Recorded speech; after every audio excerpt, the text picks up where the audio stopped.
Hi, wake up, gal. Morning, gal, afternoon, and gal evening. Thank you so much for joining me. We are in the final stretch, but thank you for joining me on a Tip of Thursday stream. I can't believe it's already Friday's Eve, and this is my last exam for the week, so I could not be more excited. I'm done with this week! I'm tired of cramming! I can't wait to take the exam and then immediately throw out the information. I feel like I've been so scatterbrained since like yesterday's exam for whatever reason, because I swear to you, Cubs, this is something I was gonna keep to myself. But I'm like pinging and posting, I'm live! And I'm like, huh? No Cubs showed up yet. And it turns out I never pressed the start stream button, so that's my afternoon. I also went to work, so so I guess I've been awake for a little bit of time, but time to keep on chugging because today we are dedicating for more studying. Specifically, we're going to be working on pediatric stuff, so that's kind of cool, exciting. Sure, let me like back it up a little bit. There you go. Looks a little bit better there. But hello! Let me say my hellos. We'll talk about what we're doing today. We'll probably like talk about our days, and life will be good. Hopefully. Hi, Robola. Hi, welcome. Let's go. Hi, Pie. Hi, hello to you. I hope you had a really good stream. I saw you were streaming, but I was at work, so I was like, let's sigh. Oh, did I just inhale my hair? Nice. Hold on. Nice. Anyway. Hi, Fanta. Hi. Thank you so much for the self-care checks. I'm still scared to inhale, but I will posture check. Let me. Thank you. Actually, let me move my chair a little bit like this. Yeah. Perfect. Alright. Inhalation of air in through the nose, out through the mouth. And then a little bit of hydration. Thank you. What a good way to start off the session.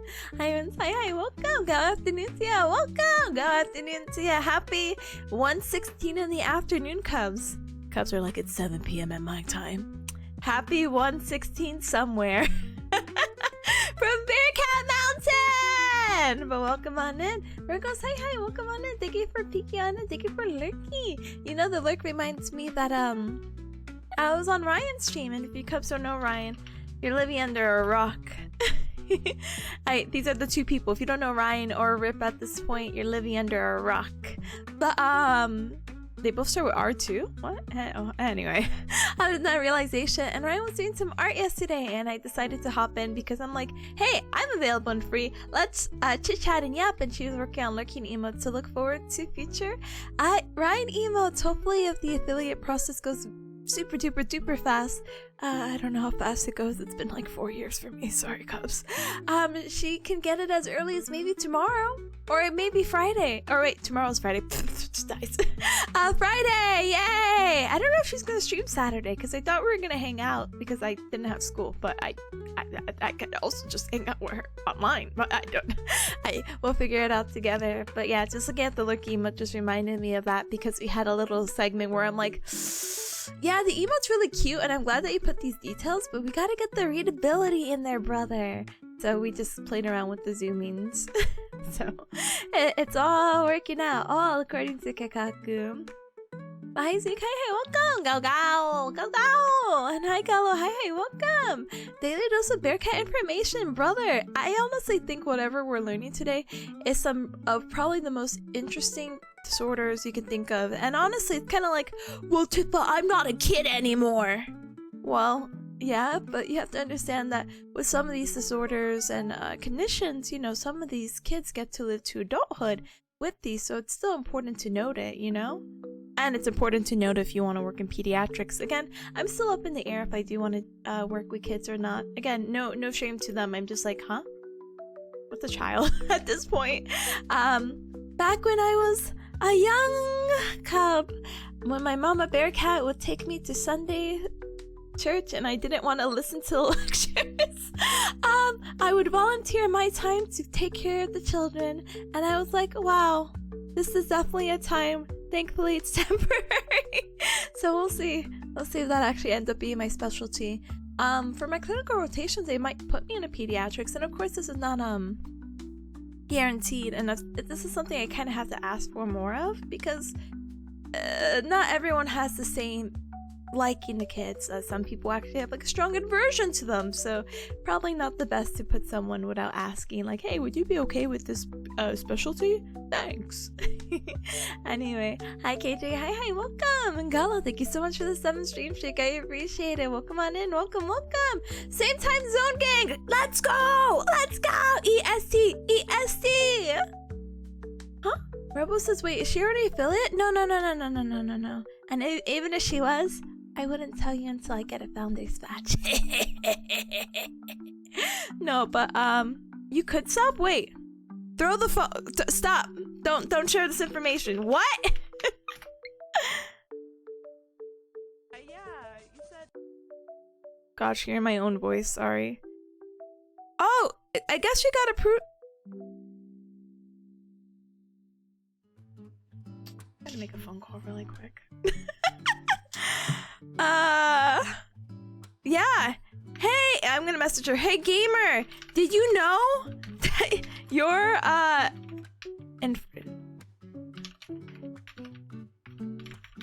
I feel bad if I'm okay if I don't get the badge. I want her to know beforehand. Yeah, that is relatively quick. Well, at least it's before Friday. What if I try to call her? Sorry, you're gonna hear the ringing. You might hear her voice.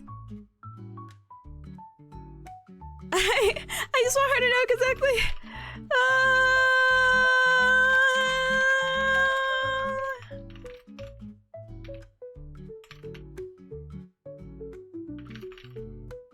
Okay, I let her know. Because some of her other friends were really interested in like knowing ASAP, so that's funny. Well, I did my due diligence.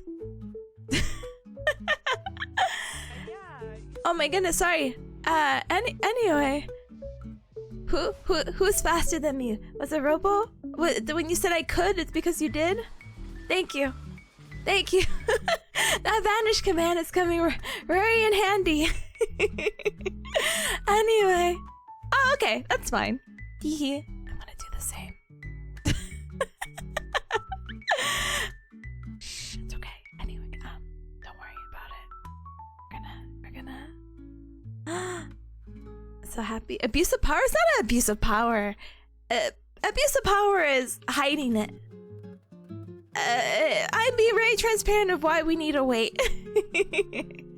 Hi, Seiji. Hi, welcome on in. Welcome. Alright, gamers. So now that I did my due diligence, yes, we are studying today, but I did want to give you some updates. One, I have not found the toilet frog. If you were here yesterday, you know. I have not found him. I have no idea where that guy is, and if you're like, Tippa, what's the toilet frog? Oh, brother, I at least have a picture. Oh, wrong tab. It's still on the list. I don't know where it is. I don't know. In this video, I'm going to show you exactly how to learn any language in 6 Oh, brother. Okay, thank you. Yeah, this is him. I have no idea where he is. Listen, but you know, I thought I was hallucinating. Listen, I'm so happy that I took a photo, because remember that other time I thought I saw like this giant like fly or like mosquito or something like that, and I'm like, I don't know where it is, and then I never saw it again. Yeah, see, you cubs would have never probably believed me about this frog, but this is a real photo and he's out there somewhere, and Baby Peace doesn't seem to have found him, so I could not tell you the update, but yep, that's the update. Don't know where he is. Yay! Second update! Hi, Roselli. Welcome. Those who know. I just need her to know, because I don't want other people to grab it, because I know she said there's 2 people in particular. Not that I think it's gonna like, let's use other phrases, sell out. But like, I would feel bad. Anyway. Seiji says that you don't know where it means. This means you don't want it to be there. Yeah, I don't want it. I don't want to know where it is. I don't know. I just want it out. Not the point. The point is now though. That's the update. Second update. Oh, okay. So, cause I was kind of talking. If you were also on Ryan's stream yesterday, we talked a little bit about language learning. This is something I've been hinting like a billion times over. I'm like, yeah, we're gonna start a Spanish club. We're gonna start a Spanish club. We're gonna do this. We're gonna do that. Well, I certainly read that sonotone. Please. Okay, I'm gonna reread it. That you don't know where it is means it's where you don't want it to be. Yeah, I read it right. It's fine. Worst case scenario, you can reassign them now? No, I don't even know how to like take care of a frog. This is gonna sound probably really outdated, but I had this like what is it called? Assumption, I guess is a better word, or the immediate word I can think of. But like I think this is stuff when you learn when you're a kid and it's not even like factual, but I'm like, don't frogs like carry diseases or something? Like if you touch its skin? Like, I don't know. Not that I'm that paranoid. I don't think it's anything like that, but I swore I remember something like that and I'm like, oh, that's so weird. Either way, I have an aversion to slimy things, so I don't know. Maybe I'm discriminating against frogs. Or toads, whatever it could be. Hi Conan, hi, welcome. How do you welcome on in? Welcome. But yeah. So yeah, the Spanish club. Teehee. That's gonna be starting. I got a date for it. Okay, Cubs, hear me out. Long spiel. As someone who's never learned a second language before, I have no right in like trying to organize this club, but I'm like, as long as there's a small community of trying to do things together, that just would make my heart smile. So I'm formatting it in a way that we're gonna have in the forums. Oh shoot, hold on. Wait, hold on. Emergency call. Let me see if she answers. I just missed her call like literally 3 minutes ago. Oh, brother. I don't know if she'll respond. Hold on. Sorry, I know there's a lot going on. I'm trying to have 2 conversations at once, but I just like looked back on my Discord. I'm like, oh shoot. No! Hi Luna, welcome in as well. Welcome. I can't believe we're gonna keep missing each other's phone calls. This is gonna be so funny. Well, she knows where to find me. I'll be on stream. Anyway. So yeah, it's really a little stinky because it's the idea of like, oh no, I've never learned a language. Is this gonna be the appropriate way? Well, after looking, other people who have learned languages and whatnot, a lot of them have described about like having like a soft landing and like a hard landing, and so like it's important to do like things that provide structure and makes a little bit more sense and getting you like comfortable, like dipping your like toes in the water, like, oh, it's a little scary, but here with this is going to prepare you for everything you need to do. And then like the hard skills are like it's not hard as in difficult, but it's kind of like the nitty gritty boring stuff, like, oh, we need to go through like vocab cards. Brother, see, I knew it. She knew where to find me. Brother. I tried calling back. I'm just letting you know to let your loved ones know if they need to do the stuff as soon as possible. You're welcome. Baluna says, huh? I learned English because I want to know what the hecky Cloud and the crew were talking about because they talk too much. Really? I feel like Cloud is such a man of little words. Final Fantasy is the teacher, the great teacher. And Rebel, thank you so much for giving us out to Ryan Rayon. Oh my goodness. Enjoy the emotes, gamer. Gamer. But yeah, so I went through, sorry, back and forth conversation. So I went through the whole thing about that. So what I've decided and what I've formatted it and should be available hopefully, maybe if I feel very nice, maybe sometime this week, if not sometime next week, is the foundation or the forum started for our Spanish club, but it won't officially start until December 1st. And so my goal is to try to get you some of that soft landing stuff. So I have the textbook that me and Ryan are using. I also got the PDF smiley face emoji of it so other cubs can follow. And we're going to do like weekly chapters. And there's actually another really cool resource I discovered called a language transfer, and I was a little doubtful at first because I was like, huh, what, huh? But listen, actually, hear me out. This is like a 90-part lecture of a guy just speaking with a student who's also learning Spanish for the first time, right? And the guy is so clear and concise with what he says, and like it's like a podcast style, but it's important to maybe have like your thumb over the pause button, because he does give you like a brief 1 second pause to think about, hey, what is this word, when he asks you a question. But it's really crazy because he's like, hey, guess what? Yeah, you know, English is part Latin, you know, and Spanish is Latin. That's the origins. Yeah. So there's a lot of overlap with words. So it's really crazy because like literally in the first part of it, he's just like, hey, any words with AL, for the majority, obviously with some exceptions, they're gonna be the same as in English as in Spanish. So it's crazy. Moving Gamer. Oh my goodness, Gamer, thank you so much for the raid. Welcome, raiders. Welcome. My name is Tipanya. Nice to meet ya. I'm a bearcat VTuber. I do the gal and the nya, and it's very nice to meet ya.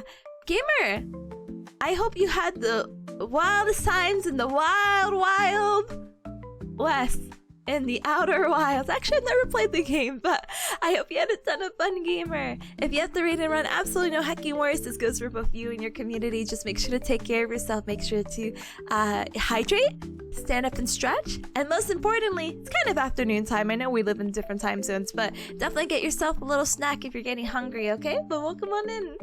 Thank you for entrusting your community here. We're gonna go over some notes that I have to know for my exam in T-minus 6 hours. But we're talking about the Spanish club. I want to learn Spanish so badly. Not badly.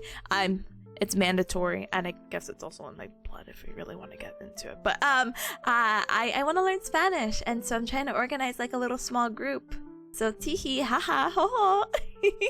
I'm so excited about it, and I was just talking about this like a podcast series called Language Transfers. And yes, even though it is 90 parts, I think the longest like podcast had been like 5 minutes, so it's very doable. And I was trying to do the math, and I'm like, okay, Cubs, if we want to do this with aligning with the textbook, because my whole idea is that we're gonna go through a textbook and do the chapters weekly, so there's 30 chapters into that beginner book, and we do 1 chapter a week. You would have to listen to 7 of these lectures in the week as well, so it's like maybe 1 lecture a day basically. And it's really nice because they vary between 3 to 5 minutes in my current experience of what I've been listening to so far. I'm only, I think, on like part 4 or 5. I was kind of listening to it while driving. I was like, oh, I don't feel like listening to music or my lectures right now. Let's see what this language transfer thing's about. And it literally like changed my life. It made like, how do you call it? It raised my self-esteem. It made me realize that Spanish isn't as daunting as I think it is. And vocab is really cool, but vocab is probably the easier part of it, but it's getting the grammar and stuff and getting that pattern recognition down. But like, it was crazy. What were they using words of? Like natal is natal in Spanish, and natal is like baby stuff. Anyway, not the point. The point is that Spanish is very like straight. I'm still learning, that's why I can't emphasize on that. I have to drop the subject immediately. But Spanish, the vowels are pretty consistent, where in English they're not as consistent. If you know your I, E, U, E, O, that's basically, you just have to read the word just like that. So with that language transfer podcast, in addition to our textbook, I think we're gonna be so good, gamers. And then of course in the little post that I'm going to eventually publish, I'm like, okay, those are our soft landing ones. Now we need some hard landing stuff, or things that are not as easy to get into but it needs to be done. So I put like Duolingo. I know some people do. I really like the Mango app, but I think it might be limited to Cubs who don't have a library card in the US. I don't know outside of the US, so I do apologize if not. It's like a paid thing, which kind of sucks. It is a free thing, but it's only free up until a certain point. I just don't know. But I really like Mango, and I write this down, by the way, in the little post. I just like it because the grammar and structure, and like I could hear it out, you know? Anki has been very popular. I'm not gonna lie to you, Cubs. I've been on the internet for 500 years at this point, and I've seen Anki a lot, especially when I was in my undergrad, of like, hey, don't you want to know your anatomy? Go through these flashcards that people made. And I'm like, how does Anki work? It's like Outer Worlds make my head hurty. Anki Deck makes my head hurty. But there's someone who made a common 1,000 Spanish word list, and I think it'd be really cool to try to like manage or learn maybe 5 to 8 words a day. So in addition to that, it's just like, oh, okay, we'll practice, and it just really depends on how quick or how slow you want to go ahead and do these sort of things. And you just take it at your own pace. But I just think it's really important just to have that community and that support surrounding you. So any Cub is welcome to join. I'm gonna go ahead and make a little role in the Discord. And you know what? You got Cubs. Sorry, I'm like so excited. I'm like not processing the words fast enough. But the role for this to enter our little Spanish club, instead of Cubs, I mean, you still are gonna be Cubs. We're just gonna use the Spanish word for Cubs. So, if I could say this right, cachorros. You're gonna be cachorros, and that's gonna be your role to enter the Spanish club. So, yay! How cute is that? And then we'll just do kind of like weekly check-ins to be like, hey, at the end of the week, you should be doing this. How's everyone's progress? Is there any questions? Let's have small communication here, I guess, you know? A small like, oh, yes. Here's my sentence of the week. Sure. Oh, wait, hold on one moment. Hey, okay. KJ says I didn't take Spanish, I took German. I was pretty good with the vocab, but the syntax, grammar, verb forms, I'm suffering. Yeah, that's basically my biggest thing with Spanish right now. Verb forms, grammar, syntax, everything. It's kind of wacky, unfortunately. All those conjugations, obviously there's a pattern to it. I just haven't like mash my head into like the wall with it quite yet. So hopefully with this business happening, hopefully I'll get the opportunity to do so. Smiley face emoji. When does the flashcards feel test crimey to you? Not long-term retention? Aw. They have like this thing, what is it called? Like flashcards are considered like space something repetition. And it's supposed to be quote-unquote beneficial, but at least exposing yourself to the vocab is pretty important. What's more important, obviously, it's the grammar and starting to form sentences, but because, you know, unfortunately, it looks like in English, or to my experience with what I heard other people, with English, if you say maybe 2-3 words, people get the general idea, but for like other languages, like you can't. like it's like you're missing the whole thing. You need to say the whole sentence. In English, you could be like that. Or so, I don't know. I don't know. I say that as like an outsider point of view, but I just want to make sure I have all our bases covered, and I love a little structure, so hopefully this is something that could be maintained. Starting in December, again, this whole thing is going to start in December. I think starting in December, though, is kind of brave of me, because I have my finals. But yeah, listen, Cubs. Hold on. I was about to pull up Google. Hold on. Let's see. What is 30 weeks from December 1st, 2024? Thank goodness I did not Google this, because for whatever reason, it just like docks my like city and state. It's like, oh, it'll be Sunday, June 29th, 2025 in Bearcat Mountain. I'm like, brother, you're so funny. Anyway, so yeah, by the end of June, we should be experts. And so when we go into the beaches or a la playa, guys, we're going to be experts, and we can speak to other people in Spanish, hopefully. Alright, thank you so much for stopping by. I appreciate you. Have a good one, gamer. I'm glad everything worked out and blah, blah, blah, blah, blah, blah, blah, blah, blah, blah, blah. Get those emotes going, gamer. Blah, blah, blah, blah, blah, blah, blah. Okay. I think I did my whole little spiel, but yeah, look forward to everything, and I guess the toilet frog updates. But let's go ahead and get started. So today, the agenda is to get through 95 pages of notes. Thankfully, this should go relatively quick. How this is structured is that before she had provided a study guide, I basically summed up the lecture PowerPoints in a way that looked very similar to the last guide she gave us about like, hey, know what this is? What is the etiology, or what is the cause of why this could happen, and what is the presentation? So I basically did that, so it's very digestible for even, you know, Cubs that don't have like a background knowledge in this. You will, I guess, at this point. You will! And then we're gonna go ahead and probably repeat and reemphasize some stuff that was mentioned in the study guide specifically. This study guide is much more nicely formatted than the one from yesterday, but there's some there's some things here and there that we might need to fix or do together. So please forgive if you see some like random LOL notes basically being like, what does she mean by this? Question mark, question mark, question mark, question mark. But yeah, let's get started. Again, we have about 6 hours till the exam. My exam is not at 7, it is at 7:30 and it is 1:39 p.m. So let's get to it. So the first thing we're going to start off with is Unit 6 with muscular dystrophies and oncology in children. Basically, we're talking about any kind of like abnormality with the musculature or the muscles in the muscular system of the human body.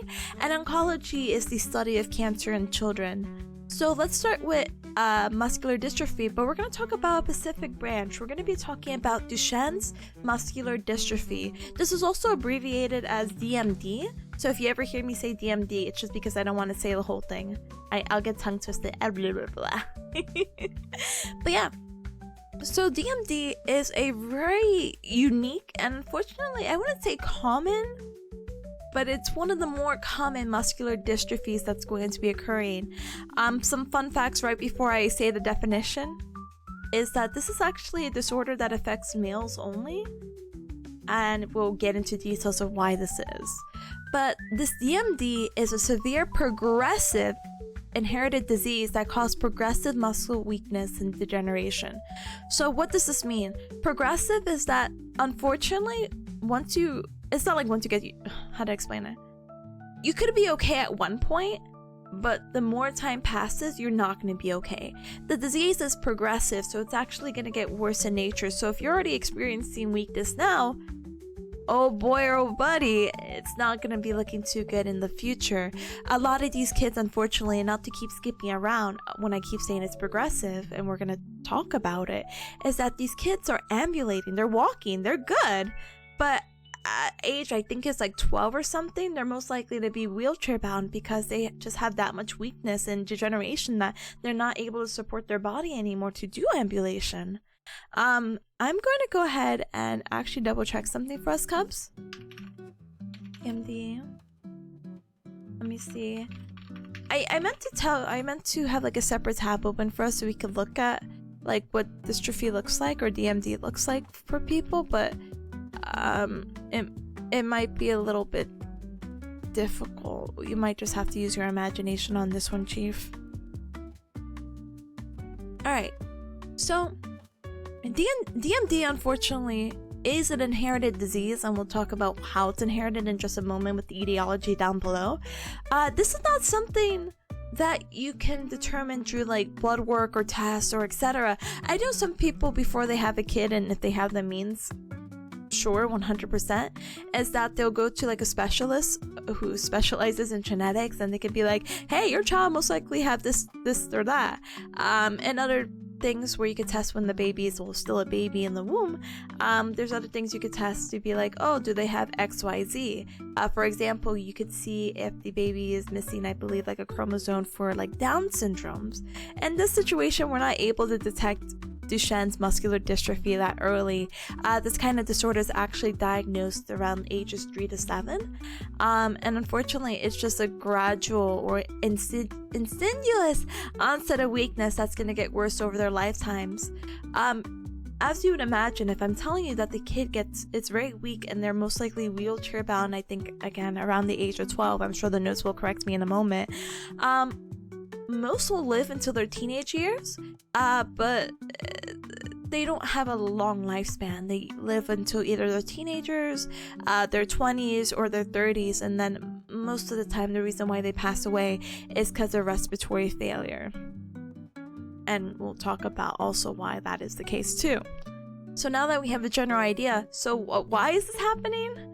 So it's actually a genetic mutation. So it's an X-linked disorder, and that's why this disorder primarily or only affects males. Of course, there's muscular dystrophy disorders in females as well, but they do not get this specific Duchenne's muscular dystrophy. With this genetic mutation, there's oh my gosh, dystrophin deficiency.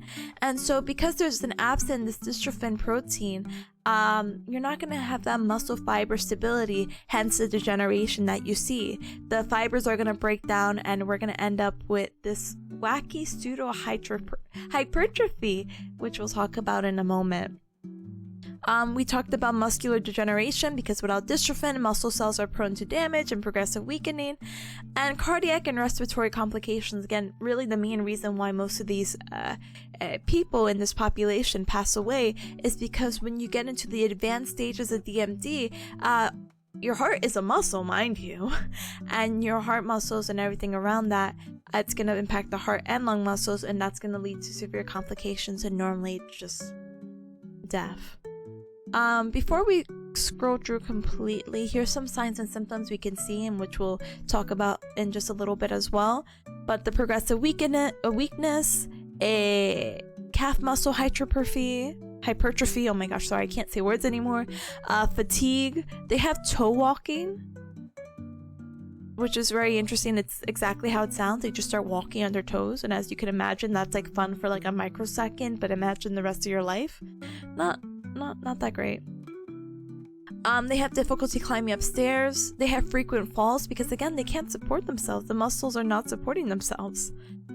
They may have a developmental delay, especially if they're like very young, at like the age of 3. There's still like a lot of main milestones that they have to hit, and if their muscles are not supporting them, the breathing problems you talked about, learning differences, delayed speech and language, scoliosis because again the muscles are not supporting the spine, and they typically have like a very short stature or height. But on that web fishing grind, I caught one of every caught one of every fish at normal quality. I'm so jealous because I could be sitting in web fishing right now and I wanted to, but I'm like, oh, I'm kind of running late starting up stream. I should probably start stream. But I'm so proud of you, gamer. Oh my gosh, now you have to move on to the next thing. But big con hacking congratulations, gamer. No way! Yeah, way! We'll come back to this picture of the hypertrophy in just a moment, okay? So what are some symptom presentations? So muscle weakness, I don't know how much to emphasize muscle weakness is going to be a symptom presentation. It is a muscular dystrophy disorder, but the pattern of it is very unique. So this is actually going to affect their neck flexors, then their abdominals, and then their pelvic girdle, and we'll talk about how that works. And then it goes from proximal, so from the main part of your body, like your abs, your trunk, etc., to distal, so then like your hands and your fingers get affected. And as you would imagine, when it goes distal, it's going to affect your hands and your fingers, and you're going to have difficulty because of this loss of strength with things like such as eating, handwriting, and reaching. Gower sign is actually one of those like fun, quotation marks, funky special tests that we could do. We do this also with patients that have low back pain to show that they have like a weakness in the pelvic girdle. But Gower sign is what you could see right here. So we ask the patient to, well, normally we don't have them in quadruped, but in this situation, just to test for them, because we want to assess the, the task analysis of going from quadruped or tabletop position, or with their arms and their legs, up to standing. And what happens is that when they get up here, they don't have the abdominal or pelvic strength to bring their trunk upright. So they have to use their hands right here onto their lap, and they need to push themselves up or like walk up to straighten themselves out. And this is what we call a Gower sign. Going back to the pattern of weakness, mind you, the neck flexors are really important because again they help us flex our neck. But when you have weakness with that, you're unable to how to say it.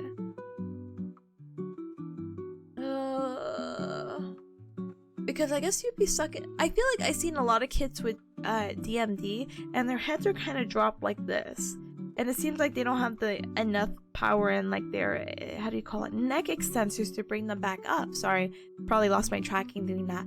But their heads are usually down, and sometimes you'll see them in like specialized assistive devices, especially like wheelchairs, and they'll have like a little band across their forehead to keep their head up. So it's very interesting to see or like read this again, but I know this is the order because I know she's hammering it down. But now that I'm like thinking about it, I'm like, wait, then how does that make sense? Oh, whatever. So, pattern of weakness, because I know this is going to be emphasized again when I show you like the little study guide outline, but it's going to start in the neck flexors, then the abs, and then the pelvic. So it's going to work its way down from the neck, keeping itself relatively proximal, and then it'll go distal into like, again, the upper extremities, your hands, or distal to like the feet. Pseudohypertrophy is actually a hallmark sign of DMD. This is like the definite, like, oh, that kid has that, you know? And so what happens is that pseudo means fake or false. Hypertrophy is basically the growth of the muscle. And you're kind of like, what? How's the muscle growing if we kept saying it's weak, it's weak, it's weak, it's weak? Well, the reason why this is happening and there's an appearance of an enlargement of the muscles without increased strength is because of the absence of that protein, the dystrophin that we were talking about earlier, of why these kids even had this condition in the first place. They have this dystrophin deficiency, and this is going to result in structural instability, and we talked about that with the weakness and degeneration earlier. But what happens is that if we don't have that structure, we don't have our foundation because of this missing protein, the muscle fibers are going to die off, and we need something to replace it. So the fat and fibers come in, and unfortunately, because of these fat and fibers that are going to come to replace it, the actual muscle that's left residing there is going to break down because it's getting replaced with this. So this is why I wanted to wait to show you this photo, because look at this. You're telling me this kid who came and get up, it has like these strong looking calves? This is not muscle, unfortunately. This is fat, and you can kind of see it. I don't know if you could stare at muscular calves, but I feel like it doesn't look like this, you know? It's not this pattern. Popeye legs, basically. I would say, did Popeyes have DMD? But I would politely like to say no, because he was an older sailor man and he would not be fitting the description. But yeah, very Popeye-esque. Maybe Popeye has pseudohypertrophy, maybe not DMD though. So, what other wacky patterns happen? What other signs and symptoms? So in addition to the proximal to distal weakness, we find out that the extensors are weaker than the flexors. So, the neck flexors and abdominal muscles may weaken early, but it goes in the order of lower extremity weakness to upper extremity weakness when it comes to extensor weakness. And so what is extensor? If I asked you to straighten out your leg, like I'm like, oh, your leg is bent right now, it's flex. Can you go ahead and straighten out your leg, kick your leg out? We're asking about that kind of motion. Extension. And they're gonna have difficulty with that. So, whamp whamp. And then one of the last things we note with people who have DMD is they have compensated Trendelenburg's gait. This is like a nice throwback from like 2 years ago. But Trendelenburg's gait is just a specific way of how people walk. And this is going to be due to the pelvic girdle weakness and their hip abductors. And when you notice when they walk with increased lateral or off to the side trunk excursion because they're making up for that weakness. So it looks something like this. I've talked about it being like, maybe this is something I could easily find. Hold on. I talked about it being like a model walk. Let's see. I think I used the same video. Wow, I can't speak anymore. I need to hydrate and like inhale in a moment. I am pretty sure I used the same example too. Is he gonna? Are you gonna do subtitles? Sure. How whenever he loads his weight onto his left foot, his right hip drops down and towards so this the is his affected right side. So in this case, we would be demonstrating a Trendelenburg positive sign. This patient has a positive Trendelenburg sign, meaning that their left hip abductors, such as the gluteus minimus and the gluteus medius, are not working properly. Thank you. So yeah, it looks like that. It's a little like shifting, and maybe I should bring it back. But you see how he leans over as well? So it's not just like the little hip hike business as well. It seems very exaggerated here, but you see how he leans his trunk over to the right? Yeah. So that's the kind of gait that they display. And as we know, that's not a normal walking cycle. So that's something to also politely address. Give me one moment. Hold on. Okay. Did we talk about everything? No one's gait. This is actually some of the presentations. I know this looks like an exaggeration, but this is actually how, if they're still ambulating, this is how they look like how they might be ambulating. Like this is their posture. So their arms are actually extended back to help maintain their base of support while walking. Not base of support. Center of gravity while walking. They have a sway back.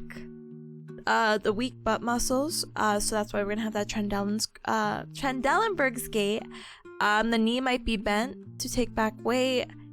Things we need to know, again, tight heel cords, so this is why they might have contractures, and this is why they will demonstrate toe walking. So contractures, just think of it as contracting.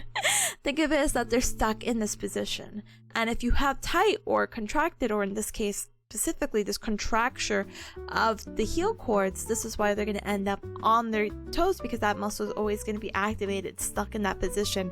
It's very difficult or even fatiguing to bring their foot all the way down. Other things we could know about DMD is that they're going to present with weakness in the abdominals, as we talked about it, an anterior pelvic tilt. So this is like if we put our hands to our hips and we lean in forward, or sorry, we don't, wait. Yeah, we lean in forward. That's the anterior pelvic tilt. They're going to have an increased lumbar lordosis, which is why we have this like deep curvature like this. And they're going to have hyperextended knees because of these weak calf muscles that are going to contribute to that. So what are some specific diagnoses that we can do? Teehee.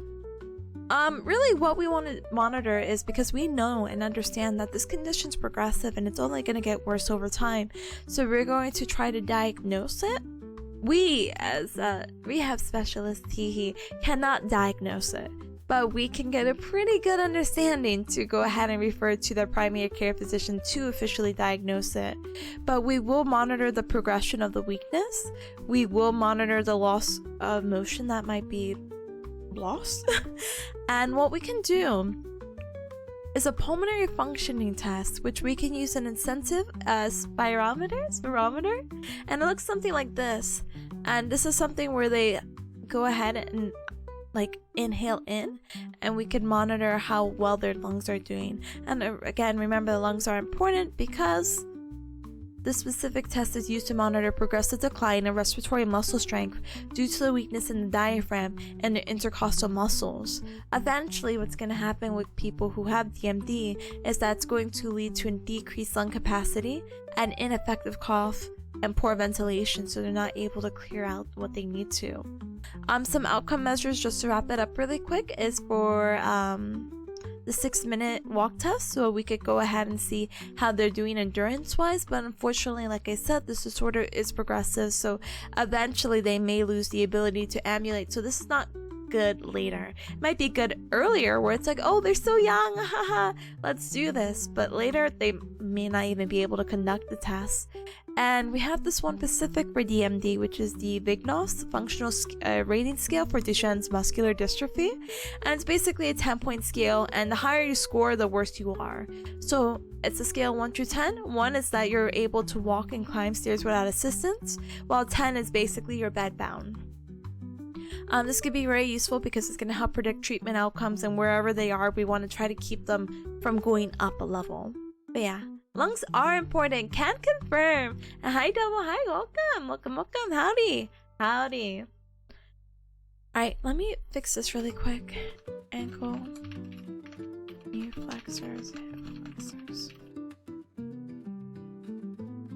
Alright, so even though there might be some delayed milestones if they exhibit weakness relatively early, typically they are able to meet the milestones, at least at one point. It may not be on time, but again, by age, oh, there we go, we have an age range. Ages 8 through 12, they're usually wheelchair users. So we'll talk about some of the primary impairments and the secondary impairments. And then I think we have a little bit, and then I think we're basically done with this disorder, so that's cool. And then we'll go ahead and take a little baby break, because in about 10 minutes we have a 3-minute ad break popping up. So let's go ahead and do this. So for the primary impairments, it has insidious, again, that slow, gradual onset of weakness, and this is going to be, again, due to that breakdown of muscle. And we're going to see that pseudohypertrophy and the Gower sign and the pattern of weakness, etc., etc.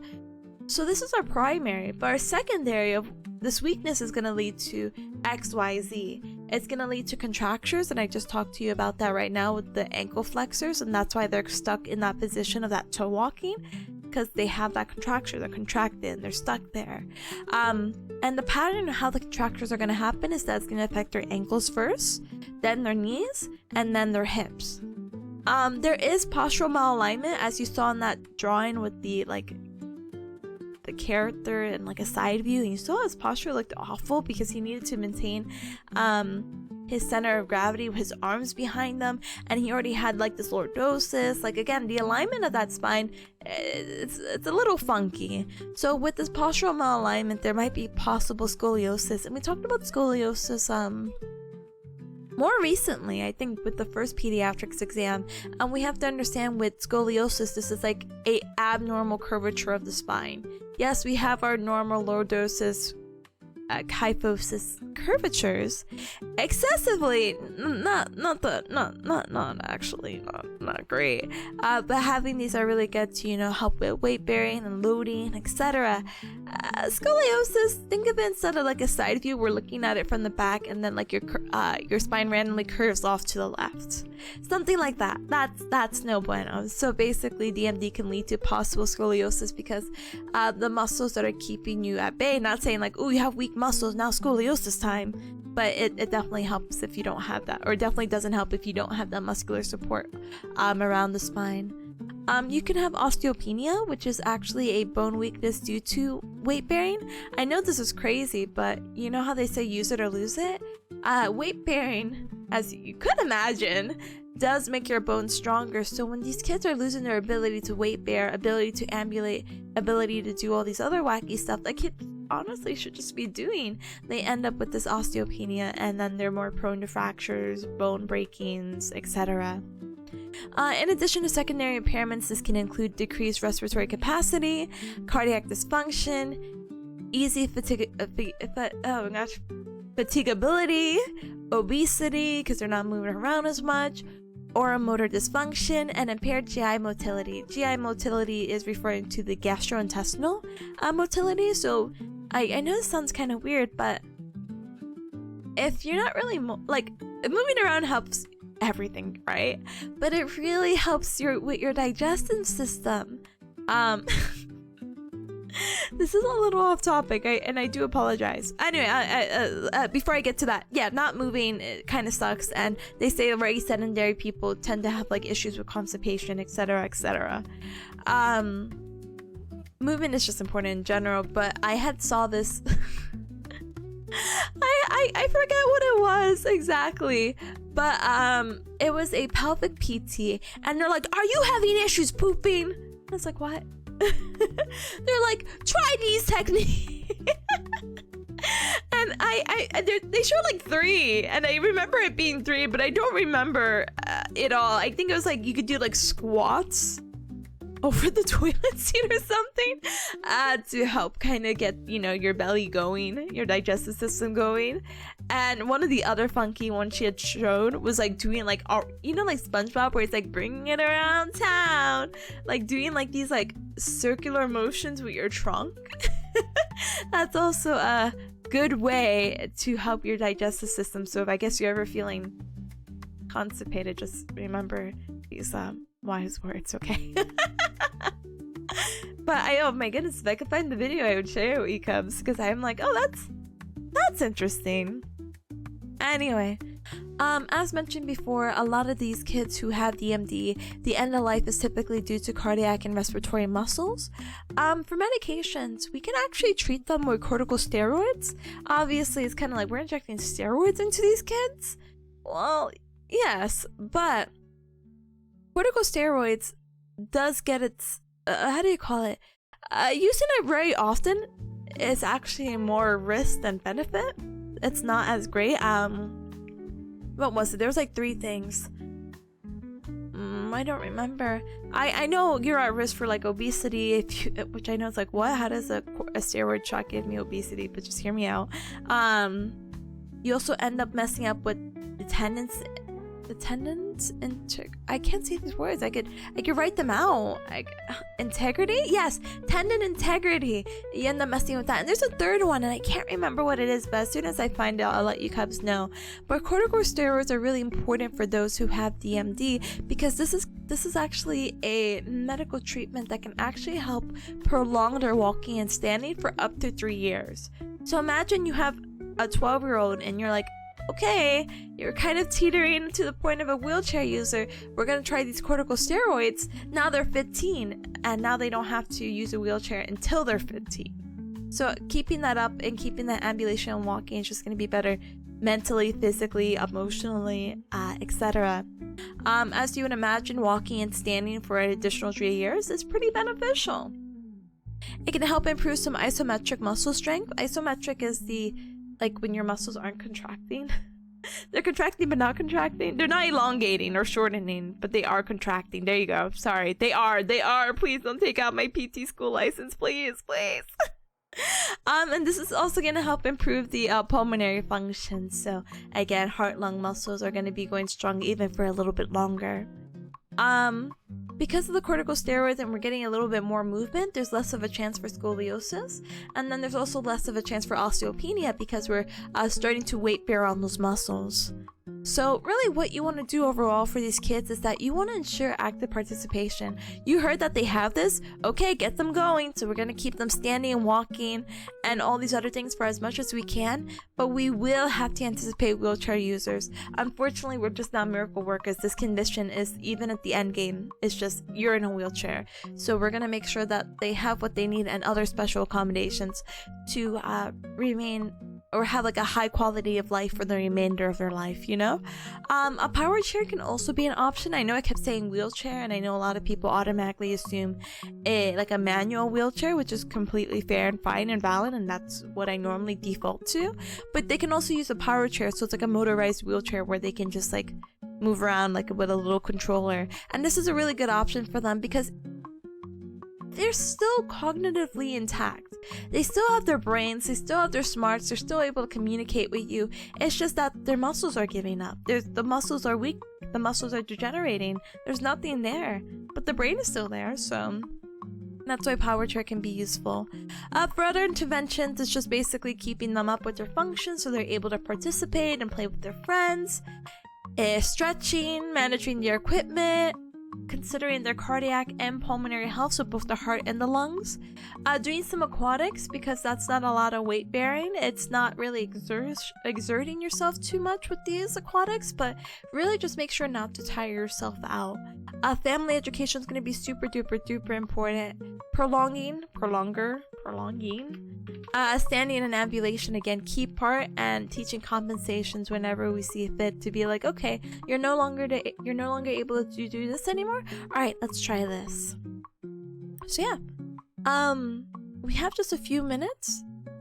Let me go ahead and we'll just talk about this again briefly. So a quick overview: Duchenne's muscular dystrophy, DMD. We have to understand the genetic mutation which ends up to dystrophin deficiency, and we know that dystrophin is really important for muscle fiber stabilization.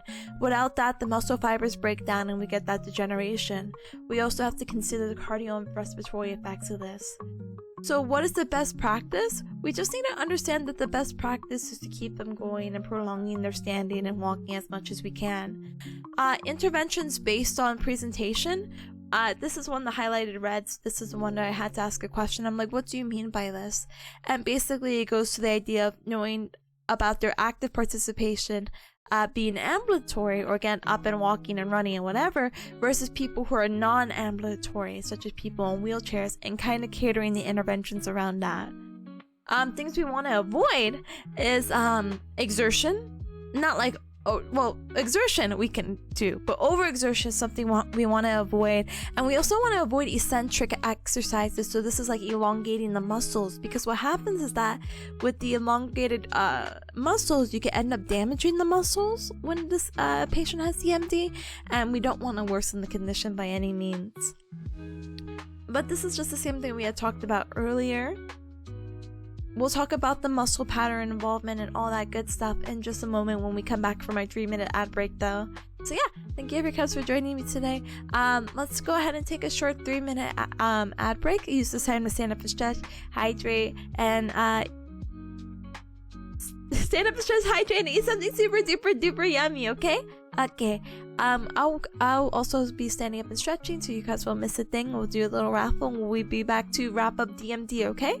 The next thing we'll go ahead and talk about is oncology, or the kids' cancer, and then we'll keep the ball rolling from there, okay? We're 8 pages out of 94, so yay!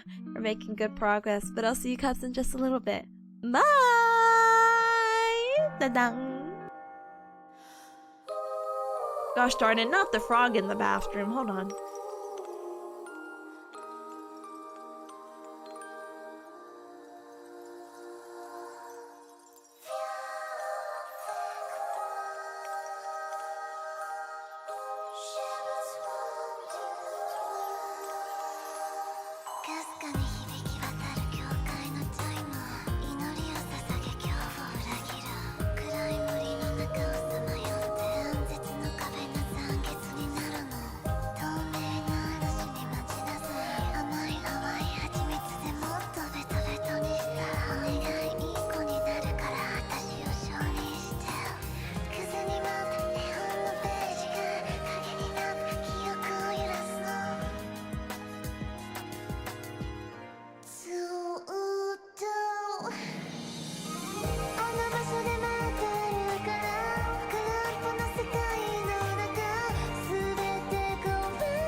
Go! Alright, Cubs. Not to jump scare you with this. It's like, but these are not your notes. I'm like, yeah, I know. I forgot I had got additional notes that are like really cute, like one-slided stuff. So like, look, this is like a slide dedicated to like pediatric oncology. Like it's really like helpful and nice. I think what we're gonna end up doing is that we'll do like a little small recap at the end of each one using this. So let's go ahead and we'll go back over here onto the Google Doc of my notes. Again, excuse the red highlighted. We'll go from there and we'll just rinse and repeat some of the other stuff, and then we'll move on to the oncology, okay? But thank you so much for the welcome back. Thank you, thank you, thank you. And hi, Sunny. Hi, welcome. Hello, Tipa. Hello, Sunny. How's the studying going? Yes. The studying's going fine. I actually feel really okay with anyone who has Duchenne's muscular dystrophy. We're about to wrap it up and get to a new subject, so yay! Go, go! Miss Rat, thank you so very much for the follow. Welcome to the Cub Club. Welcome, welcome! But yeah, hopefully this will go better than yesterday's exam. Oh, now that you're here, I can talk about it. I also just remembered. Ahaha. Sorry. So I had an exam yesterday, Cubs, and I still don't know the results of it. But just understand that me reading those notes to you did really help me out. But you also have to understand that some of the content of those questions, let's just say they were not in that review sheet whatsoever. I'm like, what the heck is a sigma? It was like, what is the sigma 6? And I'm like, what is that? I don't know. So yeah, it truly is what it is. But we'll keep on chugging. I don't, and oh, some of the questions repeated. And there was just a lot of questions that just were not in that study guide. So I cry every time thinking about it, but until I see the grade, I can't cry. Because what am I going to cry over, you know? Anyway. So some of the questions she wants us to know, going back if you're just coming on in, welcome, is Duchenne's muscular dystrophy, which again is a progressive inherited disorder, which means that as time goes on, the condition's going to worsen and you're going to have muscle weakness and atrophy.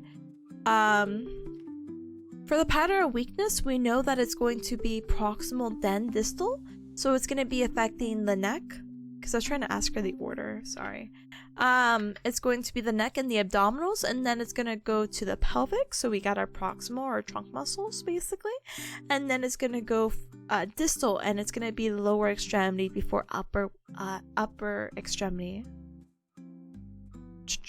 For contractures, again, getting that contraction, staying in that position, you can't move out of it, is going to be in the order of ankle, knee, and then hip flexors. So this is correct, but it's not in the right order, so I just wanted to rewrite that.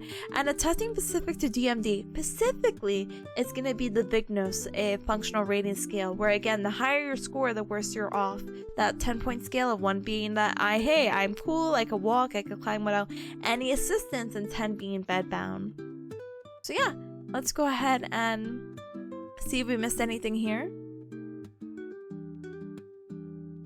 I honestly don't think so. I think it's not worth recapping for this one because I feel like we've done that a billion times over. We'll recap for this one, okay? Wait, AJ says the internet has corrupted my brain. I heard signs and there was a neuron activated in my brain. Signs? Like signs and symptoms? Sorry, gamer. Let's go ahead and break this. So let's talk about pediatric oncology. So I promise it won't be as sad of a subject as it sounds, but oncology is the study of cancer, and there are some specific childhood cancers that are important to note. But let's talk about some stuff in general. Some considerations for those who have childhood cancer is to understand the stage and growth and the development of the child, understanding the different stages of the psychosocial, emotional, cognitive development, so how they're doing psych-wise. Are they mentally there? Are they emotionally there? Are they there? And then understanding that the child's still growing, so there's going to be an immaturity of the child's organ system. there's something called the 5-year survival rate that they want us to know, and this is actually going to allow people to quantify how successful a treatment is for cancer, or how successful someone may be to survive. It's important to note these different kind of states because with the late effects of cancer, survivors are at greater risk of cognitive defects, so maybe they don't have as good of a memory. Functional impairments, maybe they're not able to stand up and walk due to some weakness, and they may be prone to some cardiovascular and pulmonary diseases, so we're talking about, again, the heart and lung. Treatment, oh my gosh, but it kind of sucks too because some of the treatment for it of like the central nervous system or brain and spinal cord can lead to cognitive, hearing, and visual deficits. It can lead to endocrine abnormalities or like hormone abnormalities. The MSK system, the musculoskeletal system, can cause scoliosis or spinal shortening. And unfortunately, children who receive radiation or chemotherapy are 10 times greater of a chance to, develop a second malignancy. So even though it's gone, just because they had it once, they're more likely to get it in comparison to someone who had not had like any kind of cancerous stuff. So when we're talking about cancers, what are we talking about specifically? So there's actually several types of common cancers for pediatrics, and we'll go over them in just a moment. So we have leukemia. I feel like leukemia is a relatively common word that's thrown around when we're talking about cancer. So leukemia is going to be a type of cancer that is going to affect the bone marrow and blood forming tissues, and what happens is that this bone marrow is going to make non-functional white blood cells, and our white blood cells are also known as leukocytes. And what happens is that these non-functional, these fakers, are going to take up space. And what happens is that when they take up space, either, they're taking up space and not doing anything, or they're going to take up space and actually push out the other healthy white blood cells. So that's spooky. It's like, you're working? No, you're not. Get out of here, So for the diagnosis and types, we have 2 types of leukemia. We have ALL, or acute lymphoblastic leukemia, which is actually going to be the most common. And when I say most common, I kid you not, 80% of kids who have leukemia most likely have this ALL. Kids that are most likely to be affected by ALL is going to be those from ages 2 to 5. Normally they have to do chemo for about 2 to 3 years, and there's over a 90% survival rate. So it's kind of like a small setback, let's say that. But they have a very high survival rate. It's just they have to go through chemo, which is very unfortunate. Imagine a 2 to 5 year old, There is a more severe form of leukemia, which is acute myelocystic leukemia, or AML. Chemotherapy is of course recommended to treat this. This is for the kids ages 0 through 2, so like newborn to 2-year-old. Unfortunately, this is only going to have about a 63% survival rate. For signs and symptoms of kids who have leukemia, they might have enlarged lymph nodes, or liver, or spleen. They may present with a fever, which makes sense because, as you cubs are aware, and hopefully you are, your white blood cells are supposed to fight your sickness. So when you have all these fakers, what are you supposed to do? You get sick. So that's why they have the fever. They're more easy to bleed and bruise. Here's the very common signs, the 2 of them for cancer. Night sweats or night pains, very, very prominent for those who have cancer. And then weight loss. And I'm talking about extreme weight loss. As I mentioned, I think maybe yesterday or before, it's about 10 pounds in a month. Brother, that's crazy to lose that. Or yeah, I think in a month. 10 pounds in a month is crazy. Anyway, let's talk about lymphomas. So not leukemia, but lymphomas. This is going to affect the lymph nodes and the lymph system.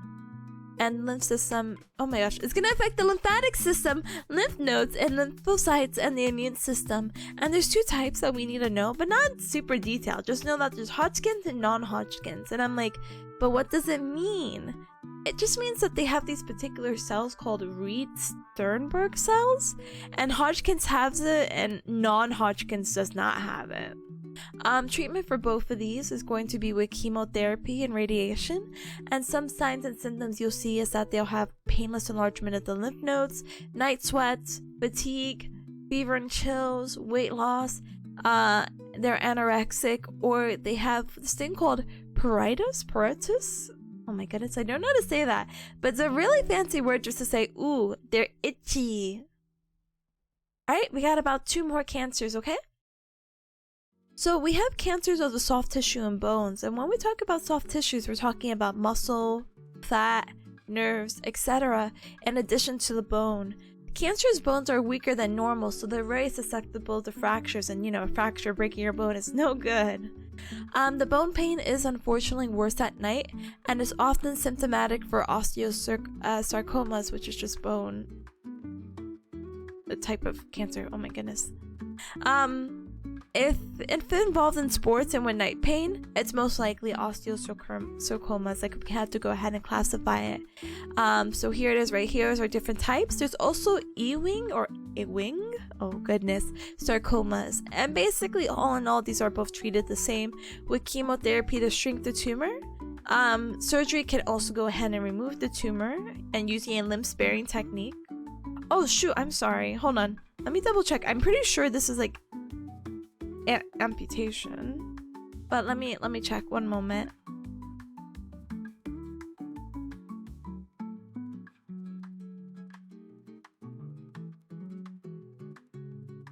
Hello.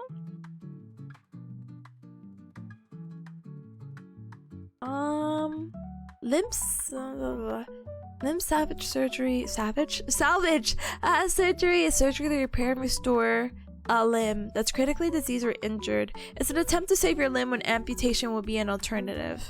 Oh, okay, sorry. Sorry, that's what the limb sparing means, not amputation. Teehee. So they could do that, and then you can have chemotherapy after the surgery. So basically, it's a little combination of both. Some signs and symptoms for people who have soft tissue and bone disease or the sarcomas is that there's intermittent pain that's worse at night. So again, red flag for cancer. Swelling, decreased range of motion, so they're not able to move as well as they can. Altered gait patterns, so their walking's a little funny. And swelling's just so important, I had to put it twice.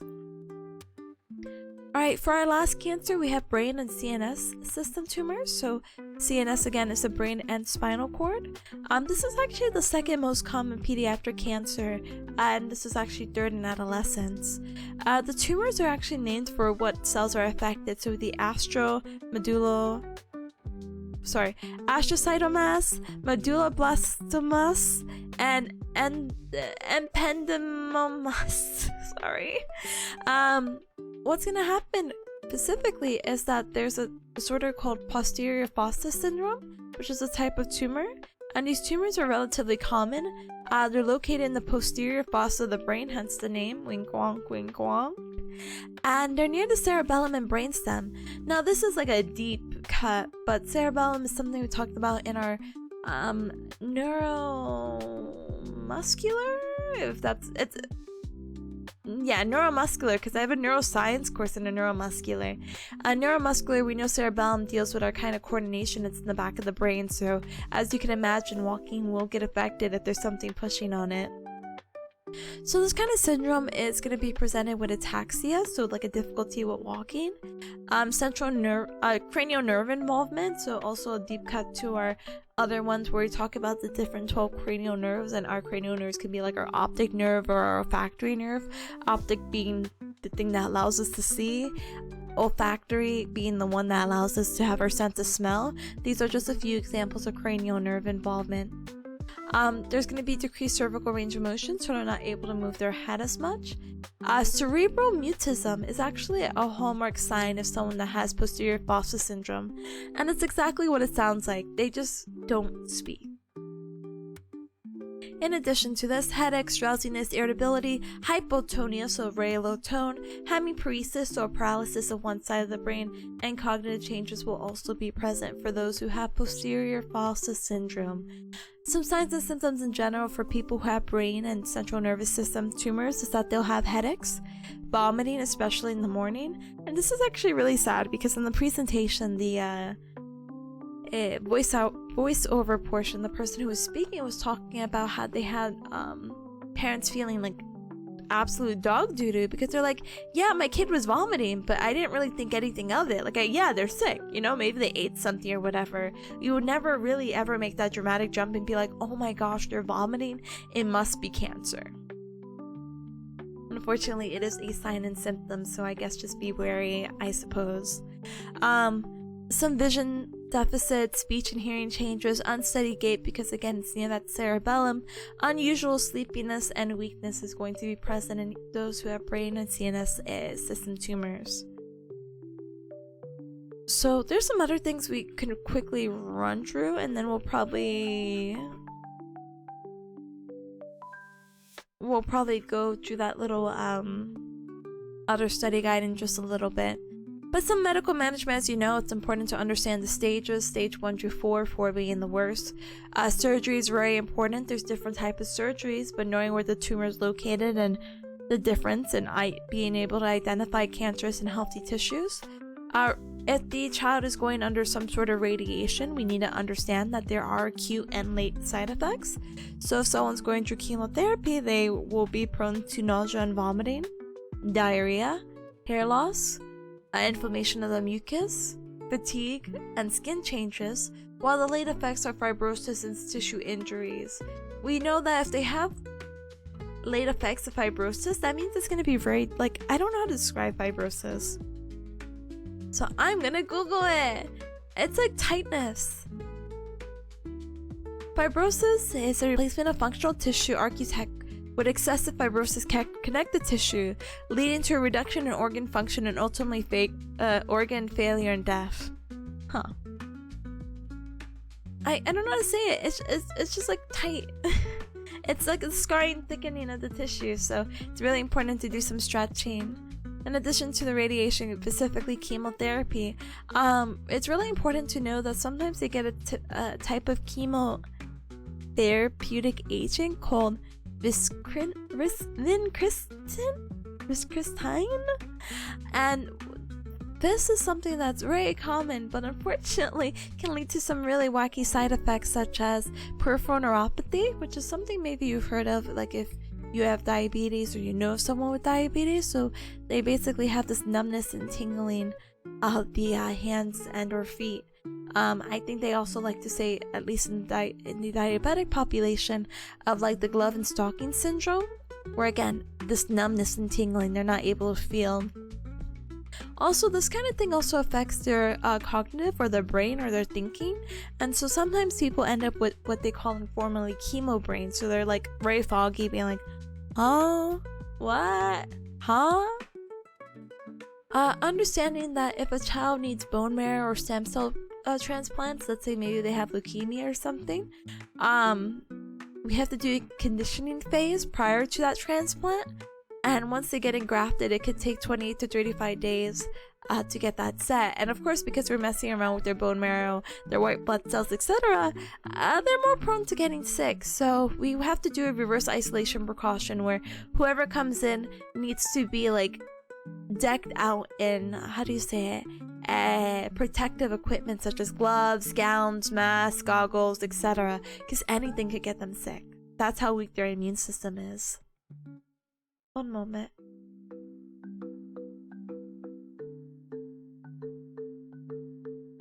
Yeah, just consider your equipment.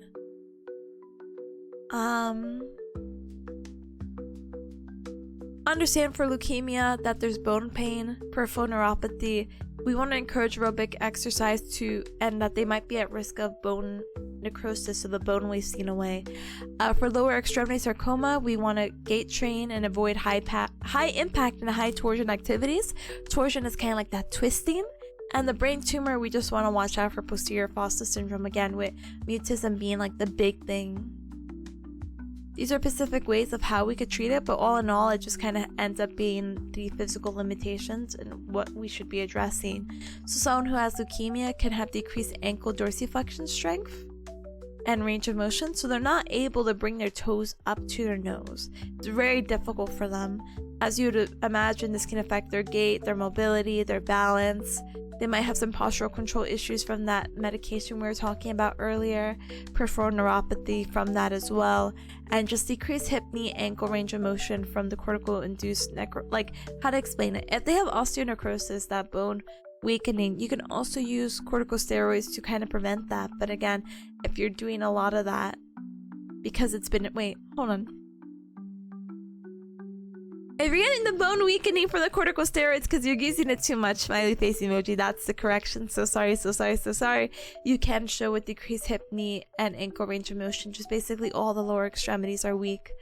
The osteosarcoma and the Ewing sarcomas, this is going to be messing with your gait with the biomechanical changes. So you're going to have decreased stair climbing, altered gait patterns, and anyone who has the CNS or PNS, the central or the peripheral nervous system tumors, are going to have pain from surgery, decreased strength, range of motion, poor motor control, and abnormal muscle tone. They're just not able to control it.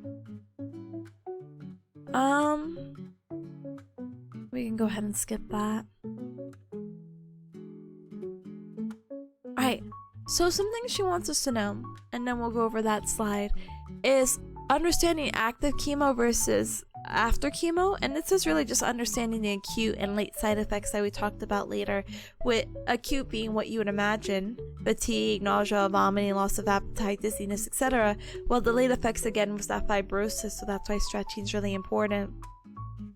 Understanding if they have this specific type of chemotherapeutic agent, we need to watch out for peripheral neuropathy and chemo brain. I also think they lack dorsiflexion as well, but I'll have to double check that in a little bit.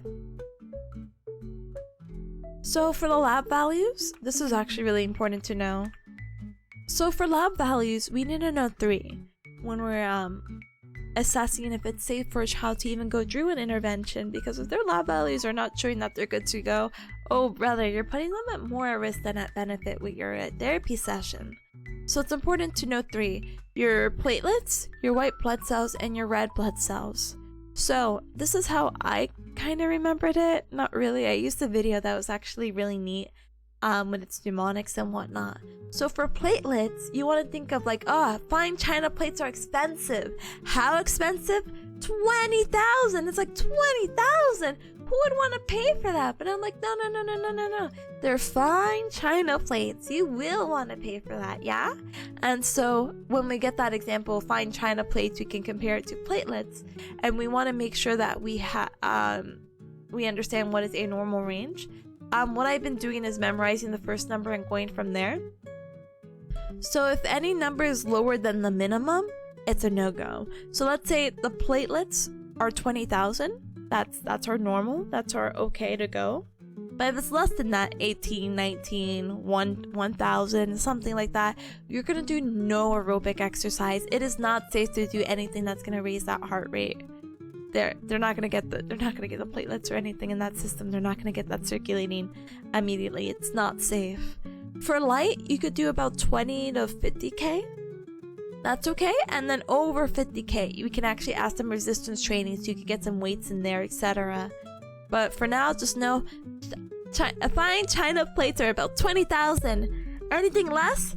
No go. Anything more? Okay. 20 to 50? Sure. And over 50, you're getting the good stuff. You're getting the resistance. So a question might appear like, the patient is safe to... Wait, sorry. The question might appear like true or false. The patient is safe for aerobic exercise based on these lab values.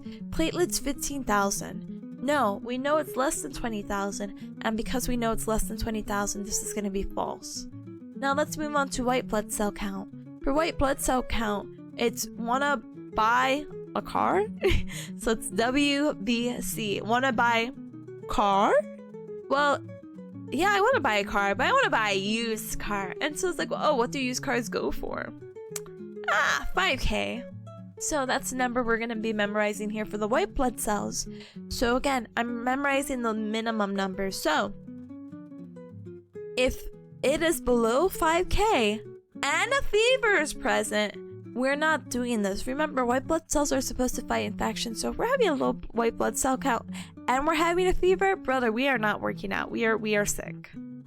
Light and resistant workouts are only okay if the white blood cell count in the lab results come over 5K. Anything less and with a fever, no, we're not doing that.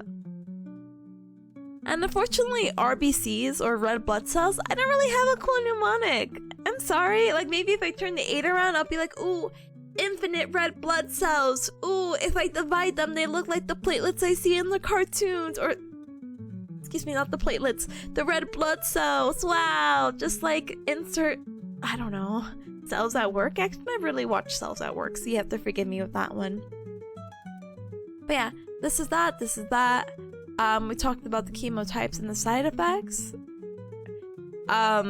Brain tumor removal effects and knowing posterior fossa syndrome, and again that mutism. I wonder if we can learn a little bit more about it though. Give me one moment. Cerebral mutism syndrome is a condition that occurs after surgery to remove. It's characterized by a temporary loss of speech along with other symptoms. What is the cause of cerebral mutism? No. So is it temporary? If it is, great. But yeah, this is going to be our homework sign for our posterior fossa syndrome. And then we'll move on to spinal muscular atrophy at page 20 out of 94. So let's go ahead and do that quick little recap with using the slide, because I actually really like this. Let me actually sip water too, because I also like water. You read my mind! Thank you, Conan, thank you! Reading. I need to get more water. maybe during our next break. So pediatric oncology, we talked about the different types of cancer. We have the leukemia, but most specifically our most common one's the acute lymphoblastic leukemia, the ALL, about 80%, 2 to 5-year-olds. Chemo 2 to 3 years with a high survival rate over 90. Brain and central nervous system tumors are the second most common. Third is going to be in adolescence, and they're named based off where they are. AML, again, is another type of leukemia that we have, or children can get from ages 0 to 2, and they have a less of a survival rate. Lymphomas, again, we have the different types of the Hodgkin's or non-Hodgkin's. We do our chemo and radiation. Bone tumors and soft tissue sarcomas, and we briefly talked about that. And that's going to be more musculoskeletal, as you can see from soft tissue and bones. Medical management. We could do surgery. We could do radiation, and understanding the acute and late side effects are important. We could do chemotherapy, which is again going to have the chemotherapeutic agent, which is going to be at risk for the peripheral neuropathy.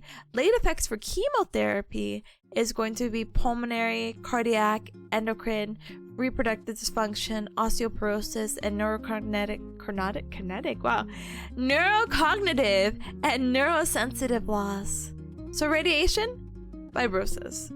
So these are the same. Radiation, chemotherapy are not the same.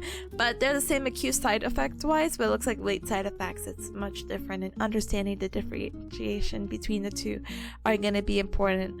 And we can also do bone marrow and stem cell transports for those who have leukemia who are not responding to either radiation or chemotherapy. Some secondary conditions, which are going to be including the late effects of cancer, it's going to be cognitive defects, functional impairments, cardiovascular disease, and peripheral neuropathy. Also anemia is here, and anemia again is going to be that fatigue, reduced endurance, headaches, dizziness, etc. For interventions, we treat peripheral neuropathy because again, very important to feel what's underneath your feet, that sensation to allow for normal walking. And some other things we're going to address may be from that medication, which can also include loss of grip strength and decreased dorsiflexion. It's also really important to look at the lab values, as we mentioned before. Platelets, again, anything under 20K is a no-go. White blood cells, you want to buy a car. Less than 5K with a fever, a no-go. And anything less than 8 for red blood cells is a no-go. Here's the chart as well that we can see from here. See, 5K, 20K, 8K. And then here are the types of cells that we could talk about, their purpose, their symptoms, and normal ranges for this. I'm not going over this. She only wants us to know these 3 of white blood cells, red blood cells, and platelets. So, yay. Let's go ahead and talk about spinal muscular atrophy. So this is going to sound vaguely familiar because we did talk about Duchenne's, but this is one that can affect both males and females. And this is, it has a different etiology or a different cause of it. But to be honest, guys, let's see. Page 20. Let's see. 28? Okay, I'll do it. I'm like, I think I want a break, but I'm like, oh, we have like 25 minutes before a 3-minute ad break. So I'm like, don't be a baby. It's just 8 pages, and a lot of it's very blocky. So we'll get through it as soon as we can, okay? So SMA, or spinal muscular atrophy, is actually the degeneration of anterior horn cells with subsequential progressive weakness. I feel like I'm saying these words for the first time. I'm so sorry. Basically, in our spinal cord, we have this beautiful looking butterfly thing. I wonder if I can find a cross-section. Cross-section of spine.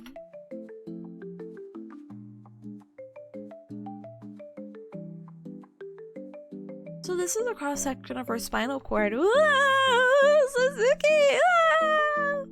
Ah! Our beautiful butterfly in our spines. So what happens is that different things do different stuff. Our ventral horn ventral is also another word for front or anterior, and we have the posterior back here. Both of these are going to combine, and they're going to give us our sensory, yes.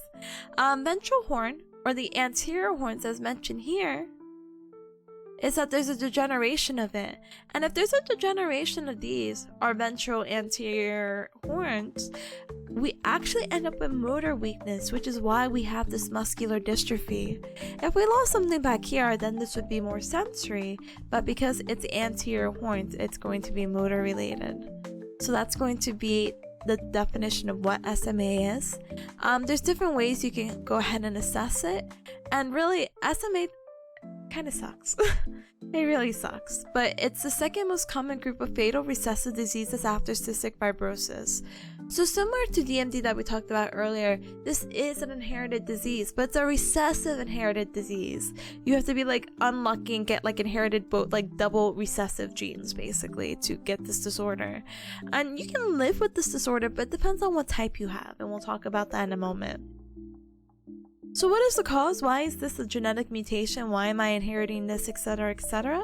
Well, what you're inheriting and how this is caused is because there's a genetic deletion or mutation.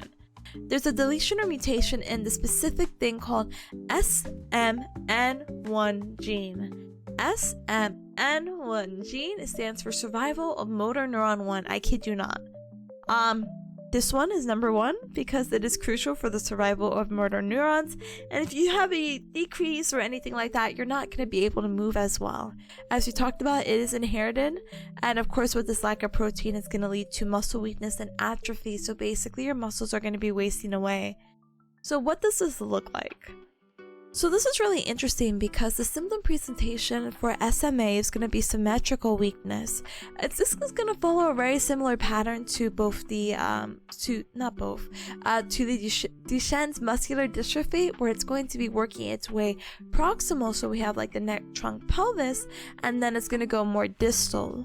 In this case, this is actually going to be going to the upper extremities rather than the lower extremities, so we're going to have a lot of shoulder girdle weakness. We're going to have troubles putting our arms up, down, out to the side, T-posing, extending, outreaching, etc. Spots, hi, welcome. Hi, Galmer, welcome. System presentation, again, progressive wasting of voluntary muscles. They're going to be hypo or areflexia, A meaning like none or not reflexive. So if you decide to hit their knee with a hammer or something, they're not going to react, or if they do react, it's going to be very like gentle, very small. Hypotonia is that they have no resistance to passive motions across their limbs. So basically they're very limber, and not in a good way. They just don't have the tone. You know how we talked about in the first exam, floppy baby? Yeah, this is a floppy baby, but it's a floppy child in general. They may have fasciculations or tremors, and according this is really common in the hands. And I swear I read it was very common in the tongue. So I'm just like, please show me what that looks like. And I just thought it was really interesting. Sorry if you're grossed out by tongues, by the way, as I show you this. So tongue fasciculations are like involuntary movements. So this person is just sticking out their tongue, but look how you see their tongue is just kind of, I don't know, it looks like it's being like shocked by electricity, right? It's just these like really weird spastic movements. Very, very, very interesting. So imagine having this, but also in the hands. No way, hi, welcome. Let me see if I can find one in the hands so we can stop staring at this tongue. Is that supposed to happen? It's a presentation, yeah. This is it for the hands. You see how their hands are just resting? Ta-da! BRB fighting a mirror. No, it's not supposed to do that. But yeah, the fasciculations here is just the hands are kind of just, you leave the hands alone to your side. I got scared. I'm like, are my hands doing that? And this kind of stuff could happen for a multitude of reasons. The only reason why I'm bringing it up now is because, like I said, this is just a sign and presentation you're going to find in these people. They're also going to have feeding difficulties because, as mentioned earlier, progressive wasting of voluntary muscles and the symmetrical weakness, they're going to have bilateral, or both their left and right arms are going to be difficult doing anything with their hands and fingers. So imagine feeding, grabbing a spoon, using a straw, like trying to grab it a sip. Like, oh, it's very difficult. They may also have impaired breathing. Secondary conditions are contractures and scoliosis. And again, similar to DMD, they're going to have normal intellect and sensation. They're just going to be dealt like a hecking hand, a very, very poor hand in this, and their body's just going to be bad, but their mind, they're intact. So there's actually different types, and I don't want to read through this. I'm going to just show you the little graph that I made. Teehee. But I am going to zoom out a little bit, apparently. There you go. So we have types 1, 2, and 3 for SMA, or spinal muscular atrophy. So we have type 1 being the infant one. This can be anywhere between newborn to 4 months. And type 1 is not good. Type 1 is a rapid progression, severe weakness, and they're more likely going to die if they do not receive the treatment. They typically die between the ages of 1 to 10. If, left untreated, of course. So the mortality is going to depend on the aggressiveness of the disease and the aggressiveness of the support that they are receiving, respiratory support, and therapeutic approaches. Again, if left untreated, they die between the ages of 1 to 10. Traditional classifications, so these people are non-sitters. What does that mean? It's exactly what it means. Remember how I said floppy baby with the hypotonia? They don't have enough tone in their body to sit up, basically. And because of this, and this like crouching over, hunched over positions that they may be in, they're gonna have significant issues with breathing and swallowing.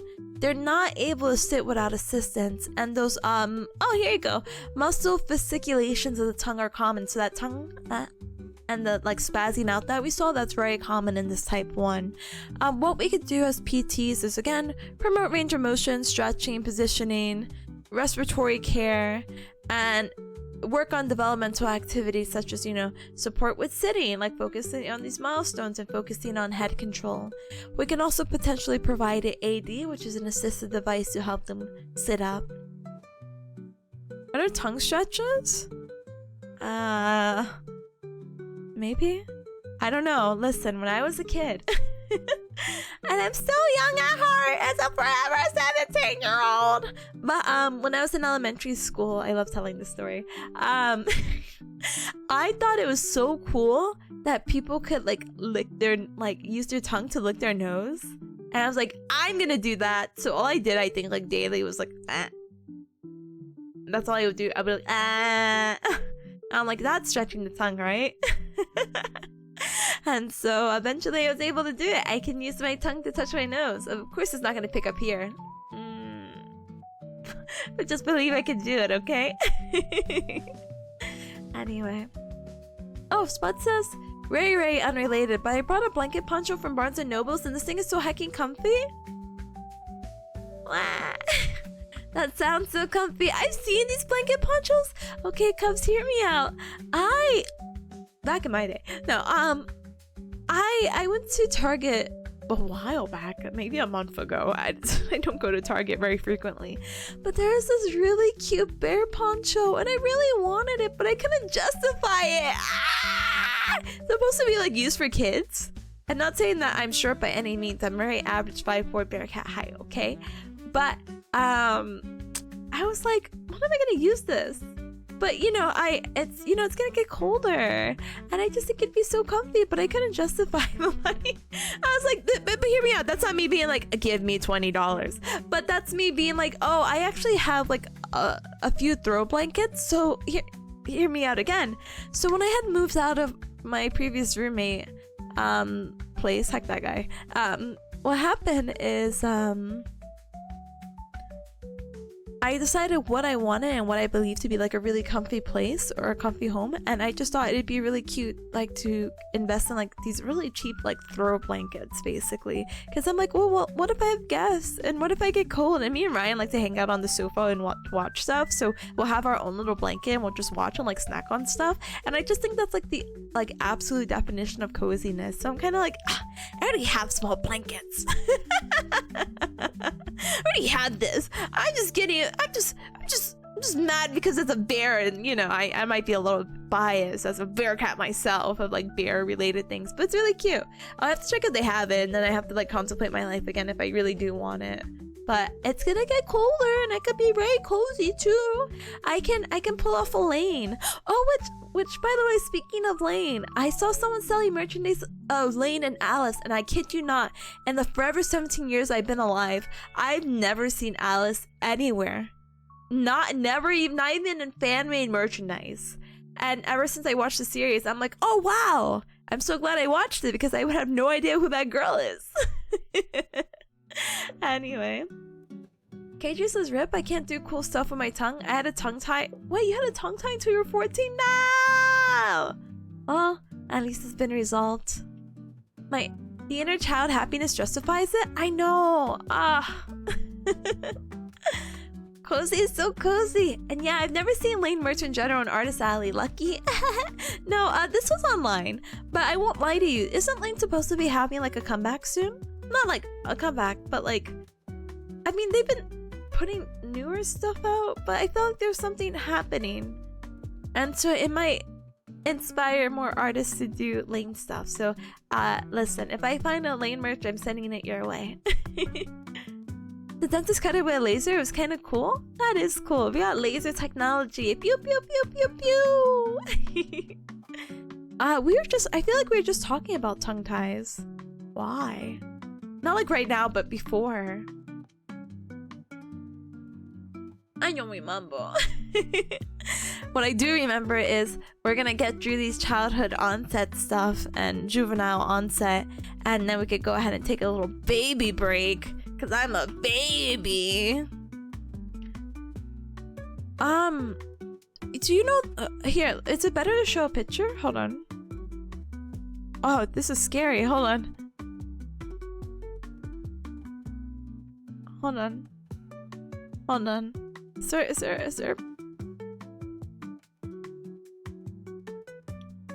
This is not as scary. I'm gonna read you the definition as I post this photo of a real mouth, so don't be scared, okay? Don't be scared! Don't be scared! It's just a real mouth. Alright, so the definition of this is tongue-tied or ankyloplasia is a condition in which an unusually short, thick or tight band of tissue tethers at the bottom of the tongue's tip to the floor of the mouth. So yeah, a condition that restricts the tongue's range of motion. This condition is present at birth. A short tight band of tissue tethers the tongue's tip to the floor of the mouth. It can affect how a child eats and speaks and can interfere with breastfeeding. Symptoms include difficult sticking out the tongue, past the front lower teeth, or lifting the upper teeth. Though many people have no symptoms, it's a very common thing and this condition can often resolve itself. If not, it could be treated with surgery. So yeah, there you go. Ta-da! Mouth. Garfield Gamer, welcome on in. The more I watch Twitch, the more I keep on finding college streamers. Well, if it helps, no, I'm still in college. It doesn't help. I'm more sophisticated than those college streamers. I'm in grad school, which is still a college. Yeah. Hey, not for anything. A lot of these people who I'm gonna add a wrinkle to my forehead. If it helps, smiley face emoji. People who can normally fund streaming typically are of probably like 18 plus age, and typically 18 plus, like anywhere between the ages of, I don't know, actually college is pretty wide. Let me not put an age range on that. Typically when they're past the age of 18, a lot of people go to college, so I guess. So I guess it makes sense, you know? I always feel so pretentious. Spud says I always feel so pretentious when I say grad school instead of college. I would love to feel the same amount of guilt, but I want people to understand that I'm struggling. I want them to know I'm struggling and it was a struggle to get here. They need to know I'm in grad school. Most of the streamers I watch are middle-aged VTubers. Oh, so now you're finding a new niche market. You're like, okay, I'm done with middle-aged VTubers. I'm finding college streamers who also might be middle-aged. Wait, we could get the little combination of both. The Swuggle Bus! Beep beep. But no, whoever you like is whoever you like and enjoy watching. I just appreciate you being here, and if you find anyone else that you like, I'm sure they also appreciate your company and time. And as long as you're enjoying their content, you know? Sorry, my content has to be studying. Sorry, I'm a grad student if you didn't hear for the third time. Akino, hi, thank you. Thank you so much for politely lurking. I appreciate it. Thank you. You just beeped inside of my microwave? I'm actually psychic. Oh my goodness. Garfield says, I'm just glad my college is very easy so far. Joy will last. And good luck, actually. You know, have fun. Have a ton of fun with it. I'm not gonna say anything because it's not like you're looking for advice or anything, but I hope you keep up the good work. I don't think I have any advice for anyone going to college. I feel so bad because in my immediate friend group, I am the only one who has like at least a bachelor's. I think only one friend has an associate and everyone else didn't get like a formal degree, so I'm kind of like picking my nose like, what? So they look up to me and they're like, wow, you know everything about school. I'm like, oh no, brother, I just picked one career. I spun a wheel and turns out it was like the most education needed. Oh my goodness. Goodness, this feels weird to be able to say I'm back in college after a whole decade away. Brother, there's literally no shame in that. If I told... No. Anyway, there's literally no shame. I know there's a lot of people of different backgrounds and varieties and ages and whatever who are going back into college. As I like to frequently say, in this hybrid program, a lot of people who join are people who... well, not a lot. There is a specific demographic of people who join because they want like a second career change or something like that, and they go back to school because they're like, hey, I think this would make me happy. So a lot of these people tend to be older, and like I told you, I have people in, I think they're early or mid 40s. I have some moms, and that's why I'm like, they have a whole family and they're studying for this program. Brother, I'm like kicking my own butt like trying to study all this, and you have like 3 kids, like and a job, like actually I don't think they have a job anymore. I think the 3 kids watching them is the job. But I'm like, oh brother, how are you doing this? But yeah, never beat yourself down with like age stuff and whatever, you know. The only time you could beat yourself down, or I'll fight you. Don't beat yourself down. I'll actually personally fight you. Is I have one friend who's like very like, oh my gosh, you know, I'm like 24, and you know, it's like this was years ago. I'm 24, and it's just weird to be hanging out with like people who just got out of high school, like 18-year-olds, and I'm like, actually, now that I say it, yeah, actually that's a little weird. Whatever, but I'm just like, you're still young, it's fine. It's okay. I guess there's a weird, like, I'm like, oh, that is, whatever, who cares? Get your education, go. Spots as my advice is to network. Okay, I agree. I literally did not want anyone to acknowledge me, so please network.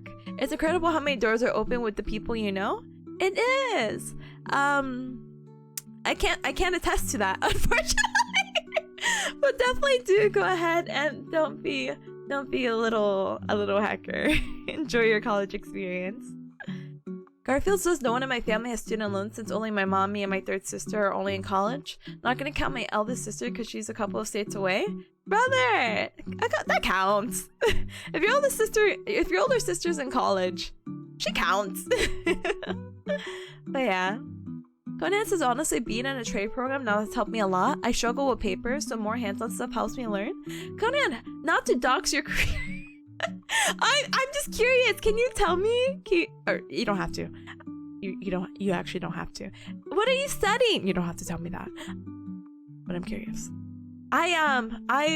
I've considered throwing a few of my friends into trade school.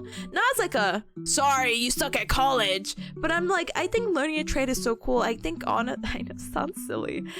This is the same mentality I had when picking up part-time jobs, is that I just think this would be a really cool skill to learn. Like, you know, the HVAC people, the people who could fix like your AC and whatnot. I'm like, what if I go to trade school for that?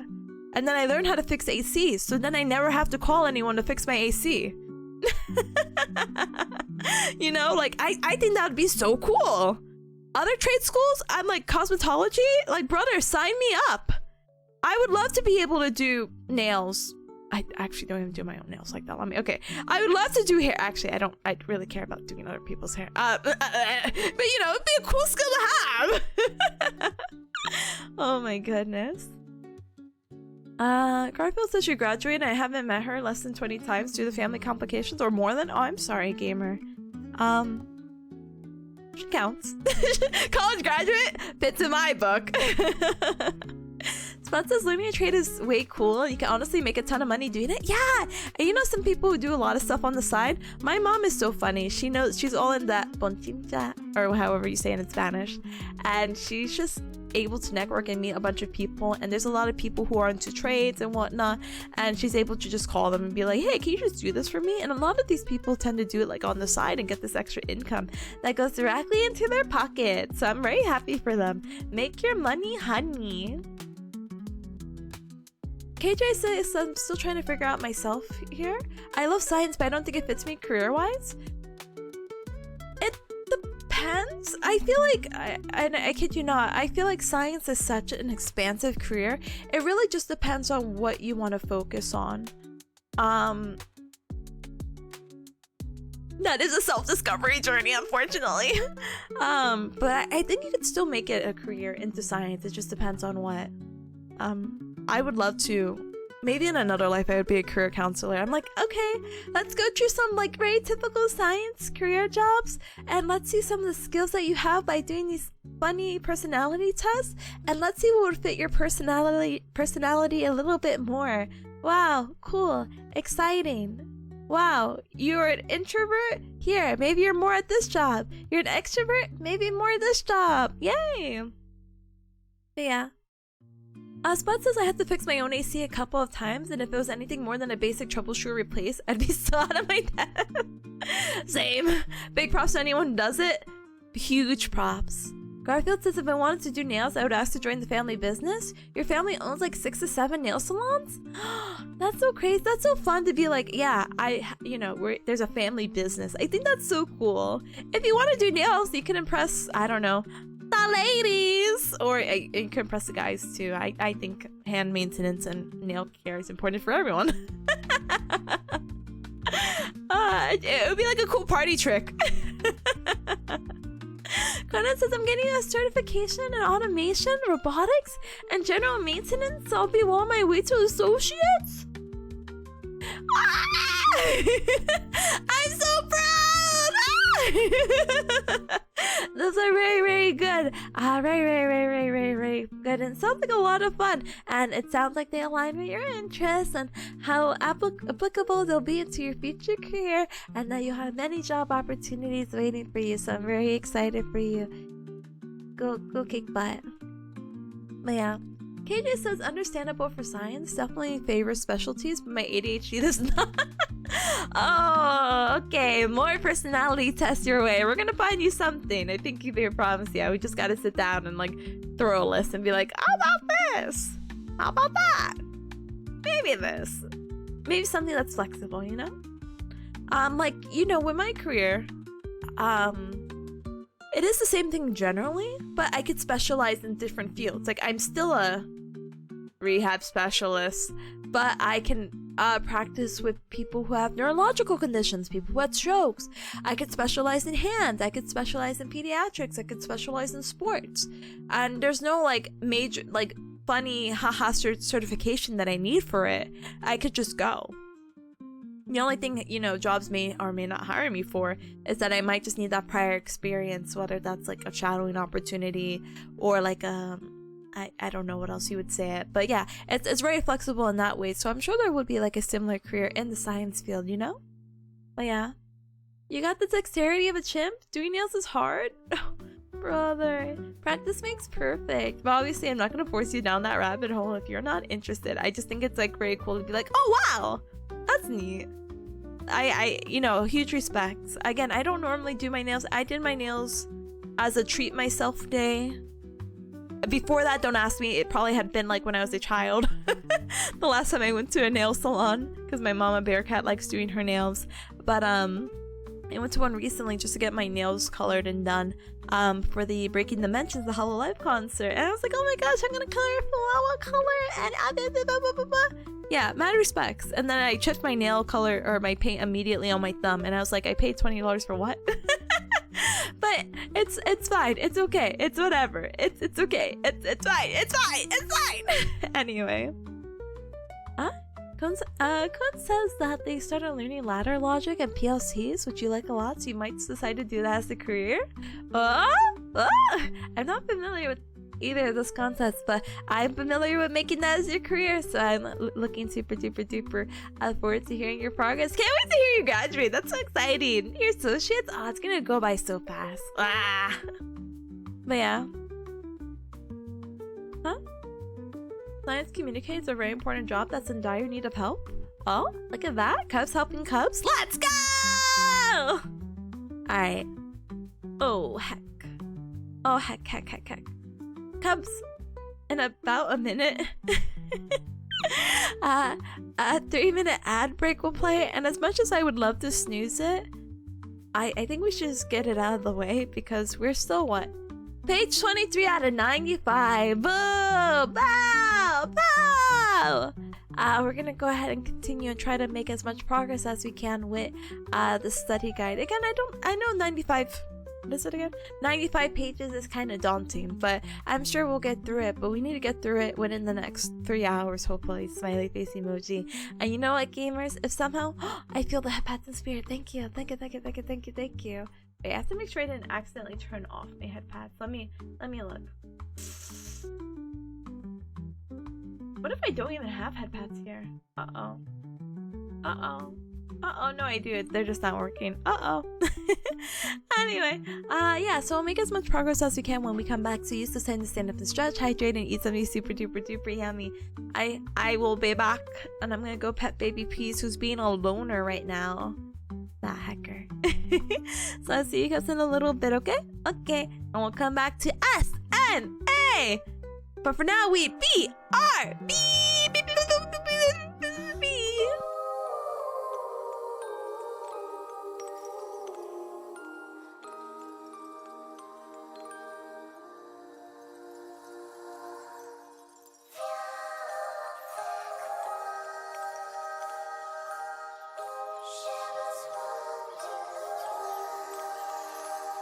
かすかな響き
Meow.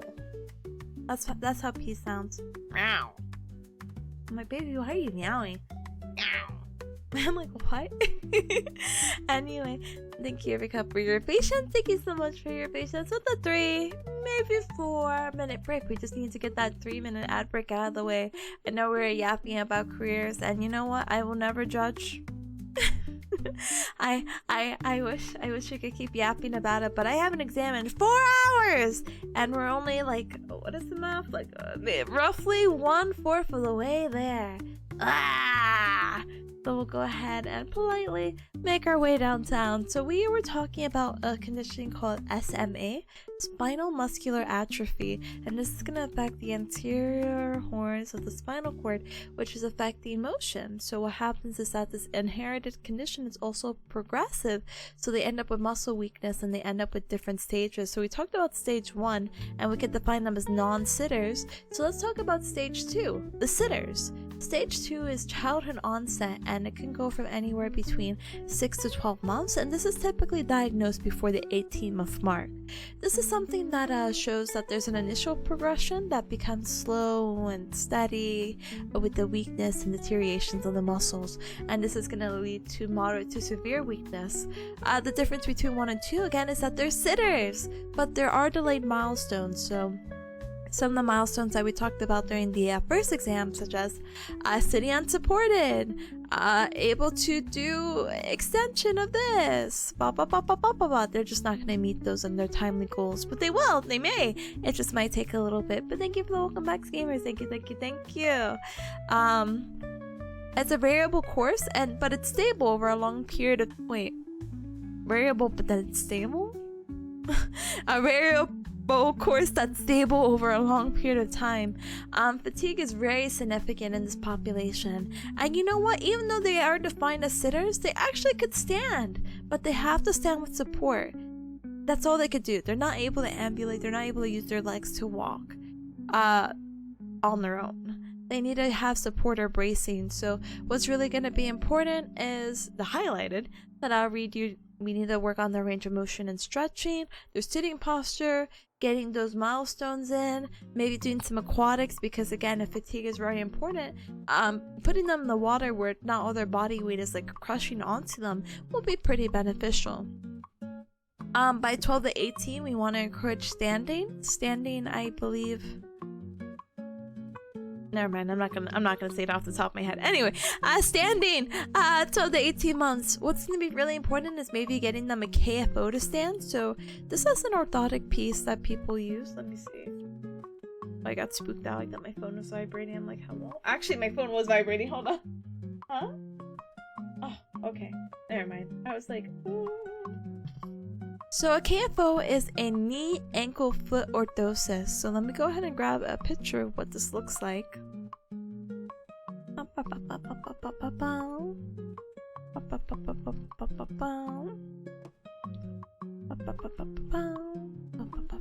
I think this is a good picture. We'll put this right here. It's a good picture. It's just a very long picture. So it gets the knee, the ankle. Oh, this is not a foot. Hold on. Wait a moment.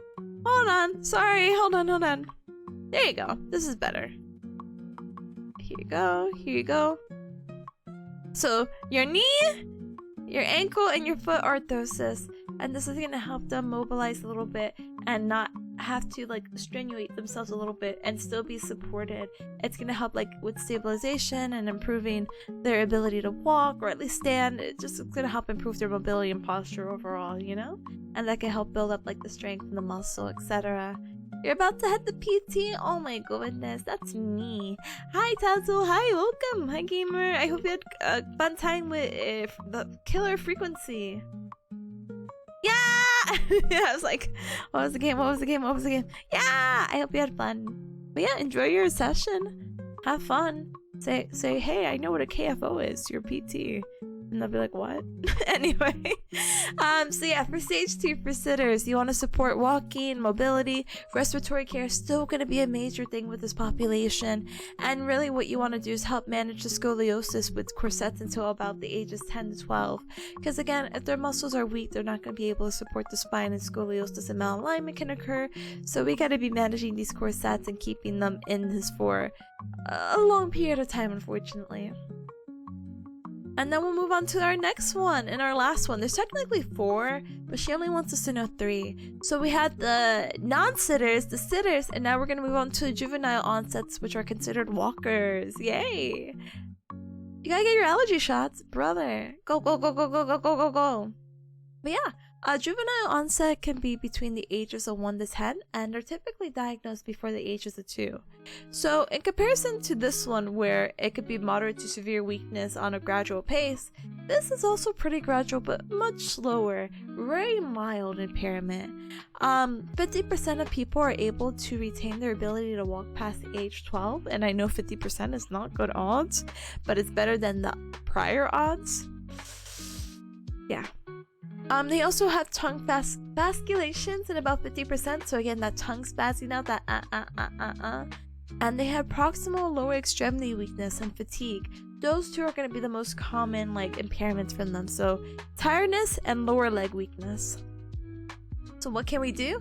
Exercise! Strength and endurance! Provide them an assistive device! Help them with transferring and keeping up with mobility training to keep them up and going and moving, baby!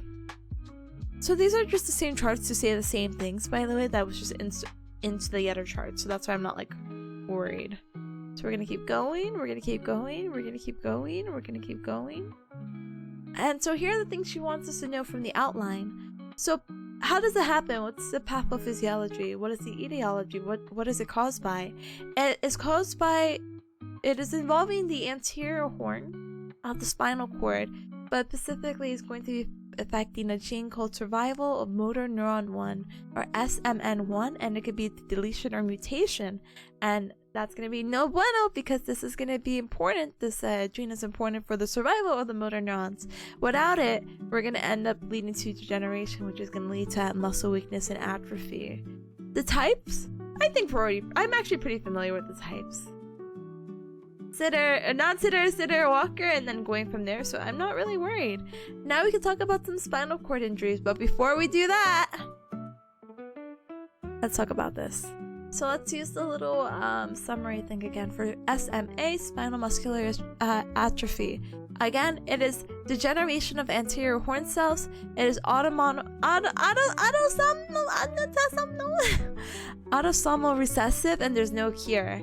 Severe and progressive skeletal muscle weakness with the hyporeflexia or the areflexia, so the no reflexes, hypertonic, the tremors or the twitching, feeding difficulties, and impaired breathing. So type 1 is the most severe, type 3 is the most mildest form. I'll read the highlighted and bolded because this seems interesting. It's severe, it's the most common for type 1, and they're unable to maintain independent sitting, and again, this is the infantile onset. Type 2, onset of a weakness can occur within the year, and they may stand with bracing, but they're not able to walk without support or bracing. And part 3 again is the most mild, and they're able to basically ambulate without any type of assistance, but they do lose their ability after 12, right? Wait, what did we say? Huh? Yeah, 50% retain ability to walk past age 12. So yeah. And I want to specify, I think, refrain ability to walk independently. So without an assistive device like a cane walker, etc. Secondary conditions are contractures, so they may get stuck in a position because motion is motion for the body. So if you're not moving, you might end up in a certain position. Scoliosis due to the muscle weakness, feeding difficulties because again they have the symmetrical weakness, and it typically affects the arms, so they're not able to reach or hold stuff, and impaired breathing. And then here are the different things we could work on. Type 1, we want to work on positioning, range of motion, and respiratory care. Type 2, we want to pretty much do the same but support their walking, whatever walking they can get. And 3 is pretty much strength and endurance. Let me see, is spinal cord? There you go. Spinal cord is interesting. So it's what you would imagine. A pediatric spinal cord injury can happen for a multitude of reasons. It could be due to a traumatic or non-traumatic way. It could be happening because nice. It's okay. Sorry, water bottle. Anyway. It could happen due to a motor vehicle accident. It could happen due to sports, falls, violence, child abuse. These are all very traumatic things that can impact the spinal cord. And Cubs, I hope you know what a spinal cord is. It is even I don't know how to describe it. It's your spinal cord in your spine, and the brain and the spinal cord is your central nervous system. Yay. Danke. But it can also happen due to non-traumatic ways. So it can happen to tumors, which I mean tumors and all that are a traumatic experience, but they're not trauma as in like being physically injured or hit. Maybe a tumor is pushing up on something. You can have an inflammation of the spinal cord. You can have blood vessels that kind of form incorrectly, this malformation that can affect the spinal cord. Or you can have atlantoaxial instability, so your neck is not stable and it might be pressing onto something because of this instability. What we need to know is that children are still growing to this, so they have a better prognosis than adults if they had a spinal cord injury. But children with spinal cord injuries are more at risk for neuromuscular scoliosis. So scoliosis because of the neuromuscular, hip subluxations or like dislocations. And they have a longer lifespan post-injury. Prevention is really important. Obviously, with these motor vehicle accidents, wear your seatbelts, put them in the rear car seat until 2. Water safety, and we'll talk about water in a little bit. And making sure they do some physicals before sports, because if they have an atlantoaxial instability and they do something wacky with their head, brother, well, there's consequences to be had. Bless you. Thank you. So there's different types of spinal cord injuries, and this is not something I'm going to heavily focus on because I did have a whole course on this. And do I remember them? No. But will I read it out to you and sound like I know what I'm talking about? Yes. Again, being vaguely familiar with the types of different spinal cord injuries will be very important, but it won't be as important for the second exam that I have in a few hours. More of us for a longer life sounds so dreading for no reason, right? But it's not like post-injury, so I think it's just the idea of like I actually have no idea what they meant by that. I need them to translate it for me. What? Anyway, so I think there's 4 different spinal cord injuries that we could talk about. Let's talk about our first one. Anterior cord syndrome. I had to like censor it. I hope you know. I'm so sorry.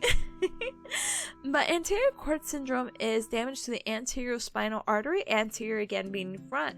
And so what happens is that you end up with a mix of both motor and decreased pain and temperature sensation. So this is why this guy looks like a, I don't know, a Christmas elf.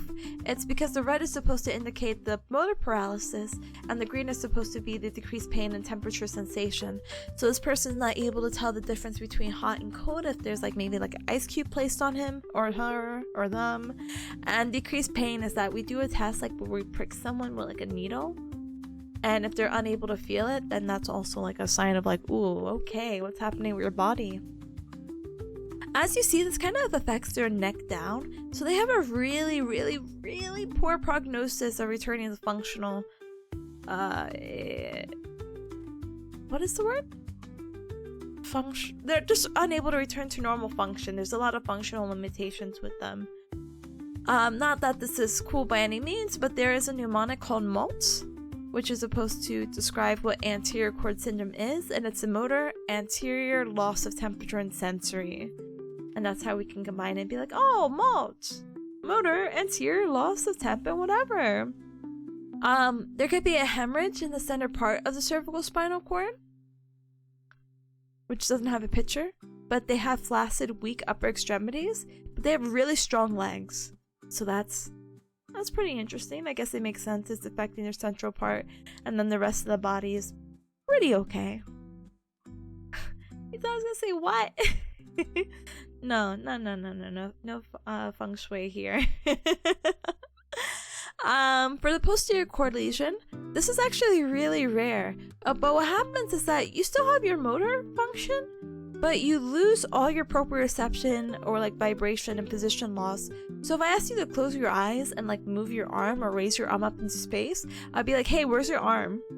Or sorry, I won't say, I'll move your arm up in space myself with your eyes closed and tell you to keep that position. And I'll say, hey, where's your arm? You won't know where it is. You'll probably be like, I didn't feel you like touch it. Is it like down? Like what's happening here? So that's proprioception, where you are in space. Hold on, I sounded easily. Hold on. Let me cough up my lung. Hold on.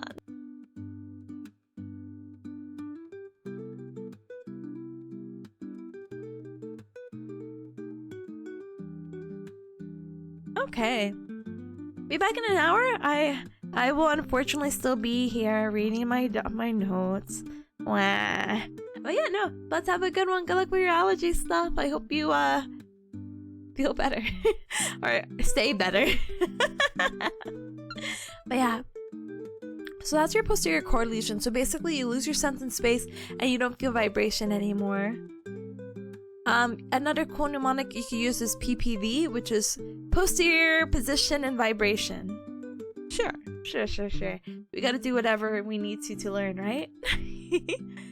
KJ's like, I feel proprioception. I got that autism in me. I'm always stubbing my toe now. Yeah. Wait, if you're always stubbing your toe, then maybe you don't have the proprioception. Huh? Wait. You should know where your toes are at all times. Not really, but like if you think about it, you could be like, oh yeah, pay-per-view. Position, wait, posterior position and vibration. Pay-per-view. Some other two that we have right here just to finish up the spinal cord stuff is the Brown-Séquard lesion. So this normally happens because there's a stab wound. So try not to get stabbed, okay, Cubs? So this ends up with ipsilateral paralysis. So whatever side you got stabbed on is where you'll have this paralysis of most likely loss of proprioception. But it's weird because contralaterally, or on the other side, you'll have pain and temperature loss. So let's say you got stabbed on the left. Your left side, and this is with lower extremities, mind you. Your left lower extremity or your left leg won't know where it is if you close your eyes. You're like, I don't know if my leg's up, down, left, or right. But your other side, your right side, is contralateral pain and temperature loss. So if someone pinches you, pokes you, stabs you again, you won't feel it. So it's like, huh? Thankfully, because it's just pretty much one-sided with the proprioception stuff, you actually have a good prognosis for ambulation.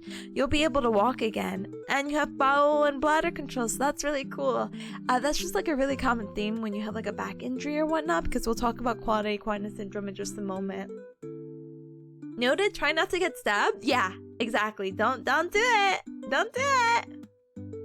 But yeah, quad equina syndrome is very interesting. I know this is the world's tiniest image, so I will put it over here and make it big. Oh wow, it actually resized pretty nicely. Oh, why is it not showing? Oh, whatever. Oh, whatever here. So this was your back? Yes, your back with your spinal cord. So this is gonna sound crazy, but your spinal cord does not go all the way down.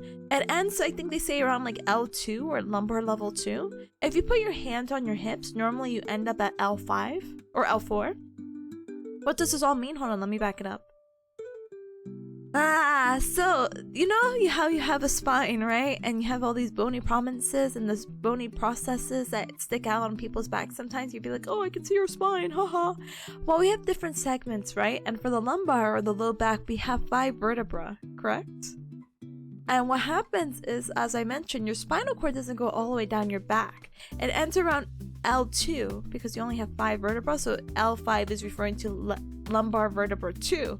If you were to put your hands on your hips, like being like, I'm right disappointed, or I look so cool, look how wide I can be, you end up at maybe around the level of L4, like your hands or your fingers resting. So if you go two more little bumpy bumps up, you'll end up at the end of your spinal cord. So then, Tippa, if that's the end of my spinal cord, then what the heck is this? What are these spaghetti noodles?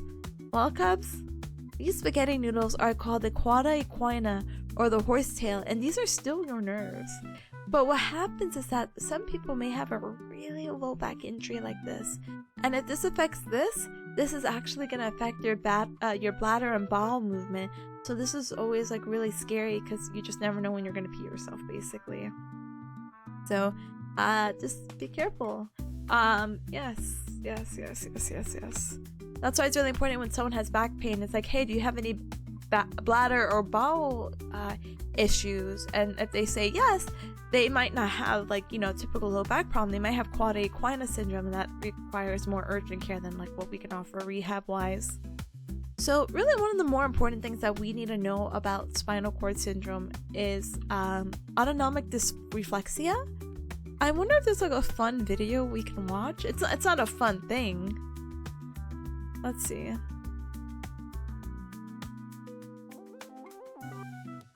Let's see if we watch a YouTube video. YouTube. In this short video, we will show They say you it's short, how but to it's 5 recognize minutes. and understand autonomic dysreflexia. Before a spinal cord injury, your brain would get a signal from your body that it has pain or discomfort. Sorry. Maybe I should mute our music too. Hold on.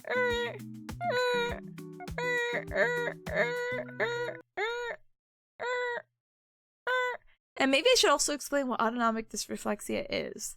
It's an abnormal overreaction of the involuntary or autonomic nervous system due to stimuli or stimulation of noxious stimuli. So patients might experience the following: change in heart rate, excessive sweating, high blood pressure due to maybe like an overdistended bladder, so their bladder's full and they're like, I must start having these symptoms. Kink catheter and excessive pressure to the skin.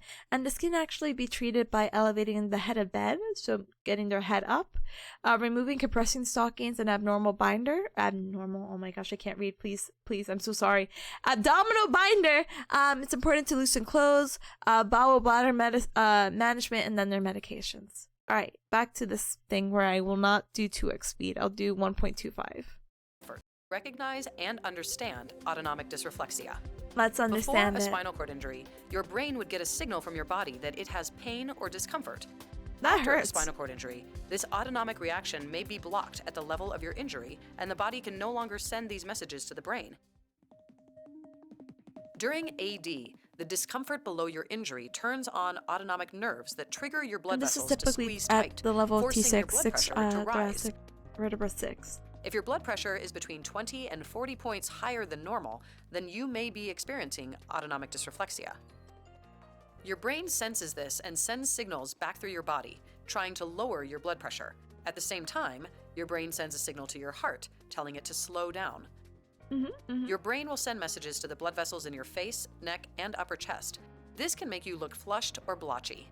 Your brain tries to tell the blood vessels in your legs and abdomen to stop squeezing, but again, the injury has blocked those messages. So, your blood vessels keep squeezing and your blood pressure can continue to rise.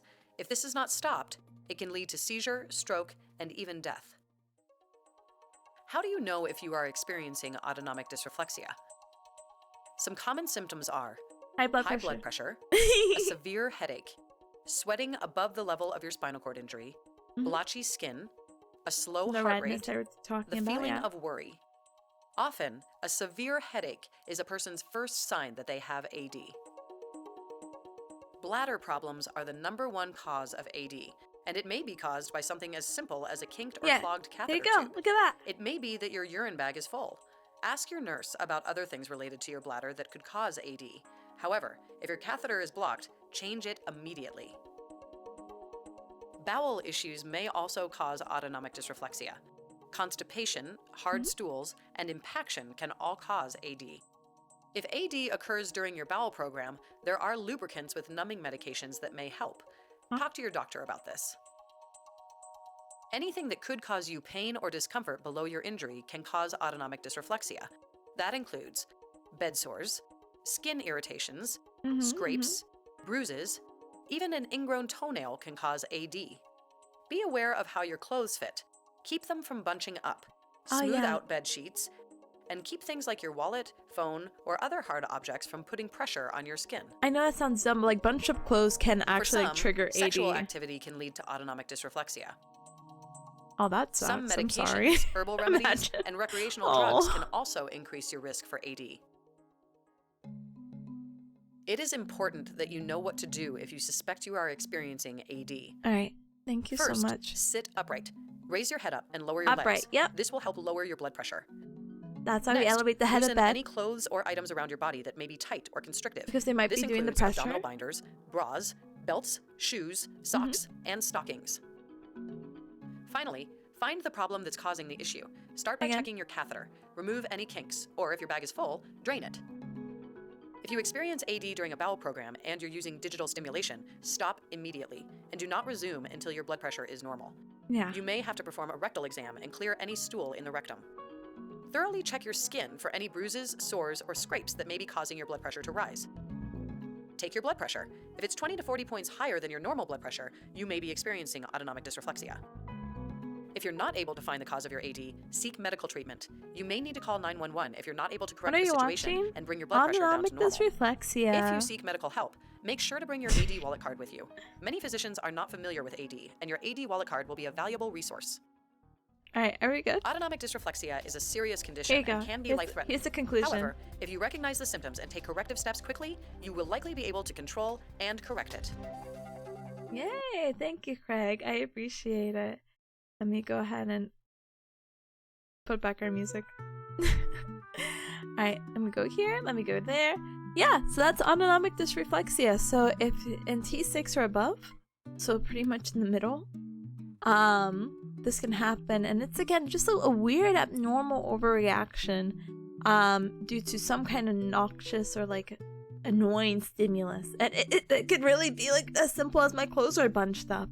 I didn't know about the scrape stuff or whatever, but we just want to try to get them back to normalcy as much as we can, or as fast as we can, because as you saw, can lead to seizures or can lead to death.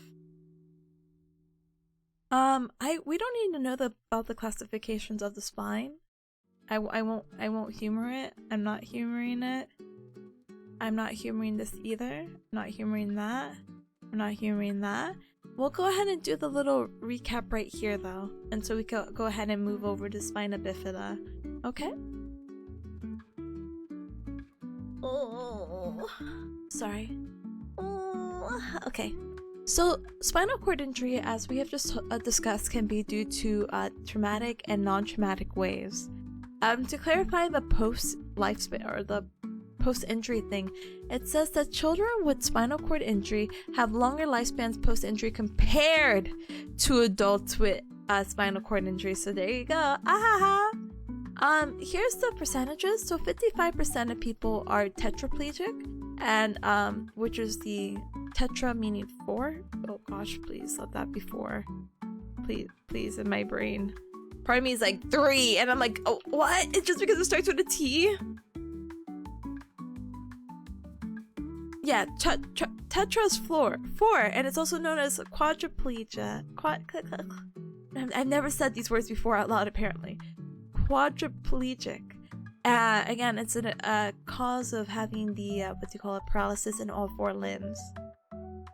So that's that. And paraplegic is going to be usually only just affecting the lower half so it's just affecting the legs. So 55% unfortunately, and as you saw in those examples, they did affect, the majority of them did affect the upper and lower extremities, while this is only going to affect your lower extremities. We have your anterior cord, central cord, posterior cord, brown saccharide, and quad equina. Posterior cord, remember we had the malt as our mnemonic. Central cord, it's closer to the brain, so weak upper extremities, stronger lower extremities. Posterior cord is going to be that pay per view, PPV. Posterior position and vibration. Stab wound, don't get stabbed. Quad equina, don't get injured in the bottom of your spinal cord.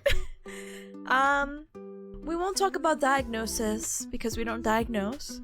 Medical management, we don't do that, but to understand that people may do steroids, stem cell transplants, to stabilize, they might do traction, halo traction. We talked about the halo device a while ago, but it's a orthotic pretty much to help secure your neck and head.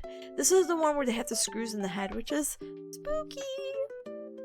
Secondary conditions that can happen with SCI or spinal cord injury is the autonomic dysreflexia that we're talking about. Other things as well. Neuromuscular scoliosis is going to be a big thing, and especially for kids. Remember, neuromuscular scoliosis, hip dislocations or subluxations, respiratory dysfunction, contractures, and I don't even know what that is. What is this? An increased risk of hypothermia. What? Wait, no, seriously, wait, what is this other thing? Syringeal malaria. I definitely read that. A neurological disorder that occurs when a fluid-filled cyst called a syrinx forms within the spinal cord. Yikes. Alright, spina bifida, anyone? Spina bifida is also known as myelomeningeal. I said that right, I think. So this is actually a little spooky as I make it bigger to spook you out more. Okay. But this is a baby's back. We're staring at a baby's back. Spina bifida is the failure of the neural tube to close primarily due to the thoracolumbar region within the first 30 days of conception. So what does this mean? Spinal cord is in here, baby. I don't know if there's another funny, not funny, let's not talk about it. It's spina bifida is solvable, so I don't want it to be like, oh, I'm this. No, let's see.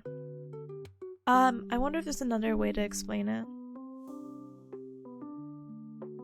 Yeah, it results in an incompletely formed spine. Yeah. Oh, here you go. This is a good thing. Thanks, Google. So spina bifida is a birth defect in which a developing baby's spinal cord fails to develop properly. It occurs when a developing baby's spinal cord fails to develop or close properly while in the womb. Symptoms can be seen above on the spinal defect, and it can include an abnormal tuft of hair, a birthmark, or a protruding spinal cord tissue. When treatment is necessary, it's done through surgery to close the defects, and then the other types of medications is just kind of managing it. So it looks something like this. So you see it? Here's her spine.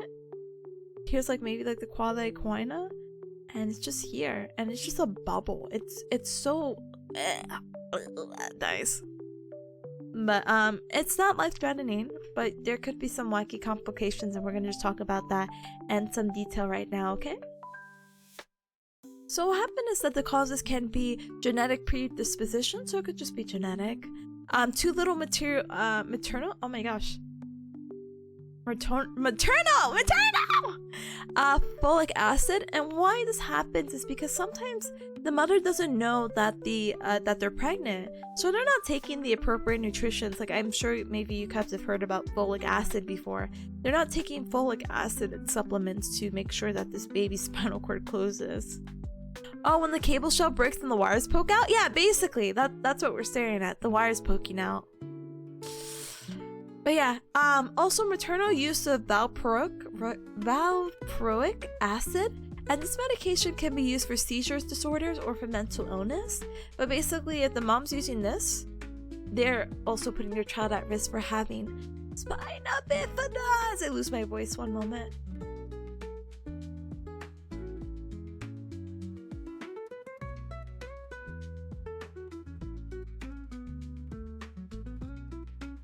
So we have to understand there's some comorbidities that come with it.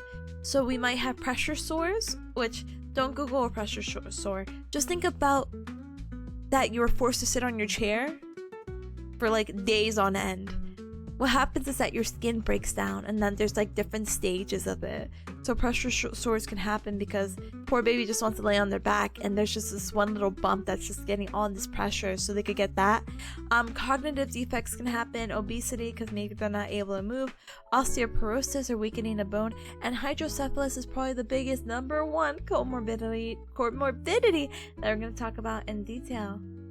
You have muscular dystrophy? Epic! Hi, welcome! Please tell me you don't have Duchenne's. Please tell me you don't have Duchenne's muscular dystrophy, or I will start sobbing on stream right now. Other muscular dystrophies? I'm sorry. And I hope you're getting the amount of help that you need to be able to ambulate and participate in life. If you have Duchenne's, there's gonna be tears. Ooh. But yes, welcome on in. Welcome, gamer. Welcome. Mild tubular myopathy. Hold on. Let me Google. Man, I love when cubs tell me they have stuff. Can I tell you that? I had who was it? There was a cub a very long time ago who said that they had it was Marie oh my gosh, Marie tooth disease. And you're like, brother, I didn't know you were a dentist. Hi, Ichi. Hi, welcome. But it's not that. This is just the name of the disorder, and basically it's a inherited disorder that damages the nerves in the arms and the legs, and then your feet get a little bit wonky. You end up with like this abnormally high arch. I'm just gonna show this off to you, cubs, because like that's not normal. Anyway, sorry.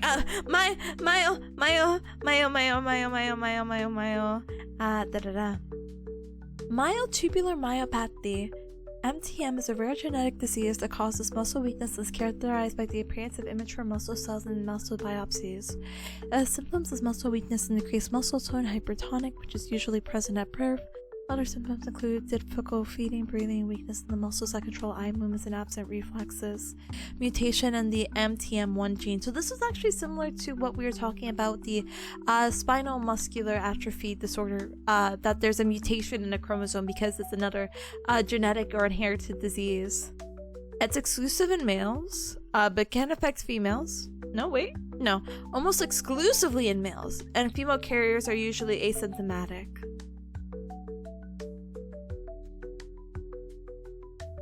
Oh, brother. Sorry, I'm looking at the diagnosis and like the outcomes.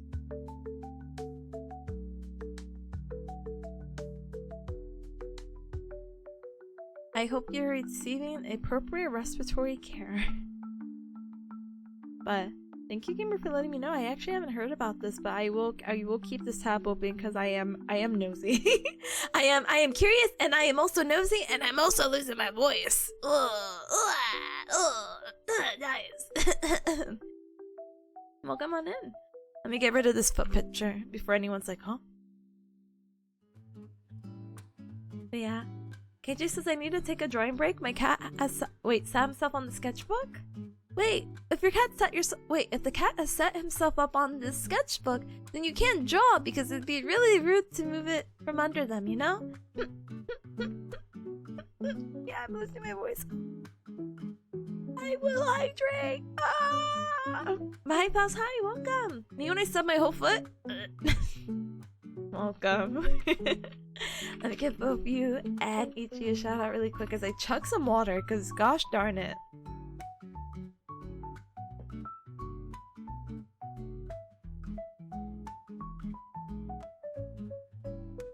Thank you. I am a new bearcat. I can enunciate my words. Yeah!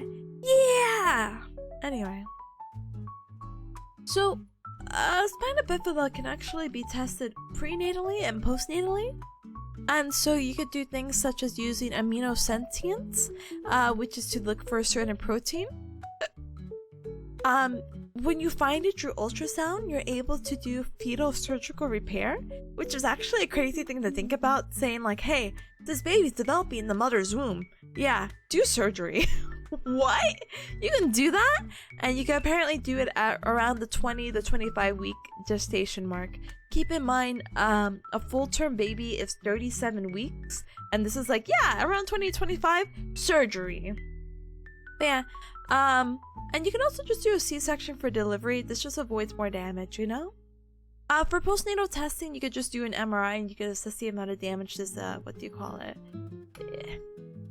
Spina bifida has done.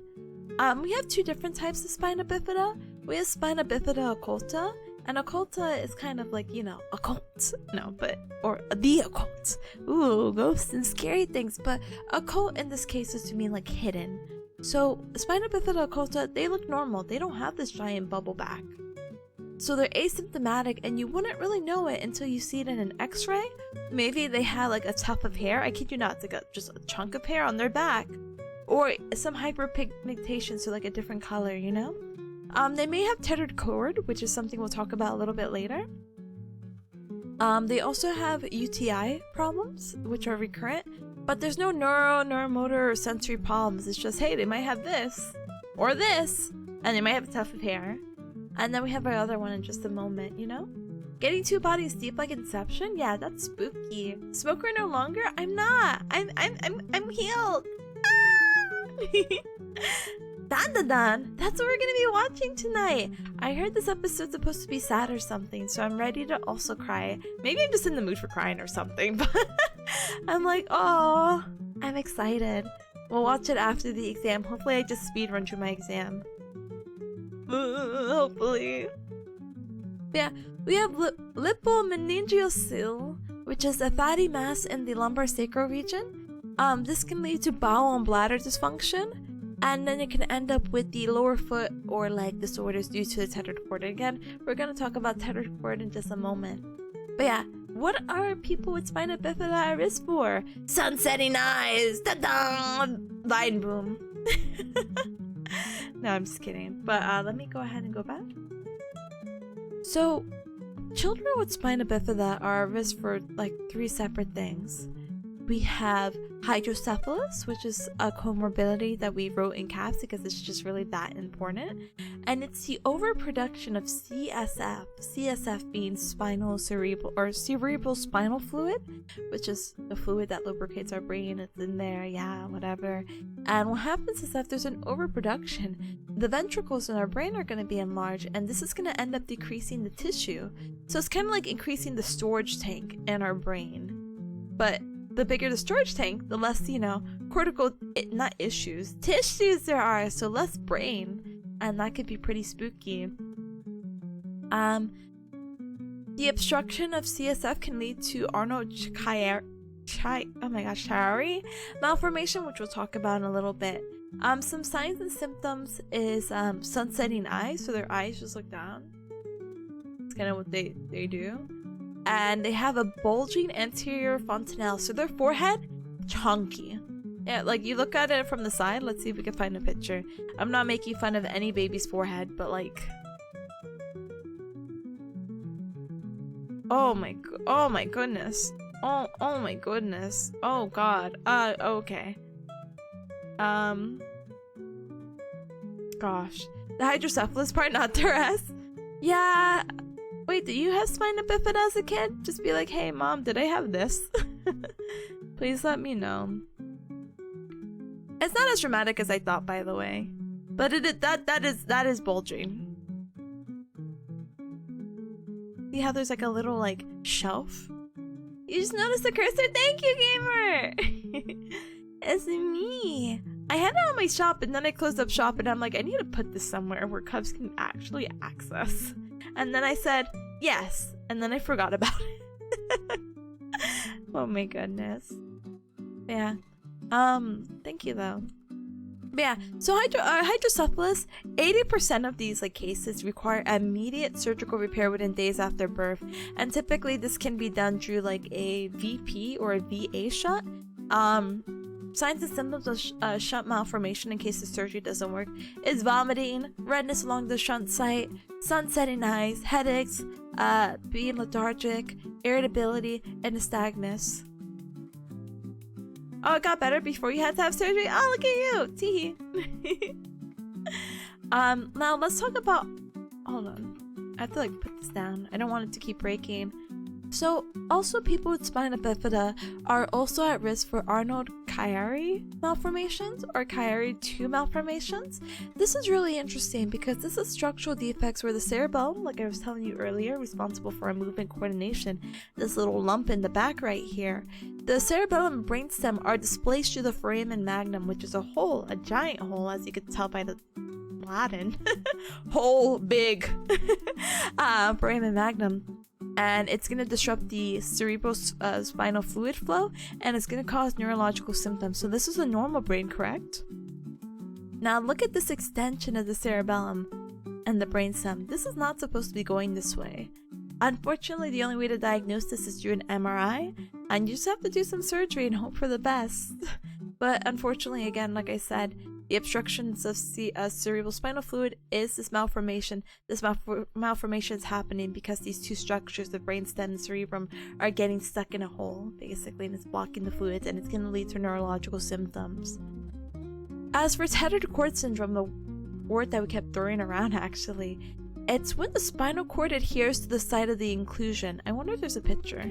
I know it sounds awful. It's like, Tippa, do not want to see my spinal cord any longer. Oh, goodness.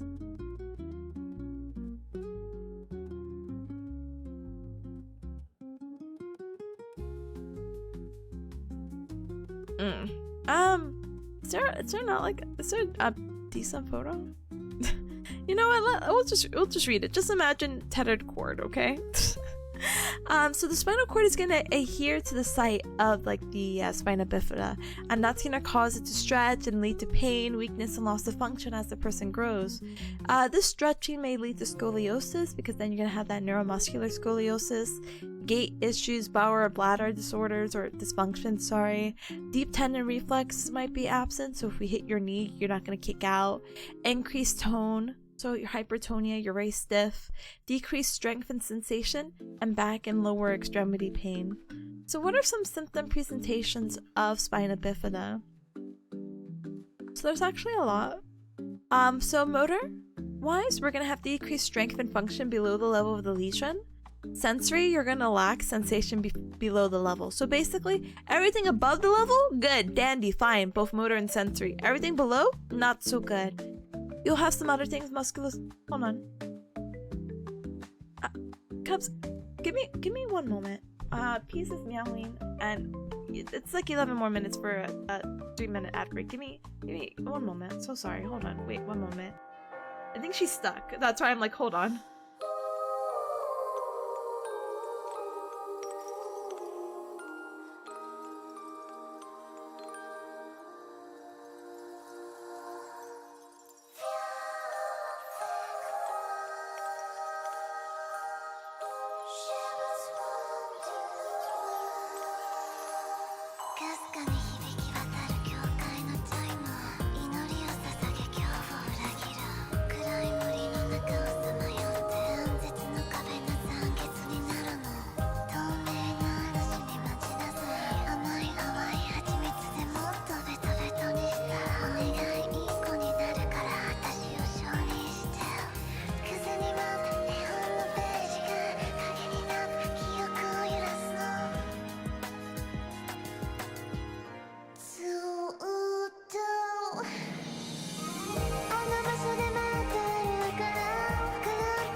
Cabs, thank you so much for your patience. Here's a belated raffle to be like, wow, so cool. Peace was not stuck. Can we talk about that? My beautiful baby girl, my cat, was not stuck on anything. I go around the corner and I see her because that's just how my house layout is.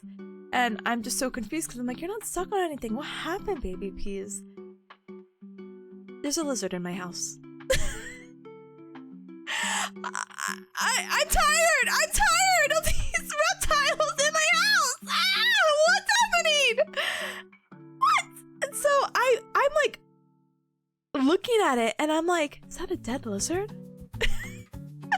Baby's like meowing at me and I'm like, I'm like debating, is that the lizard or is that the frog? Is that a lizard or that's a frog? No way I have a lizard in my house. What is happening? It's a lizard. And I ran into my pantry that has like a closed closet, so now I'm deciding, like, do I let it live? Do I let it die? I don't think Peace will kill the lizard. Yeah, she's asking me to hunt. She's so funny. The plagues keep getting worse! No! How long until Komodo dragon shows up? I honestly... Komodo. Oh, you know, I don't know. I might as well. Any moment now.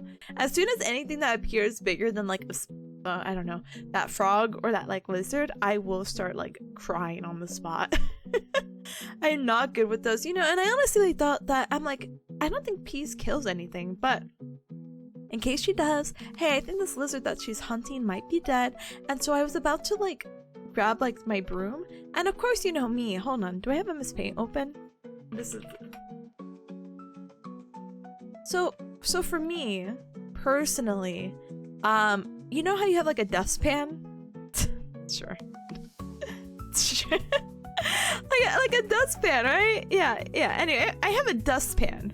So I have to like get down on my like... Oh gosh, I have to get down like on my knees and be like, oh brother, I hope you're not alive, because I'm in like hand contact mode right here. So like a tiny dustpan like on the floor. What I really need right now is the ones with the giant stick. I need the giant stick ones, so I'm very far away. The closest thing are my feet, so I could run away. This is what I need. Because I tell you, Cubs, the moment I was gonna go ahead and like grab it and reach for it and maybe like throw the body outside, like to the outside in case it was playing dead, because I didn't want to throw away in the trash or like flush it or whatever, it moved. And it moved underneath the pantry, so I'm just like... So baby Peace knows how to open the pantry doors. She's a very smart baby, and the pantry doors are like those folding doors, so like...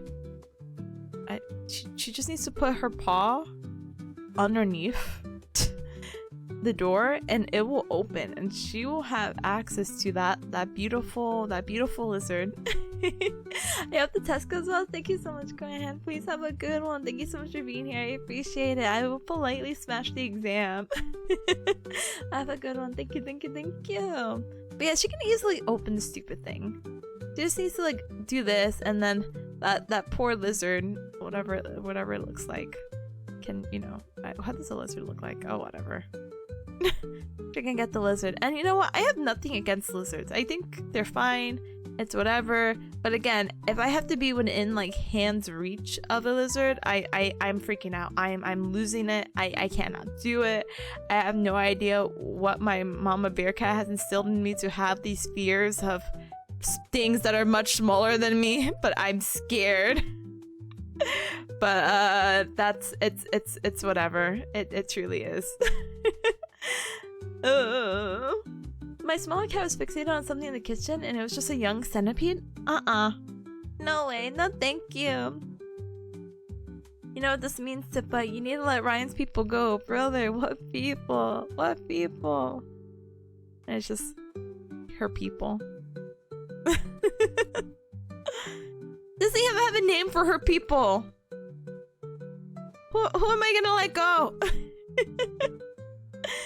Who am I letting go? Anyway, it truly is what it is. God. There's just no way. I can't believe it. Why is there a lizard and a frog in my house now? Now I have 2 new pets. This is crazy. Anyway, whatever. It is what it is, and I will continue.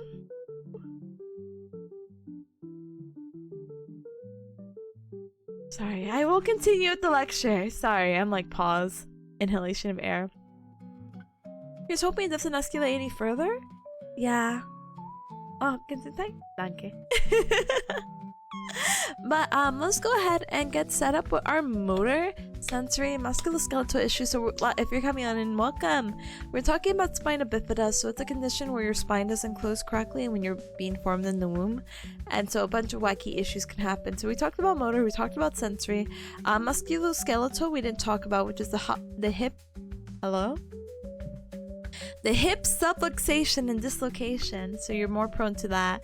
And you might have, this is a really fancy way to say club foot. So this is when the foot is curving in. Neurologically, we have those 3 impairments that we talked about earlier. Can have bowel and bladder dysfunction. Can have cognitive processing impairments. So they end up being like really chatty. I forget there's like a specific word that they use, but like they're just like, I think they use the term cocktail personality, so that's really interesting. And the visual and perceptual issues, they may have nystagmus, which is just involuntary eye movement, or strabismus, which is a cross-eyedness. Here's an example of clubfoot, by the way. Your foot is not supposed to curve like that normally. Alright, they may have a latex allergy. Children with spina bifida most at risk believed to be due to early and frequent exposure, and that's why they develop a latex allergy. Blood tests are available to test for sensitivity, and if a child has a latex allergy, they must avoid it at all costs. Sorry, we're finding it, we're doing stuff, we're going. So she wants us to know, study guide-wise, about interventions based on the levels. And I'm like, levels of what? Like, where it is, lesion-wise? And she said, yeah, so basically, you're gonna keep up with your daily passive range of motion, just getting them moving anyway, inspecting your skin to avoid those pressure lesions, or pressure sores. Laying down prone is gonna be very nice, so prone is on your tummy. And, working on infant positioning, so kind of moving them around. You might need like a standing frame or a walker or any kind of assistive device to help them with mobility. Sorry, I should have been defining these a little bit.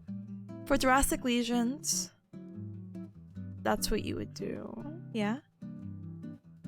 Thoracic and high lumbar lesions, you have orthotics and assistive devices. And if it's low lumbar lesion, you have to be careful about hip dislocation as well. Might have scoliosis. They'll have strong hip flexors. I don't want to read all this. I just want to know the interventions. Okay, for lower lumbar lesion, they seem to be more prone to club feet. So it's important to stretch it, tape it, serial cast. So basically, serial casts will help them at a set degree for a period of time. Uncast it and recast it so they get more and more back to normal. Or they can have surgical correction. It's important for them to be lying on their tummy because it's more important than laying on their back because that can be very painful, especially if your spinal cord is sticking out like that. A standing frame or a floor reaction or solid ankle AFO would be like really nice. For comorbidities, again, we're going to talk about pressure sores, cognitive defects, obesity, and osteoporosis. And with that, we are done with spina bifida. So let's go ahead and head over here. And let's reiterate what we've just learned, okay? Excuse me. So, there's different... Oh, she's meowing again. Oh, brother. Okay. Let me get you the slide, baby peas, and then I'll assess the situation. Alright. So the etiology of spina bifida, so you have these 3 types, okay? We didn't really talk about this one, unfortunately, so I'm sorry. We'll talk about that right now. I'm sorry, the energy. It's not that I'm losing my energy. I'm just like, oh, it's easier like this. Baby P saw the Komodo dragon? She probably did. Oh, hold on. Oh, that poor hacker. He must have ran off into the living room because they were in the kitchen and now Baby Peas is just meowing at the sofa. As long as it's not in my room, smiley face emoji. Anyway, so we have spina bifida myelomeningeal, which again is going to be our default spina bifida. It's the protruding sac containing spinal fluid, meninges, and neural tissues. While meningeal, not myelomeningeal, just meningeal, has no neural tissues, so there's no motor or sensory defects. Because this first one has neural tissue, there is going to be motor or sensory defects. Occulta, again, is often asymptomatic. Occulta means hidden. It rarely causes disability or impairments, but you will note it because there's maybe a tuft of hair or hyperpigmentation around in that area, and they may have tethered cord syndrome. Medical management, we just want to focus on repairing it if we can. Shunt placement for hydrocephalus for that like overproduction, that's CSF. Orthotic repairs for that clubfoot, hip dislocations, or scoliosis. Secondary conditions we did talk about, again, hydrocephalus again. It looks like VP over VA for the shunts, okay. 90% of patients with this first one, with the neural tissue spina bifida, develop hydrocephalus. And 80% of those are going to require a shunt. And they might end up with symptoms such as sunsetting eyes, which is that looking down. Ooh, I can't do it. The Arnold-Chiari malformation, again, this is when the cerebrum and brainstem get stuck in that foramen magnum, and it's going to require surgery. And tethered cord syndrome, again, the spinal cord is going to adhere to the site of the occlusion, so spinal cord is going to stretch, and this is going to result in possible scoliosis, gait, bowel and bladder function, deep tendon reflex, increased tone, decreased strength or sensation, back and lower extremity pain. Understand there might be a very common thing with all spina bifida patients where they may have a latex allergy. And then muscles and balances actually depend on the level of the lesion. We talked about like the thoracic, upper back, and then lower back. For management, really, we're going to work on the same things that we normally do. We want to prevent contractures, so we want to keep them moving, even with anything like passive range of motion, very gentle, very easy. We have gait training, we have strengthening, we have positioning, and we have the equipment and assistive device needs. So we'll go ahead and we'll talk about TBI, and let's actually just talk about it based off the slide because I'll still show you what my notes have. I think this is a beautiful like summed up version of it because she doesn't really want us to know traumatic brain injury because we kind of covered it in neuroscience. She does want us to know the ranchos los locos. Yes. Coma scale. So let's go ahead and just read through this really quick, okay? So for traumatic brain injuries, hold on, is it easier this way? No, I see why I moved it. So traumatic brain injuries can happen due to trauma or anoxia. So trauma can happen due to a motor vehicle accident, shaken baby syndrome, which is very unfortunate. So maybe the brain swells, they have a hemorrhage in their eye, and they might have like bleeding in the brain tissue. Or children who have higher water content in the brain than adults. Children have higher water content in the brain than adults, so they're prone to acceleration, deceleration injuries. So think of something like, not exactly, but in this motion of whiplash where your head goes forward and then back. This is this acceleration, deceleration injury that they're talking about, and that can lead to a TBI or traumatic brain injury. Anoxic though, this is not traumatic. I mean, the events can be traumatic, but we're talking about like anything that cuts off oxygen to your brain. So we're talking about hanging, choking, near drowning.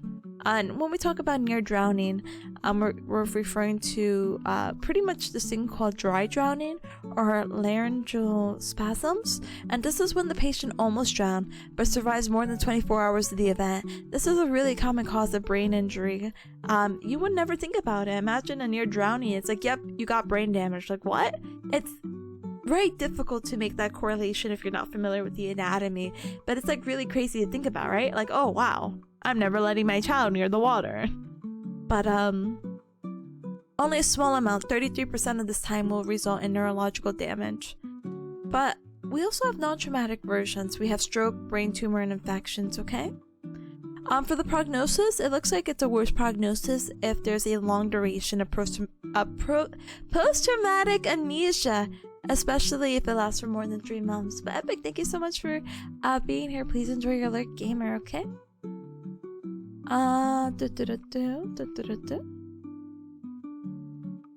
So these were my notes. They weren't as colorful, so I was like, I'll go through them. But this is really what we need to know. There is a scale called the Ranchos Los Amigos of cognitive function, and in adults they go through these phases. Can I count fast? 5, 6, 7, 8. There's 8 different stages of being in a coma. You could be no responsive, general response, localized response, confused and agitated, confused and appropriate, confused appropriate, automatic and appropriate, and then purposeful and appropriate. And these are all different stages of where you are in life once you're recovering from a coma or traumatic brain injury. So I'll talk about the first 3 because they're pretty emphasized. So for no response, that person is in a coma. There's no sleep-wake cycle and they're not able to be aroused. General response is that there is some sleep-wake, so they can be this person is gone. They're only sleeping. This person may wake up sometimes, but they also are asleep. There's really no set cycle. It's really inconsistent, and they have a non-purposeful reaction to stimuli. So they might move or react to something, but it's not like I said their name and they're responding. They just respond to whatever. Localized response is that they'll turn away from auditory stimuli. And if their arm is pinched, the patient will withdraw from it. They're very, very focused on localized stimuli. They do have an established sleep-wake cycle, and they react specifically, but not consistently. So, just talking about those 3, the Ranchos Los Amigos for pediatrics is the same, but you saw we said 1, 2, 3. For pediatrics, it's different. 1, for the adult one, is bad. You're in a coma. But for the adult one, 5 is basically your coma. You don't have these 8 different stages. You have 5 as the pediatrics. 1 is your best stage and 5 is your worst. 1 is orientated to self. 2nd one just demonstrates awareness to environment. The 3rd one is localized response, generalized response, no response. So let's go ahead and small details about those first 3 again, as I mentioned. No response to that coma means that there's a complete absence in observable change. Level 4 gives generalized response to sensory stimuli. So they are startled to loud sounds, and response to repeated auditory stimuli would increase or decrease activity. And they give a generalized response to painful stimuli. For local stimuli, or level 3, they blink when there's a strong light that crosses their field of vision. They focus on moving objects past within their visual field. They will turn away or turn towards a loud sound. And they give a localized response to painful stimuli. Level 2 is that they're able to follow simple instructions, respond to the name, etc. And level 1, they're pretty much okay. They're able to provide accurate information about themselves, they're potty trained, they show interest in toys, they're pretty much back to their norm. And that's going to be the Ranchos Los Amigos scale for the children.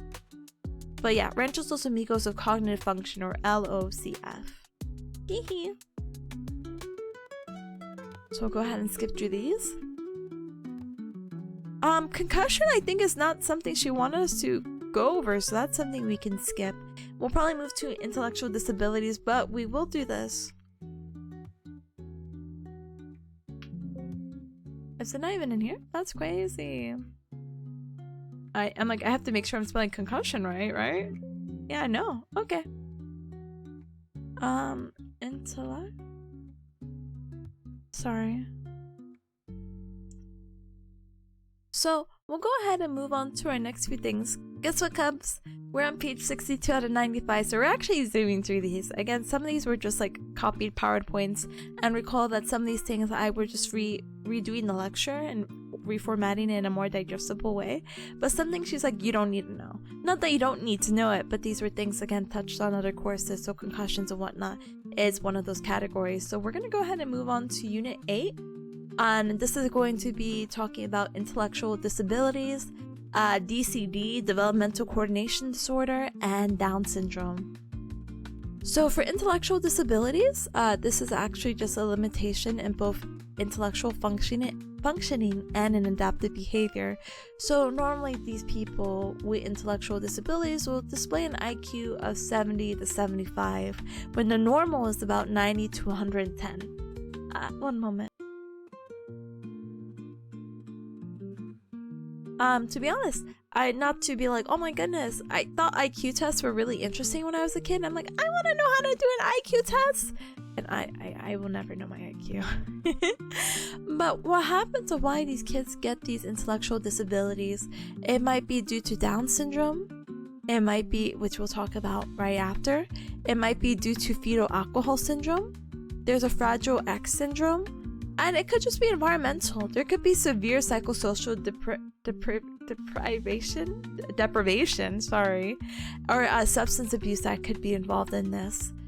Some considerations is basically integrating verbal or sign language, allow a child a choice to prevent helplessness, because sometimes it's one of those things where it's just important to give them the choice.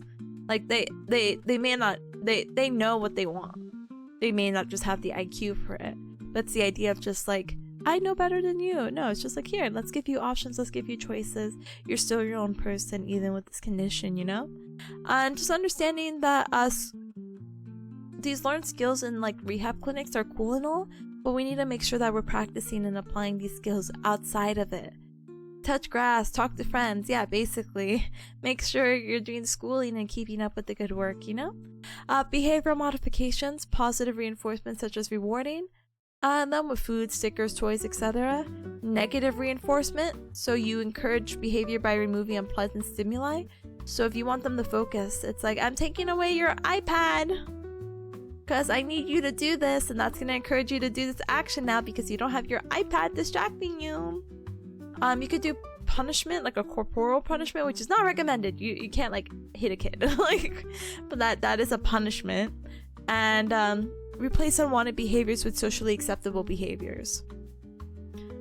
I can't think of an example off the top of my head, but it's a straightforward statement basically. It's like, if I don't want you doing this, I will show you how to do this instead. So that's that. But iPad, no. My titi or my aunt was very crazy. Not crazy, but she was like, I am not converting my kids to iPad kids or babies. And I completely understood the grind. Like, it was just like, yeah, you do you. They only had iPad or like electronic access when they were like children, only on the weekends. Which, you know, makes sense. I'm not mad at it, you know? But yeah. Yeah, let's talk about Down syndrome really quick, okay? So for Down syndrome, this is a genetic disorder that's most likely resulting or most often resulting, I can't read anymore. Cubs help, Cubs help. I gotta get like the TikTok voice. Genetic disorders most often resulting from trisomy 21. Diagnosis. So you could do something similar that we did to cerebral palsy to analyze if someone has it or not, and we could check the aminocensus. Around 13 or 14 weeks of gestation, we could check and we could see like, hey, your child does have what do you call it, Down syndrome, or they don't. No, I couldn't mute myself for that. Sorry. I don't know why I'm so sneezy. Why am I sneezy? I have a little blanket over me. I'm cozy. What's happening? Anyway. I don't know if I'm getting sick. Ugh. Anyway, you could do some sampling at the 9 to 12 week gestation called chorionic villus sampling. And this is a sample needed, a sample taken via needle, either via abdominal or uterus, with ultrasound. And it basically, I know this sounds very morbid, but this is a really early diagnosis, and this allows the mother to decide whether they're going to terminate the child or not. Alpha fetal protein screening about 15 to 20 weeks, so we can assess the blood and test to see if they have Down syndrome or spina bifida. And really some early characteristics you're going to see with kids with Down syndrome, especially as a baby, is that they have this extra skin on the back of the neck, and they have very stereotypical features such as slanted eyes, a small nasal bridge, and an upturned nose. So if I look up Down syndrome, I don't why I don't have a picture already. Let's use this. There you go. I'm not gonna lie to you, Cubs. I haven't actually had like a lot of experience with Down syndrome, in general. I've seen kids and whatnot, but I actually had the I don't know. I don't know how to explain it, but I actually had the opportunity to work with a child with Down syndrome recently this past weekend. So on Sunday we had lab where parents would bring their kids in, and they had like some kind of disorder. So we had like a kid with a muscular dystrophy disorder, not Duchenne's. I hope not Duchenne's, because I would have cried. But that kid was such a he's very spunky. He was very fun.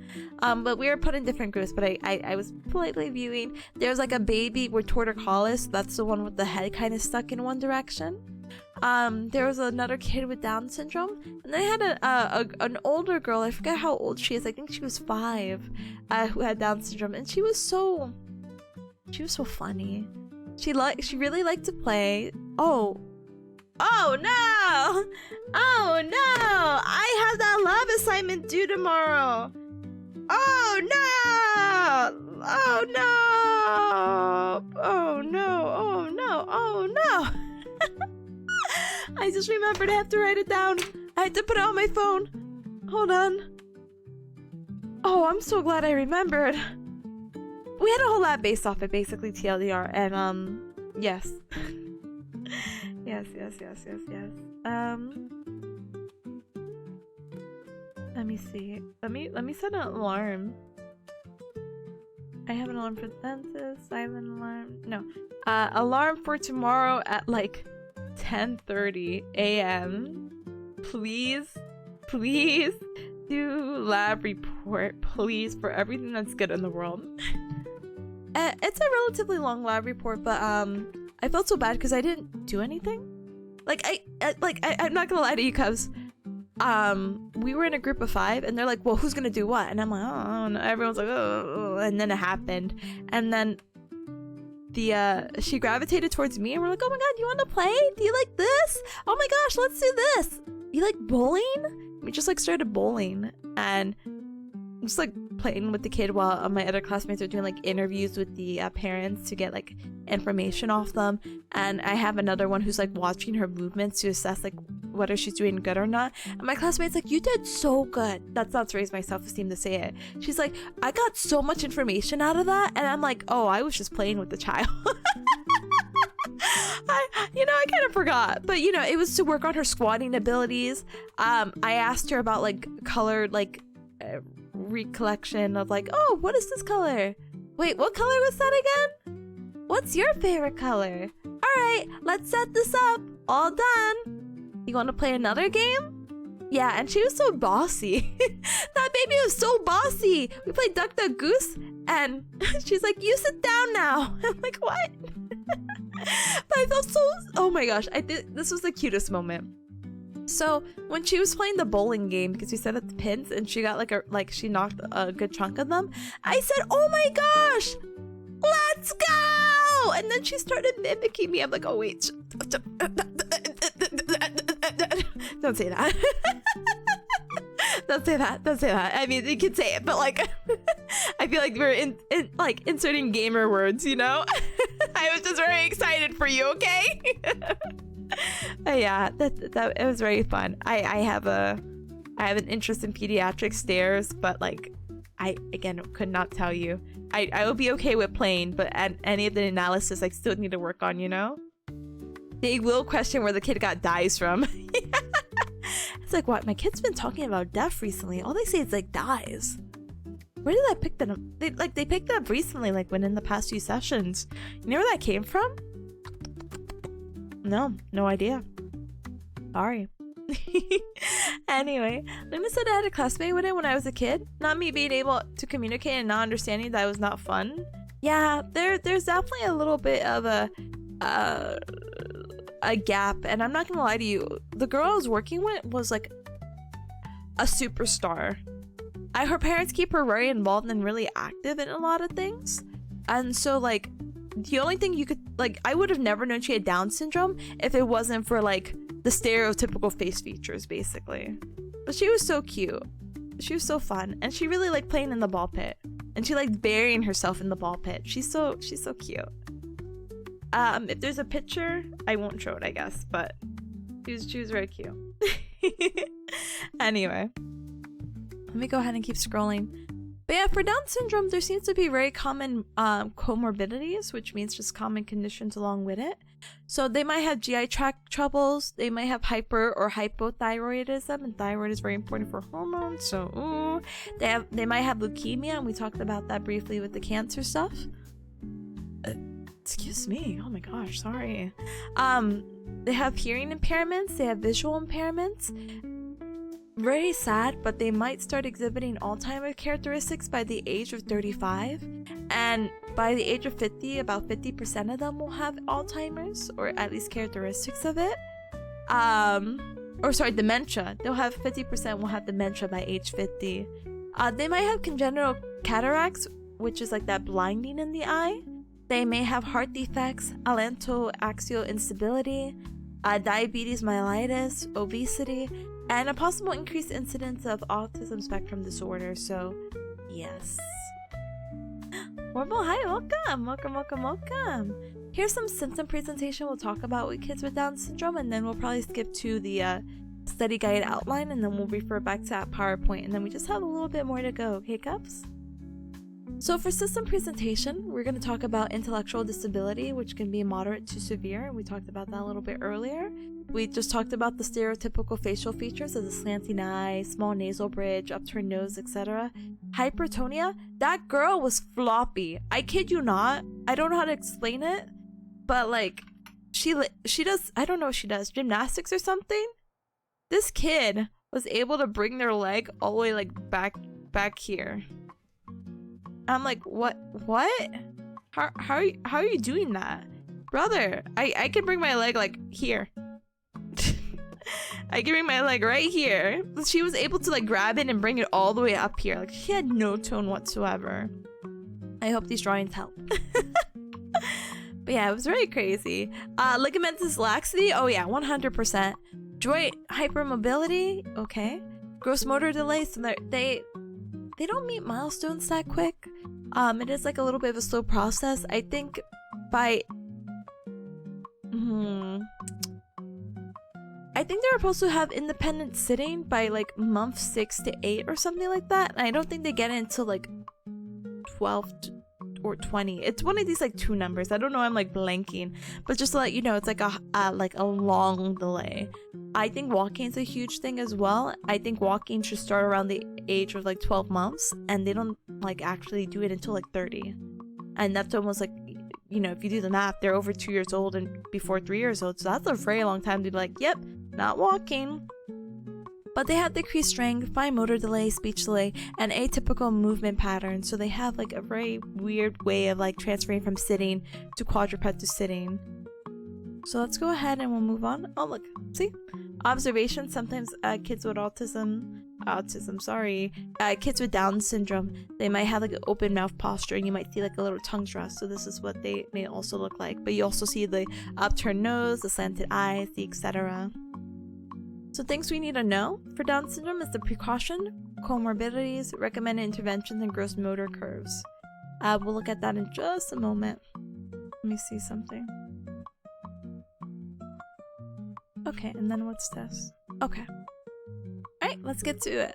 So some precautions that we talked about was the neck stability, because they have, I don't know how to say it, their atlantoaxial area, that region may be unstable, and being up high is very scary, because one wrong move or one injury and you cut something off from your brain and spinal cord and you're not able to breathe anymore. So that's why you gotta avoid anything that's risky to that area, because they might just be unstable. Heart conditions, we want to monitor for any heart conditions they may have had from birth. Hypertonia, we want to be careful with their tone because they're very floppy individuals. So be careful with positioning and joint stability. And we just want to be considerate about their visual and hearings, because again, they might be losing their vision or they might have hearing impairments. Comorbidities, we had just talked about it, so I'm not going to go ahead and read it. Recommended interventions is basically early mobilization, 5 minutes a day, 5 days a week, and we're going to work on locomotion or just getting them moving. We could do treadmill training, and really, again, the biggest thing is that we want to work on this precaution about this instability. But in general, we're going to be doing the same things that we've been doing with all our other patients, such as focusing on strength, coordination, and gross motor development skills, so getting them to be able to sit, crawl, stand, and walk at a certain period of time, okay? Some fun interventions we could do is to have them use riding toys, stair climbing, running, jumping, ball skills. For the hypotonia, we want to work on basically activating certain muscles. We want to do co-contraction of the cervical or the neck flexors and extensors in the trunk, work on strengthening anti-gravity muscles, and prevent the use of a splint in order to transition them from position to position. Locomotion training. Begin a program where they can sit independently for at least 30 seconds, because that's a huge thing, sitting and walking independently. So 8 minutes a day, 5 days a week. We just got to train on that. You could do some ankle weights to increase their strength, and then we could work on trying to increase their gait speed.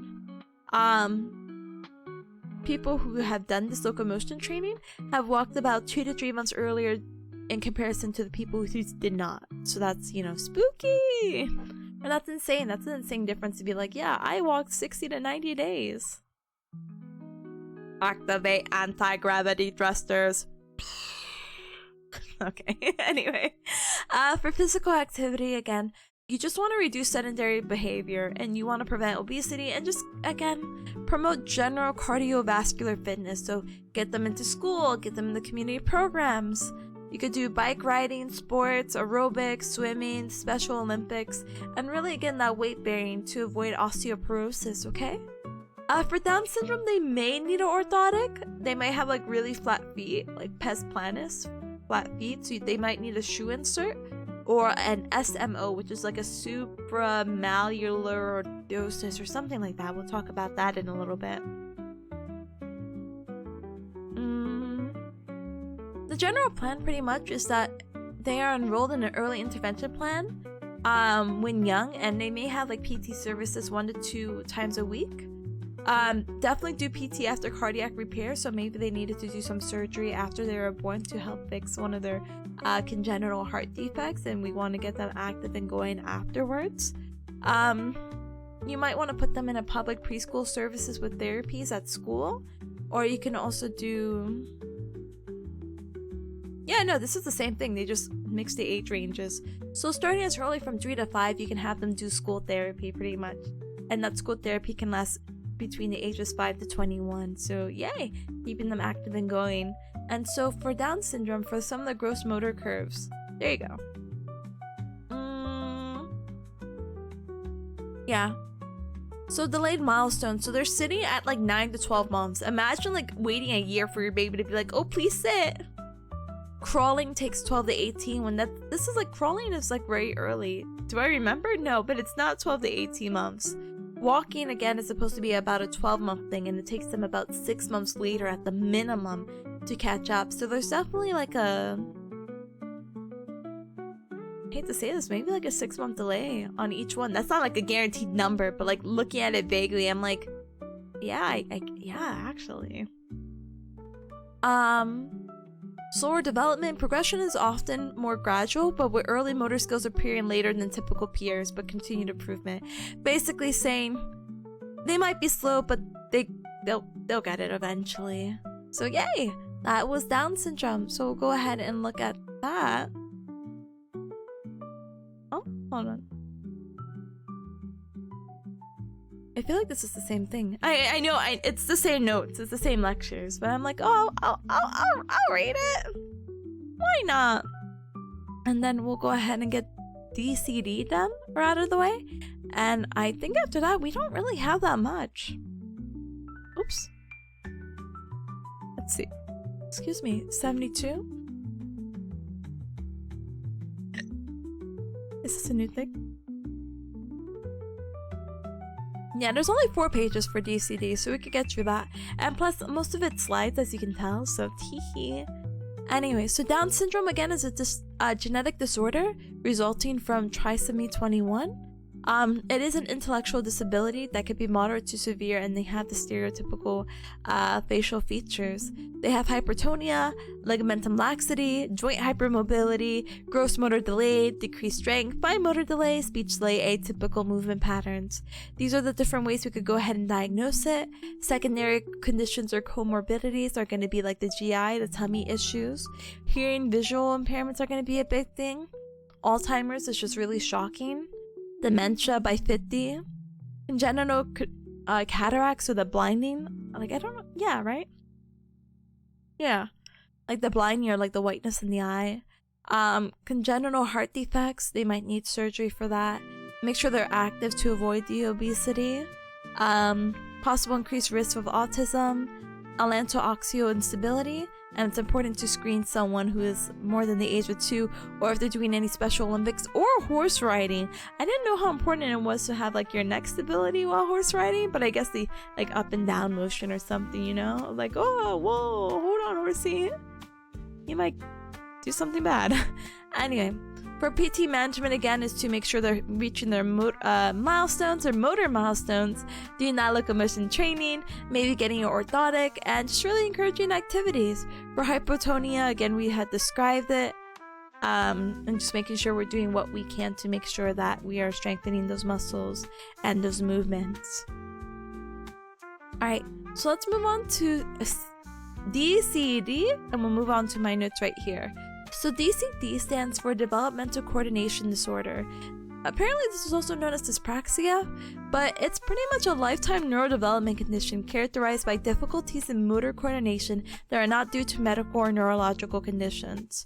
So this kid is naturally clumsy. Like, they were born clumsy. They have the appropriate cognition. They are right in the head. But if you ask them, hey, use your fingers to touch your nose, do a little T-pose, one hand at a time, touch your nose, they will not know how to do that. Children with DCD often have trouble with tasks that require fine and gross motor. Fine, so being like more detailed, like maybe buttoning up the shirt, and gross, like maybe throwing something. So they're gonna have trouble with tasks such as riding, tying their shoes, or participating in sports. So kids with DCD might be clumsy, socially isolated because, oh, they're so clumsy, a low self-worth because they feel like they can't do anything right, anxiety, poor proprioception, so they don't really know where they are in space, like if they close their eyes, poor motor planning, but they have normal or above average cognitive abilities. Again, they're right in the head, they're just not coordinated. And they really have difficult adapting to changes in environmental context because they're like, oh, what do I do now? What? Spencer, welcome back. I hope the shots were well, needles are never fun, never mind. I hope it was good. Yes, heck no. But yeah, it's a little bit wacky. But some of the impairments that you see with DCD is the decreased proprioception, decreased balance, like they are not able to hold like a single leg stance, so being on one leg, a decreased muscle tone. They're not they're not hypotonic, but they just don't have a lot of tone. They're really awkward when they run. They tend to fix their joints, like, oh, let me lock myself in really quick, to increase stability. They have a much slower movement and reaction time with reaching tasks. They walk very slow, and limited motor repertoire. Okay. Huh? I've got trauma from getting one on the butt as a kid. No! I won't lie. I have also had one, like, what they call it, a needle in the butt, and I was like, no! That one hurt. Listen, I'm okay with like getting my vaccines and all that stuff, and getting the blood work. I was very brave, but that butt one had like scarred me. But yeah, the allergy, it's sore. Anyway, sorry. The allergy shots aren't as bad. The needles are way thinner than the flu shot needles. It's just mostly dependent on the nurse giving them. Some are so good, others are like, are you stabbing me with a knife? Me, my first day as a nurse, what? Yeah, I'm so sorry. There was this like thing going around, and I felt like it was for dental, but it could have been for nurses too, where it's like, put this needle in this balloon, and if you pop it, you're going too hard. Yeah, that's what they need to do, okay? KJ says mine isn't as aggressive, but it manifests as flexible flat feet and dysgraphia. I always hated physical writing in gym class. No! Those are the worst combinations for those two things. But fellow flat feeder shakes hands. I understand. I understand the struggle. Luna says I got an antibiotic shot like that recently because of an infection. Then you got an allergic reaction to it? No! What the? Be fighting my medical care. Be like, what? Anyway, I used to avoid shots as much as possible. I did the nasal flu shots until they're like, okay, buddy, you're too... What do you mean? What do you mean? Is there an age limit for this? Brother, I remember... Okay, Cubs. So when we had our other pandemic, and it's like, what? Tippa, what? Do you guys remember swine flu? Sure. Anyway, so when swine flu was a thing prior to COVID, I don't know what year, don't ask me. I remember I was so excited to learn that for the vaccines, I didn't need to get the needles. I could get like something up the nose. So I guess it's like a nasal flu shot. And I was just like, wow, so cool. And I was like, wow, why can't everything be like this? Just, I don't know, put a syringe up my nose. I don't know. Anyway, from donating blood, I know where at least all my good veins are. You're so brave. Thank you for your service. Spud says they're only for kids that are like scared of them because they aren't as effective as the actual shot. Okay, well, if it works, it still works. The tetanus shot sucks? Yes, it does. It really, really does. Remember your tetanus? Oh, I don't know. I think I want to say I did mine recently, or I didn't need to update it. Smiley face emoji. I need to make sure that all my vaccines and whatnot are updated when I go to clinicals. So I feel like, and I just did it recently, so I'm like, oh, I think I'm good. I'm fine. Oh, hi, welcome, Bearcat too, welcome, gamer. We're talking about DCD, developmental coordination disorder. Bah, bah, bah, bah, bah. All right, let's get through these impairments. Let's get through these really quick, and then we can take a little. We can sneak in a little other ad break, right? Yeah, right? Yeah. Okay. So, they have poor ball skills. I have no idea what's pediatrics' obsession with balls, but like. Ball skills are like heavily emphasized. Can a kid throw a ball? Can they roll a ball? Can they do this? Can they do that? And it's like, can they dribble the ball? It's like, but dribbling's really like cool because it's the whole like hand-eye coordination stuff, but like still. Anyway. Severity of functional delay, not a fully impaired until school age. They have difficulty with sports that require adaptation, such as tennis. They're the last to get picked on teams by peers, difficult with interaction with peers, and they tend to be less physically active. And because of this, because they're like, I'm not getting picked, they end up, what do you call it, at risk for obesity. Can they be balling? Brother, it sounds more like they're balling. Dies. Can they land at least a 3-point field goal? I'm sure that they can. It just might be very difficult. But you know, believe until you can achieve, my dudes. That's what I always vaguely say. Anyway, so there's the delayed fine motor skills, difficult with hand-eye coordination, poor hand-eye grasp, challenged by dressing skills such as zippers and buttons, because again, they're having these difficulties with fine motor skills, like again, very small, like the buttoning up the shirt or grabbing the zipper, you know? And this is like their handwriting. This is supposed to be 1, 2, 3, 4, 5, but look at that too. Brother, what is that? But yeah, according to the CPG or the clinical practice guidelines, hold on. Oh, big sweats because my neck hurt for a moment. Oh no. Big stretch. Okay. So according to the clinical practice guidelines, kids are just goofy and wacky when they're younger. So we actually can't diagnose any kids with this until they're about 5. And really, more specifically, we cannot diagnose this kid because the diagnosis is going to be based on the motor skill deficits that are inconsistent with the child's age and intellectual ability. These dysfunctions, I guess, these deficits, have to be persisting for at least 6 months and impact daily functioning. So, yeah. It's really important to rule out everything else that can explain this, but if you ruled out everything, you might just come back to the conclusion, yep, it's DCD. Teehee. So what is the highest level of intervention? It's going to be part task level, but it's really overall just going to be this thing called task specific training. You're going to just have them do a task. Hey, I want you to go ahead and fold that shirt for me. I want you to reach for this. I want you to do this. Something a little bit more functional. And what happens with this is that the repetition kind of builds within their brain, so they get better at performing said tasks. And then, and not to sound like really like weirdly morbid, but then they start feeling useful, you know? They're like, oh, I can do this. And oh, they're building up the confidence to do this. And hey, they are able to do this because they practice this task like 100 times. So stuff like that. Some comorbidities with this is that they may have ADHD, so difficulties with attention, impulsivity, hyperactivity. They may have learning disabilities, but that's not really a common thing, but they might have issues because of the poor handwriting. They might have anxiety because, again, they're not getting picked first for their like sports teams, whatever, so that's going to be a struggle. They might be depressed with low self-esteem for a very similar reason. Speech and language disorders, they might have issues with speech production or language processing that can really impact their social and academic skills. They may have ODD, which is oppositional behaviors, so they're like defiant basically, and it can be linked to frustration and difficulties in managing motor tasks. Language disorders, tic disorders, sensory processing disorders, or a global development delay, which means that it's going to affect both motor, language, and cognitive.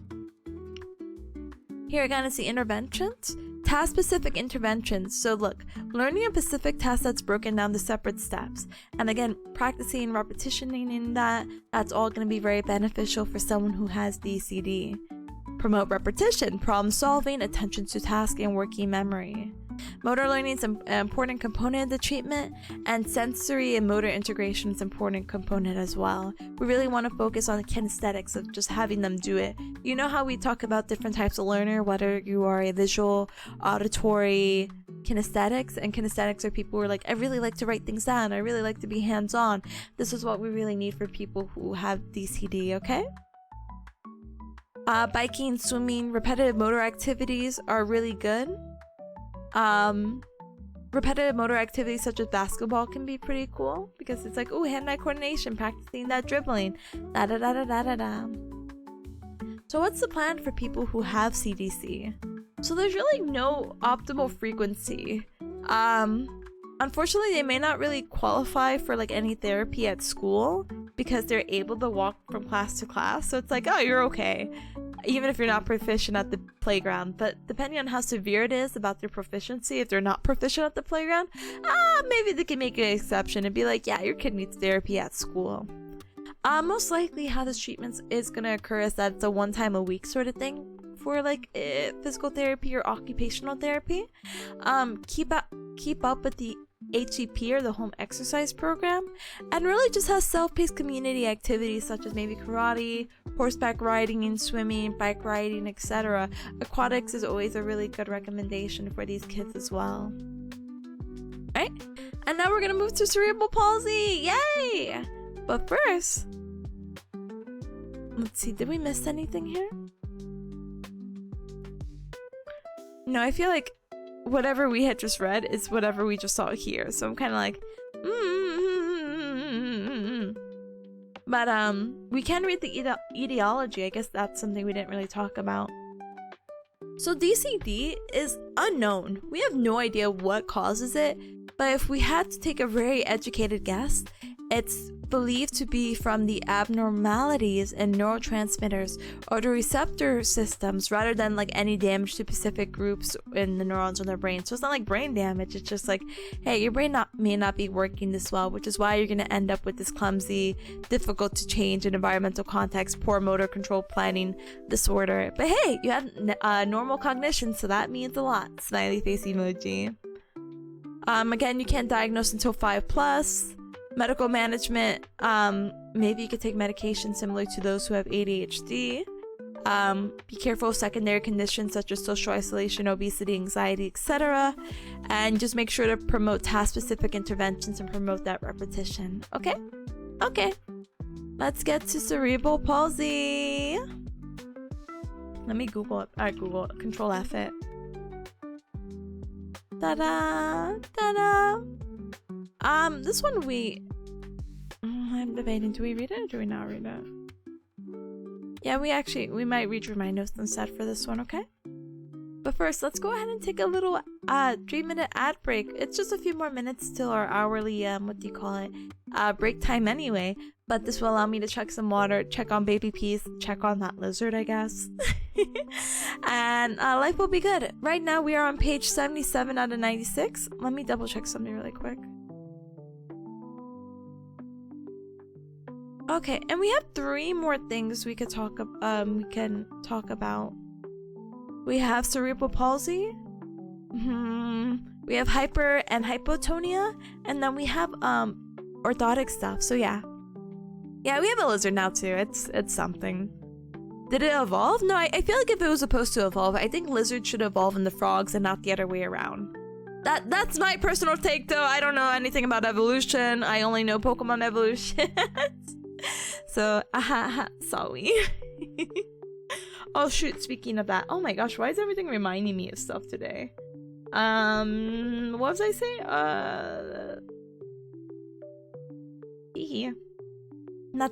That's a secret for later. Which lizard evolves into the one to your bathroom then? I don't know. I think there's just 2 different like reptiles in my house now. Baby Peas has it handled though. I'm gonna go check on her. And I'm gonna see what she's doing. And I'll give you guys the update, okay? But let me politely BRB. This also gives me an opportunity to turn on my lights because it gets dark at 5 p.m.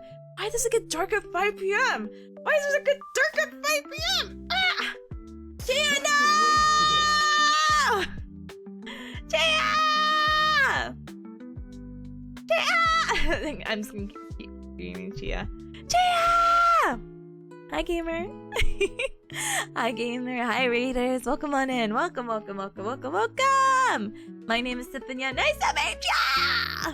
I'm a bearcat VTuber. I do the gal and yan. It's very nice to meet you. Right now, I'm cramming right now for an exam that I have in a few hours. But listen, I'm actually being plagued right now by frogs and lizards at my own home. I still have the picture up. I had a toilet frog the other day. But literally Baby Peas, my baby girl cat, was screaming, and turns out, hey, there's also a lizard in my home. So you know what? Do the kids say FML? I'm gonna say it, FML. We printed a Miku? Oh yeah, brother. Wait, were you playing on the Void? Hold on. Oh gosh, hold on. Let me shout out. Yeah, Voices of the Void. Yeah, the guy that I mentioned, what was his name? Joel has like 3 channels or something. My friend was educating me on this, and I learned it's a 3D printer. You printed out Miku? Let's go. I hope you had a really good time. Thank you so much for the raid. Again, as I said, I'm cramming some school stuff right now, so if you want to hear a poor bearcat ramble about kid disorders, be my guest. We just recently finished talking about cerebral palsy, Down syndrome, DCD, discoordinated, wait, what? Developmental, wait, what was DCD again? No! Discoordinated, wait, what? Sorry. Wait, we're going back to the board. Hold on. Developmental coordination disorder. Yay. We just talked about that. So if you're interested in that, you're more than welcome to hang out and chill. But if you have to raid and run, absolutely no hacking worries. This goes for both you and anyone from your community. Make sure to stand up and stretch, hydrate, and eat something super duper duper yummy. We were gonna actually politely BRB in just a moment because there's now not just a toilet frog. There's also a lizard in my home, and I just wanted to check on Baby P. But let me quickly say hi to everyone as well coming on in. Executioner, hi, welcome. Gron, hi, welcome. Cots, hi, welcome. Honeypot, hi, welcome. Logan, hi, welcome. Warren, hi, welcome. Potty, hi, welcome. Poti, sorry. Modern, hi, welcome. Zester, hi, welcome. And thank you, cuz, for defending the fort. I appreciate it. Full Metal Alchemist, yeah. Oh my goodness. But again, I hope you had a super duper duper good stream. My exam, by the way, is in, let's see, 2.5 more hours. We are on page 72 out of 96, and a lot of these, oh wait, we're not on page 72. I was lying. We're on page, what are we? 77. We're on page 77 out of 95. A lot of these are kind of like screenshots and PowerPoint stuff, so hopefully we'll get it done within the next 2 hours, and life will be good. I take my exam at 7:30 because right now it's 5 p.m. EDT. Any East Coasters out there? And then we could finally game. But I promise I do more than just study. I just chose a really poor life of being a grad student, and it's a hybrid program, and I somehow conditioned myself like the dog in that experiment with the guy's name who starts with a P, of like, oh wow, I need to study and stream. Pavlov? Yeah, I basically did that. So I have to stream my study, and if I don't, I just die. But Star Rider, thank you so very much for the follow. Welcome to the Cub Club. Welcome. Pavlov, yeah, that guy. Where you ring the bell and the dog like salivates because now the dog has associated this. Yeah, I've conditioned myself to be like, you can only study on stream. That's why you need your notes to be super pretty. Unfortunately, this is now like towards the end of the study guide, so the notes get less pretty. So, sorry, gamers. But yeah, best of luck with the exam. Very diligent, Cat Bear. Close enough. Yeah. But thank you. No, I honestly do appreciate it. Tomorrow we'll be having a lot of fun. So if studying pediatrics and hearing a bearcat be in despair is not your thing, I completely understand. This is not to sell you on me. I just understand. But how do you say it? Feel free to hang around, and if you're not able to, or if you are able to, come around tomorrow at 12 o'clock, I think, 12 o'clock p.m. EST, so like 5 hours ago. But tomorrow, I'm going to be playing some more Sonic Adventure 2, and I'm going to go back into my gaming arc. This whole week has been studying, so I cry every single day of my life. But next week and tomorrow, I'm going to start my gaming arc again, so I hope you can join along with the ride. Let me go ahead and give Captain Chia a shout out yet again. Cubs, I know we have a few new Cubs here too. Chia is an absolute sweetie. I love her. She just doesn't know it yet. But she was an absolute joy with our recent club of Who Wants to Be a Gallinaire and all that good jazz. But please do go ahead and give her check her out. I know she's doing a partner push. I don't think she's partner yet, but she was recently celebrating her 3 years. Yes, as a VTuber, so please do give her your support, please, and thank you. I promise I'll speak with more confidence next time. That's another occasion. But press that button. Follow.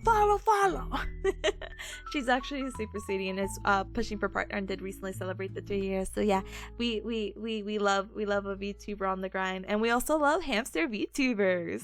Speaking of which, sorry, Captain Chia, we love Big Ham, and then also if you were in Ryan's stream yesterday, we rated Hamala Hamster.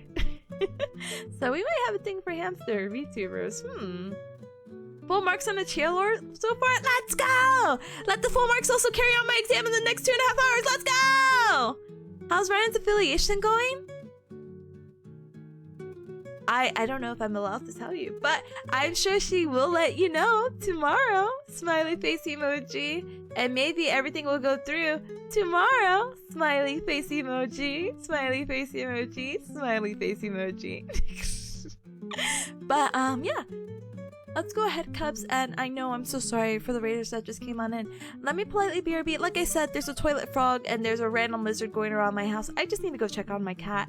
And also here on this channel, we do an hourly 3-minute ad break anyway. So this is like a nice reminder of just like anyone who's also been sitting down for a long period of time, like me. Oh, we're just, oh my gosh, besties. To also stand up and stretch, hydrate, and eat something super duper duper yummy if you're feeling a little bit peckish. Even if you're not standing up, even though I think you should, you could do some ankle pumps, at least a little stretch while we politely BRB, okay? So I'll see you Cubs in just a few moments, and we'll be back and we'll end up talking about these last 3 disorders, okay? Okay. I'll see you Cubs in a little bit. Bye!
Wow. Hi, Rika. Thank you so much for your patience. I really do appreciate it. So, small update on the lizard. I have no idea where it is. I have a vague idea. It might be underneath my sofa. Last time I checked, it was in my pantry. Peas did get to open the pantry door, and now she's staring underneath the sofa. So I can only assume this is the situation right now. So yay. Alright, let me go ahead and... What is... Oh my goodness gracious. Great balls of fire. We're gonna go ahead and continue on with what we're doing. Let me go ahead and cough up a lung really quick, take a quick sip of water, and life should be good. One moment.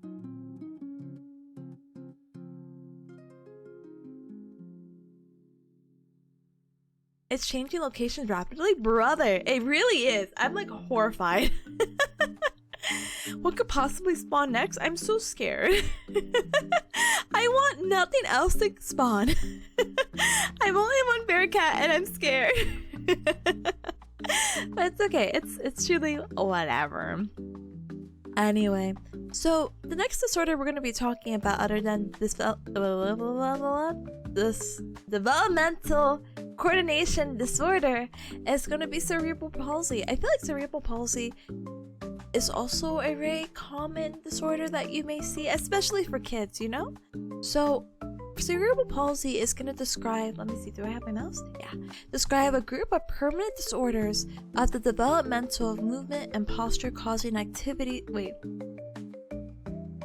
Cerebral palsy describes a group of permanent disorders of the developmental of movement and posture causing activity limitations that are attributed to non-progressive disturbances that occur in the developing fetal and infant brain.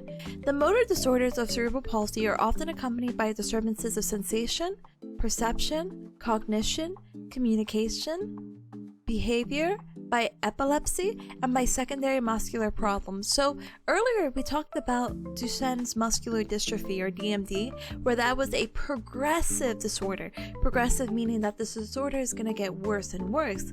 This one specifically says that it's a non-progressive disorder, but there are a lot of things that kind of are part of cerebral palsy, hence the word group. It's a group of permanent disorders, and cerebral palsy can actually present itself in a different amount of ways.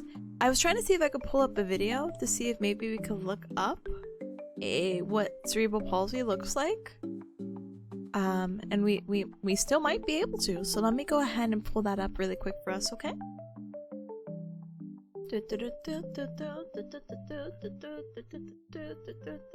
Perfect.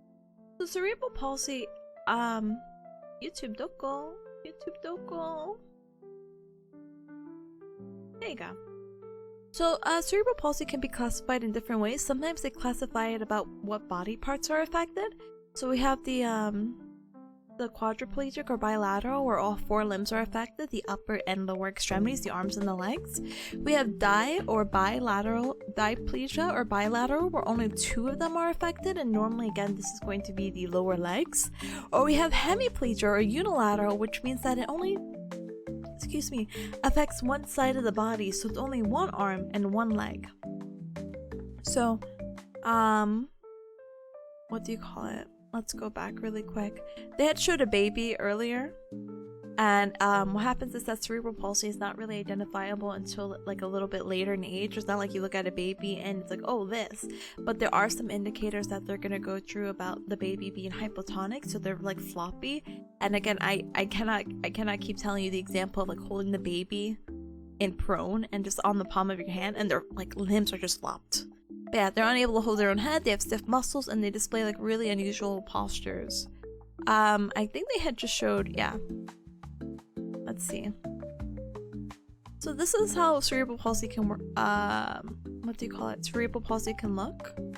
You see this person has a, look, that's like a beautiful, and I hope I'm right, Trendelenburg's gait. Look at that. Look at that. But again, they can have assistive devices. They could be walking like this. This person looks like, you see how they have their arm kind of stuck in this like fixed position?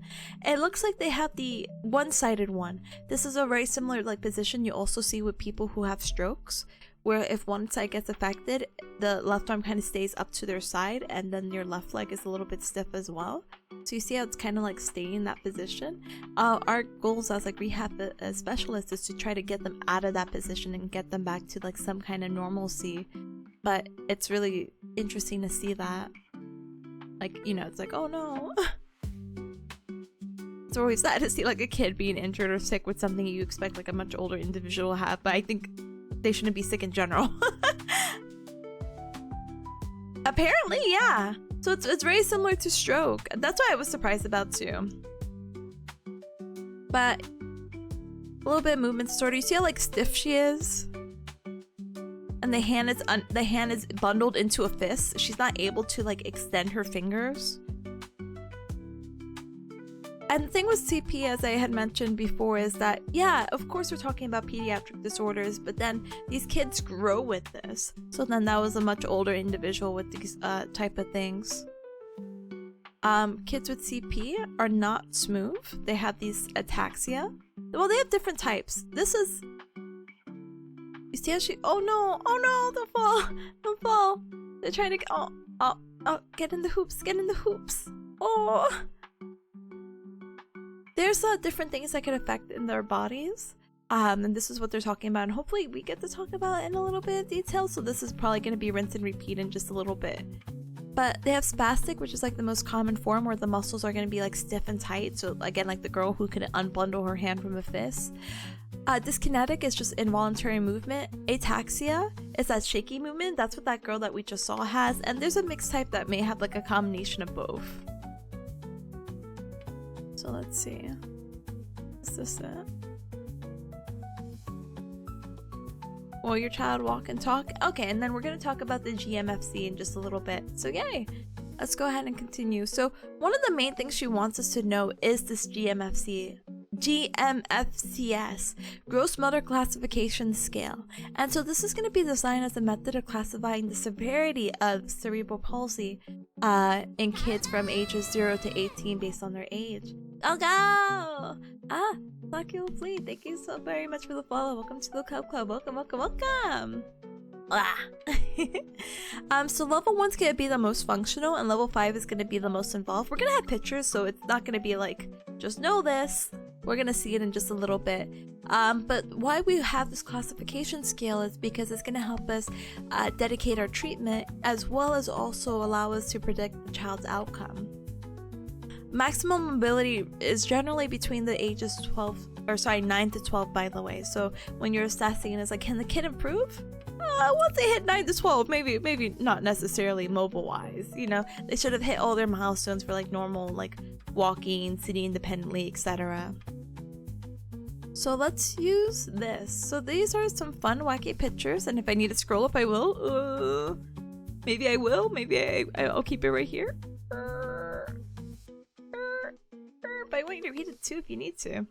Alright, so there's five different things. So we have level 1, where it's walking without limitations. So this is independent walking in most settings, and they can walk long distances and climb stairs without assistance. So they don't need to hold on to the rail, they don't need assisted devices. And really what we're going to be working on is maintaining that independent walking, our general strength, our gait, and prevent future limitations. Oh, my stream is stuttering! Yay! Well, that's rare. Hold on, Cubs. Let's see.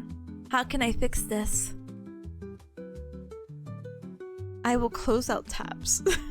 I don't know, that probably doesn't fix it. I haven't had my internet like die in a hot minute, so that's very cool, fun, exciting stuff. Let me see. Sorry. Sorry.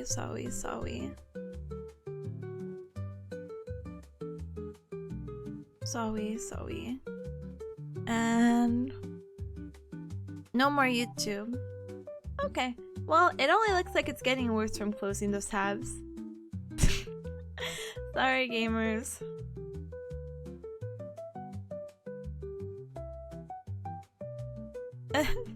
I'll just apologize and I'll just keep going. I hope that it comes back strong soon. I haven't had internet issues in such a long time.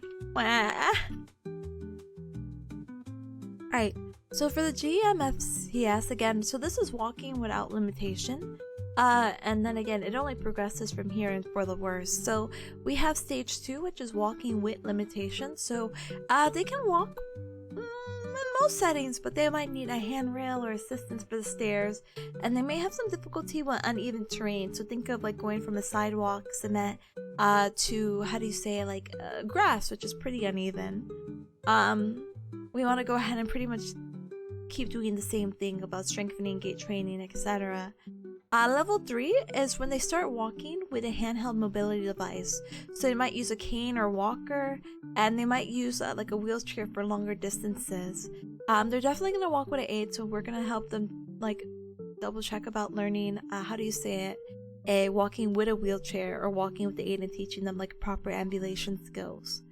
Level 4 is going to be self-mobilization or mobility with limitations. So they're actually going to need a wheelchair for pretty much everything.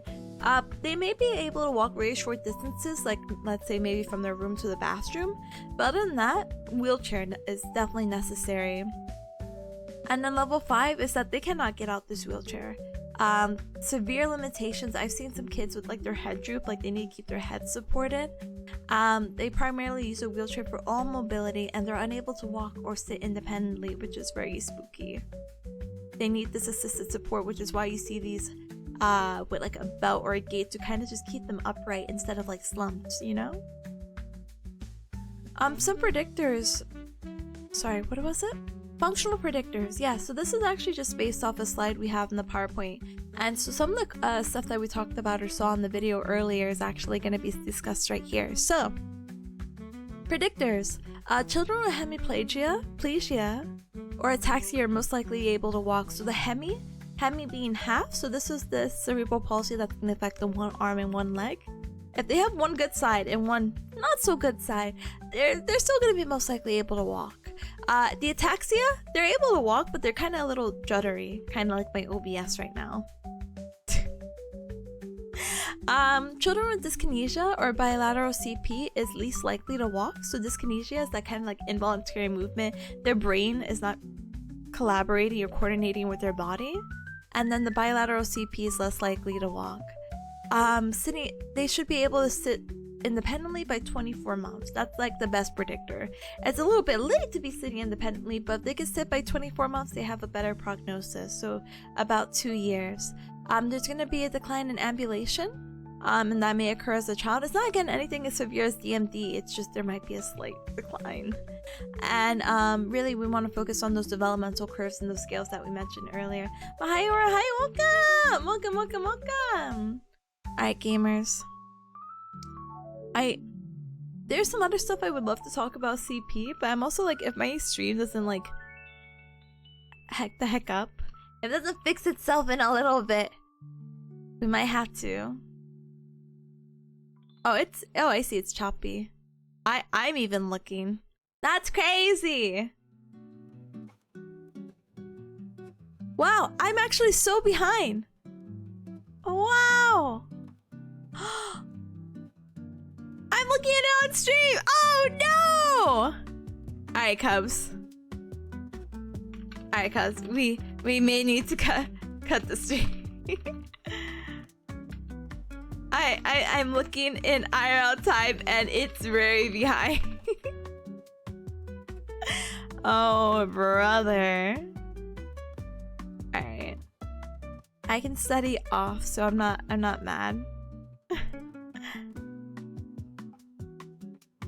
I'll cut my losses here before I like absolutely explode into pieces. I understand. Thank you, Galmer. I feel so bad. Wait, it caught up? Wait, it was threatened? And it's okay now? Now it's green. That's so funny. It's stabilized. Let's go. Oh, okay. It's fine. It's fine. I see it drop back into the red. Okay, gamers. Let me double check something really quick. We had about 15 things. Oops.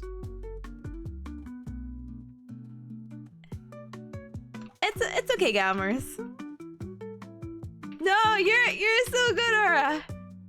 Thank you for being here. So I will cut my losses. We just had 15 pages left anyway. We just had 15 pages left anyway. And I can do some Quizlets, and there's still 2 hours left of the exam, so there's still plenty of time. I will force myself to get through these, even if I have to put myself through pomodoro VC shade. But thanks everyone for joining. Sorry for the lag. Anime night is tonight in the Discord at 8:30 p.m. EST. We're watching Dan Dan Dan and Apothecary. I didn't think I had to spell apothecary ever. Apothecary Diaries. So feel free. Lag is big. Lag is so big. Lag is chunky. I am literally saying these words as I type, and I just see myself behind. Watch this be Twitch? If it was just Twitch, I would be happy. But no, it's fine. What was I gonna say? But feel free to check out the schedule. I'll be back tomorrow at 12 p.m. EST for Sonic Adventure 2. Wait, 2. Yeah. So look forward to that. Let's see what else is new and cool and whatever else. Best of luck on the exam. Thank you for the good luck. I need it. But yeah, check out the socials.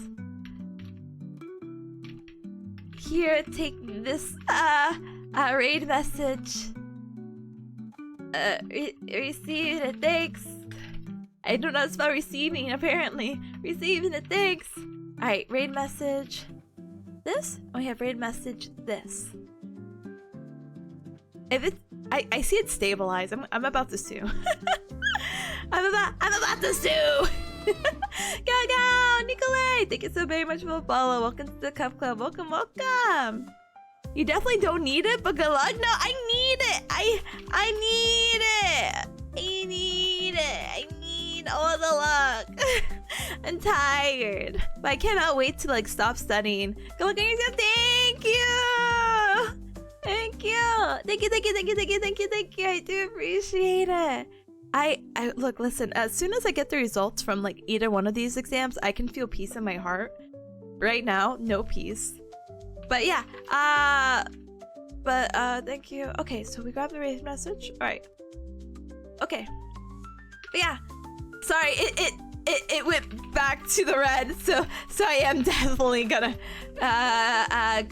wrap up. But we're gonna raid into. Oh yeah. Raid into good company. So grab a raid message. See you guys tomorrow. And if I don't, have a great weekend. Lots of love. And yeah, bye. Oh, see you at anime night maybe. Bye. We're gonna raid. Yeah, we're just going. Bye.